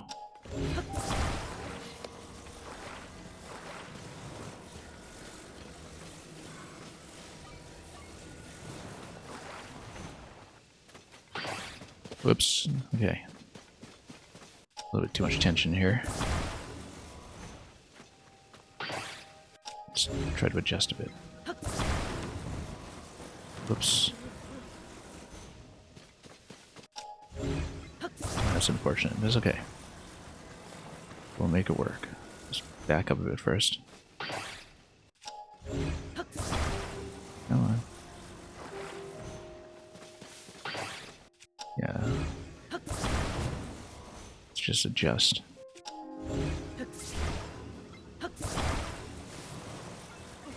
And yeah, I totally understand spoiler avoidance, especially because, you know, so many people are still working on this game.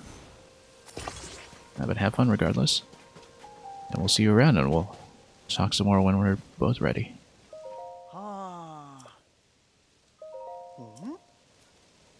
Okay, that's stable.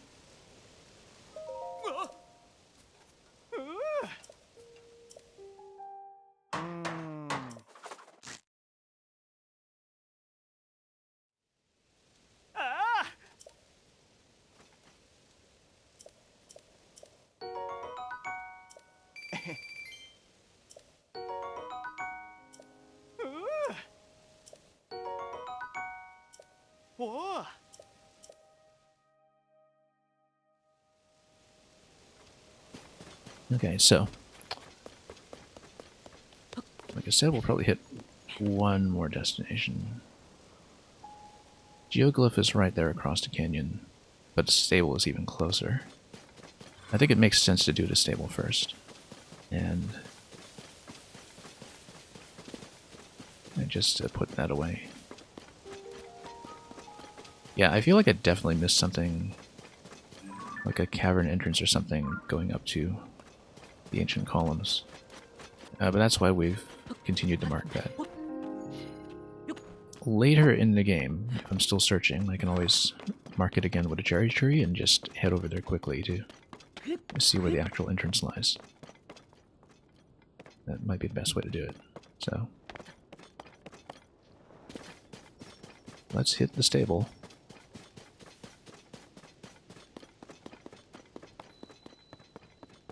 Across the Great Bridge. Yeah, it took me a moment to realize I hadn't been here yet in this game because I had been here in Breath of the Wild not long ago.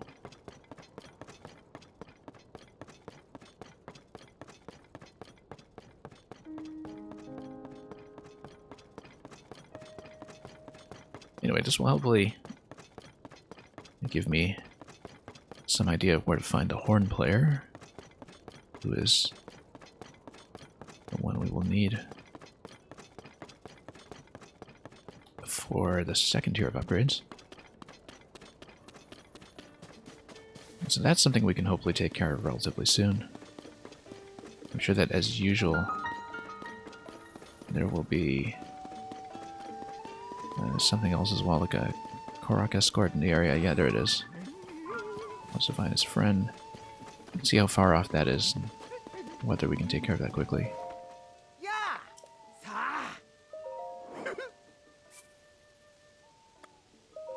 Wow. Wow.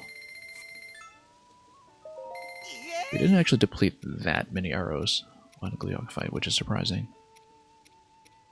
Let's get as many butterflies as we can for gear upgrades. Yeah.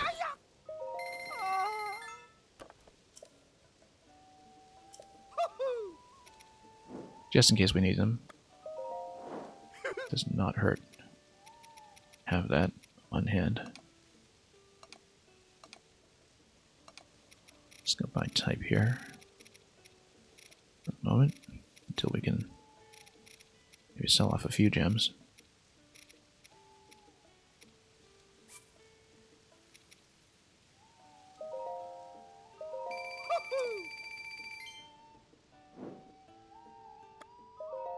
No, no. What have you got? Wow. Wow. Yay. What did you just say? And do you also change when no one is looking? I see, yeah. Wow. Well, I mean, there was that one Yay. stable where everyone was in their underpants. Butterfly antennae are long and club-like, like a bokoblin club, except not like that at all. Wow. Hey. I always scroll through this text so quickly, I should take the time to appreciate what he says when I buy insects. Like a much friendlier version of what you hear in Animal Crossing, where insects are not so well liked. Oh. Ah. Ah. So they're negotiating, yeah. I'll bring music and food to Rito Village. Ah. Ah, that must be the horn player. There we go.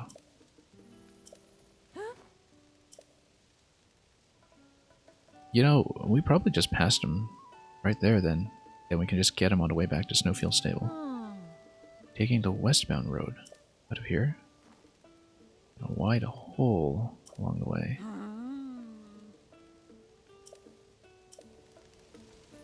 Okay, so that's an interesting series of clues. So we take the westbound road and then... We did see the crater earlier. We should have just checked the crater. Other than the part that we'd already seen. Okay, so this... Yeah, we can unmark this now. So, yeah, it might actually be in the remaining spot in the crater that we just bypassed. Where there was actually a campfire. Everybody's so fascinated with the Don-Dons.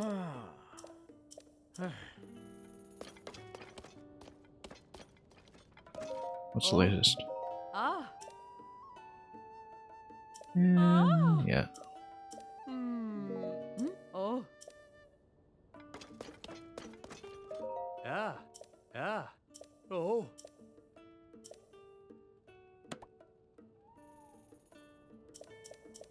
Oh. Sure, to collect the points. Let's do it. Oh.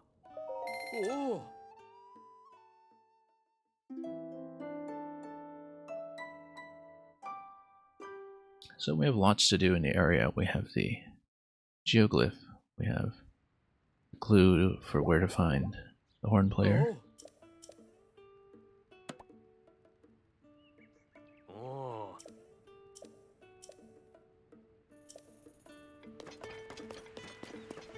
Also, we might as well change out of this gear currently, since we're not fighting Leox anymore.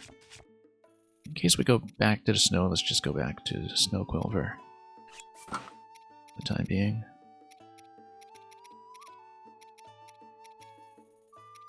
Where are my boots?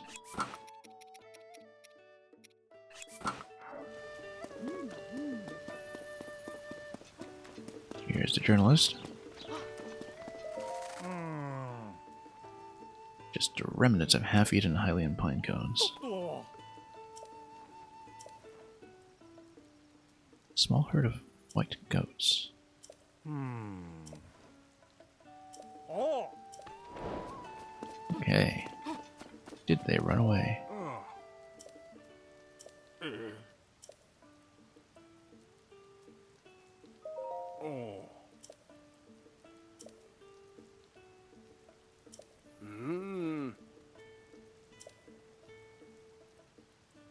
Oh.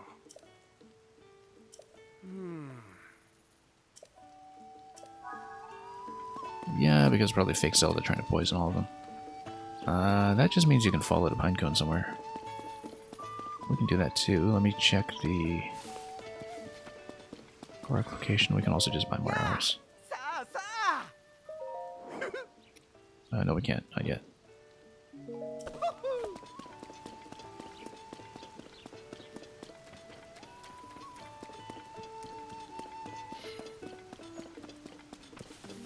This location is almost certainly worth checking. I just don't know if I can climb it right now. We'll make some builds and we'll worry about that later. Let's see how far off. Okay, let's check for a well, in fact. And then let's check for Korok. Oops. I missed all these peppers.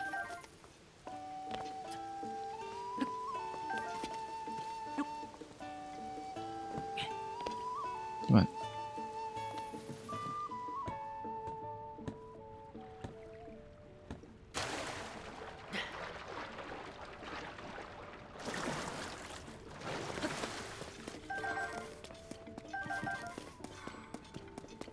Well, might as well shove this aside.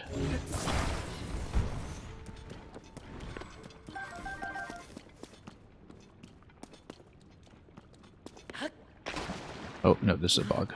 I totally didn't watch the bubbles before I attempted to cross.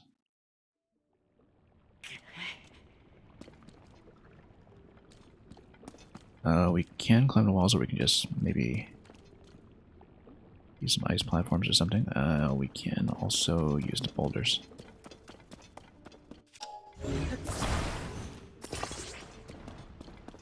If we can shove them through, which I don't really think we can.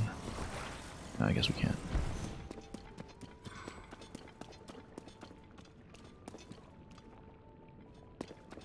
I feel like ice is the best way to do it. Nope, ice won't work. Oh no, we've got a plank. Okay. Of course we do.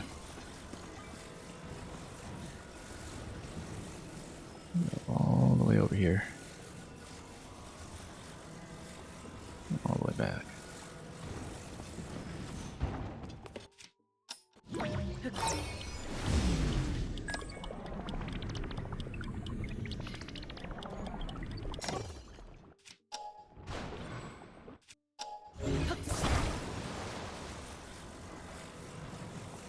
All the way over here. And all the way back.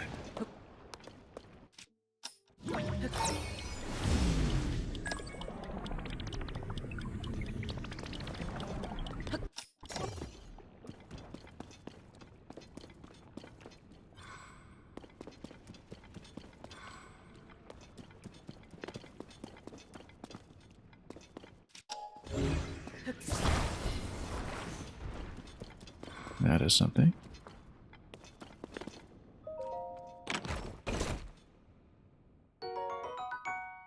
Just a bit of cash. I'll check the other sides too, of course. Okay, not that special.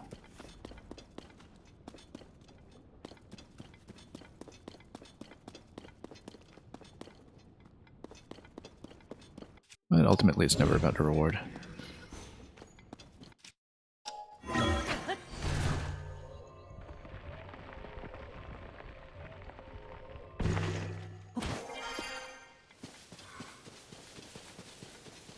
Anyway, you need to reach your friend. Where's your friend?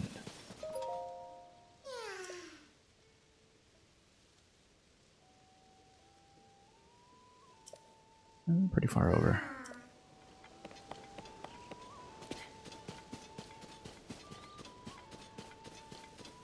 We'll do that when we get a harness on a horse and continue from here and plan the next part of the trail. I think for now,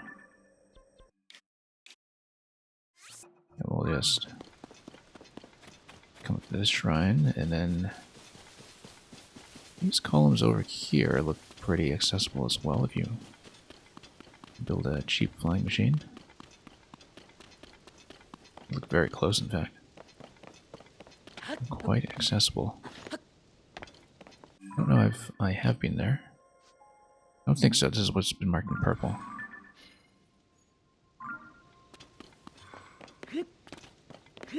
But again, I'm a little too low in Zonite to really be comfortable building vehicles up there right now, so we'll leave it. For the moment, it seems pretty easily reachable with one of the quad rotors, so.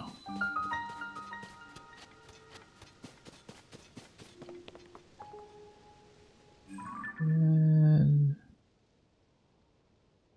just seeing what's on top of these various locations. It's a stable. This is likely just a tutorial grade shrine. Let's just do it.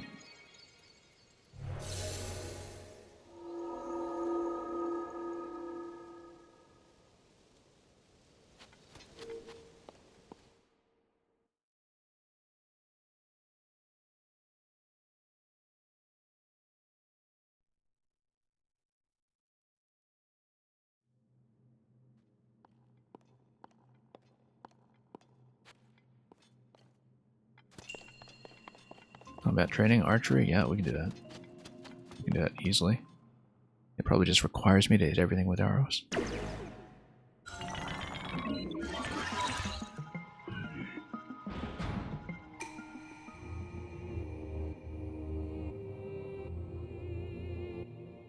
Okay, instructions please.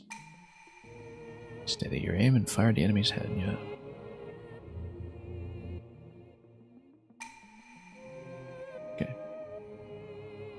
We know how to do it. Not even remotely concerned. This is actually the archery tutorial. 200 hours into the game.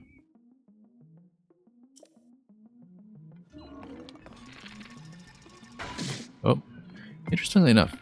Oh, no. It's going to respond to controls. Good. Oh. That missed. Let's just ascend and do the jump shot. Don't deal with it. So that's why we need an archery tutorial, because we miss every shot. Okay, you actually just need to hit him once. Let's not waste too much. Because I might be on my good bow currently. The one I was using against the Gleog. Yeah, that's okay. Robos are easy to come by. We might want to use... No, we'll use this bow. Fine. Damage doesn't matter though. Maybe we should use the construct bow.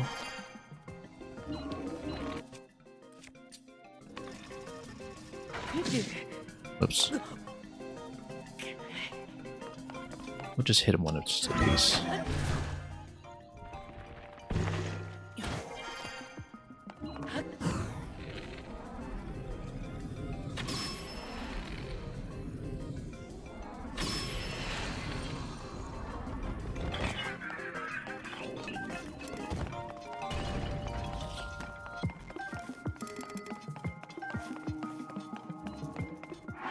guess... Did we break that many weapons? Wow, okay. I guess we did. Yeah, that was against a Gleok fight. I guess we used everything.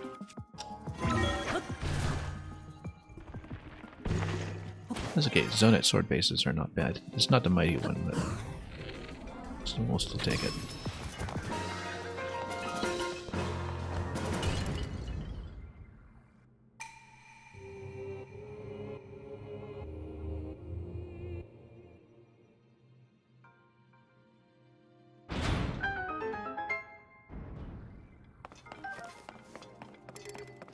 I think these locations usually don't have bonus chests, but we do have arrows, which is nice. We'll gladly take more arrows at any point.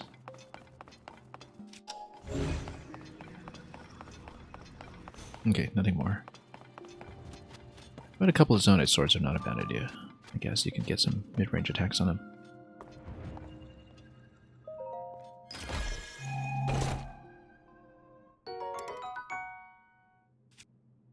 And we've got a durability bow. Let's just keep our current set.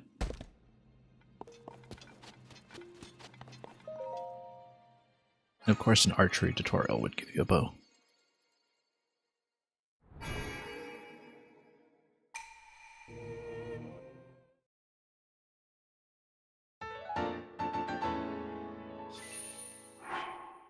Number 93, I think.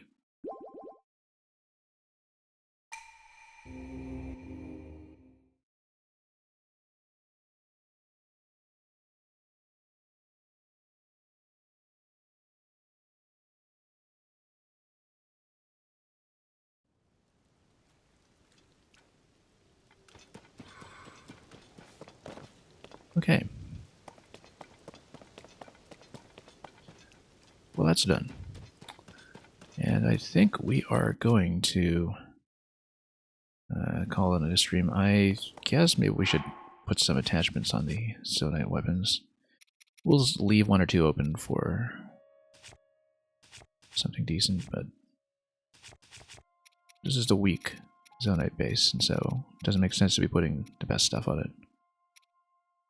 Or maybe it does. But like, yeah, we got plenty of these, like Soldier 3s and...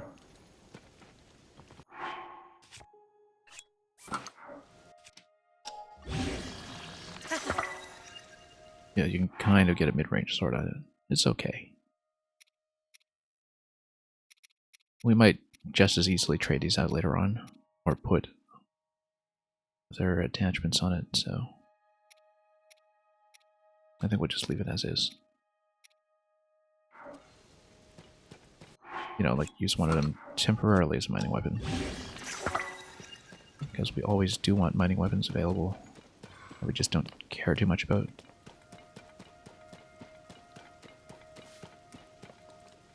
But yeah, here's the Tibet mushroom landscape that we know so well from the first game. And so we've got lots to do. We've got the nearby geoglyph that we passed on the way in. We've got lead as to where to find a horn player for unlocking the second Great Ferry. And we have the Gorok quest over here. We've got so much to do. Also the whole thing with the white goats. Greatest of all time.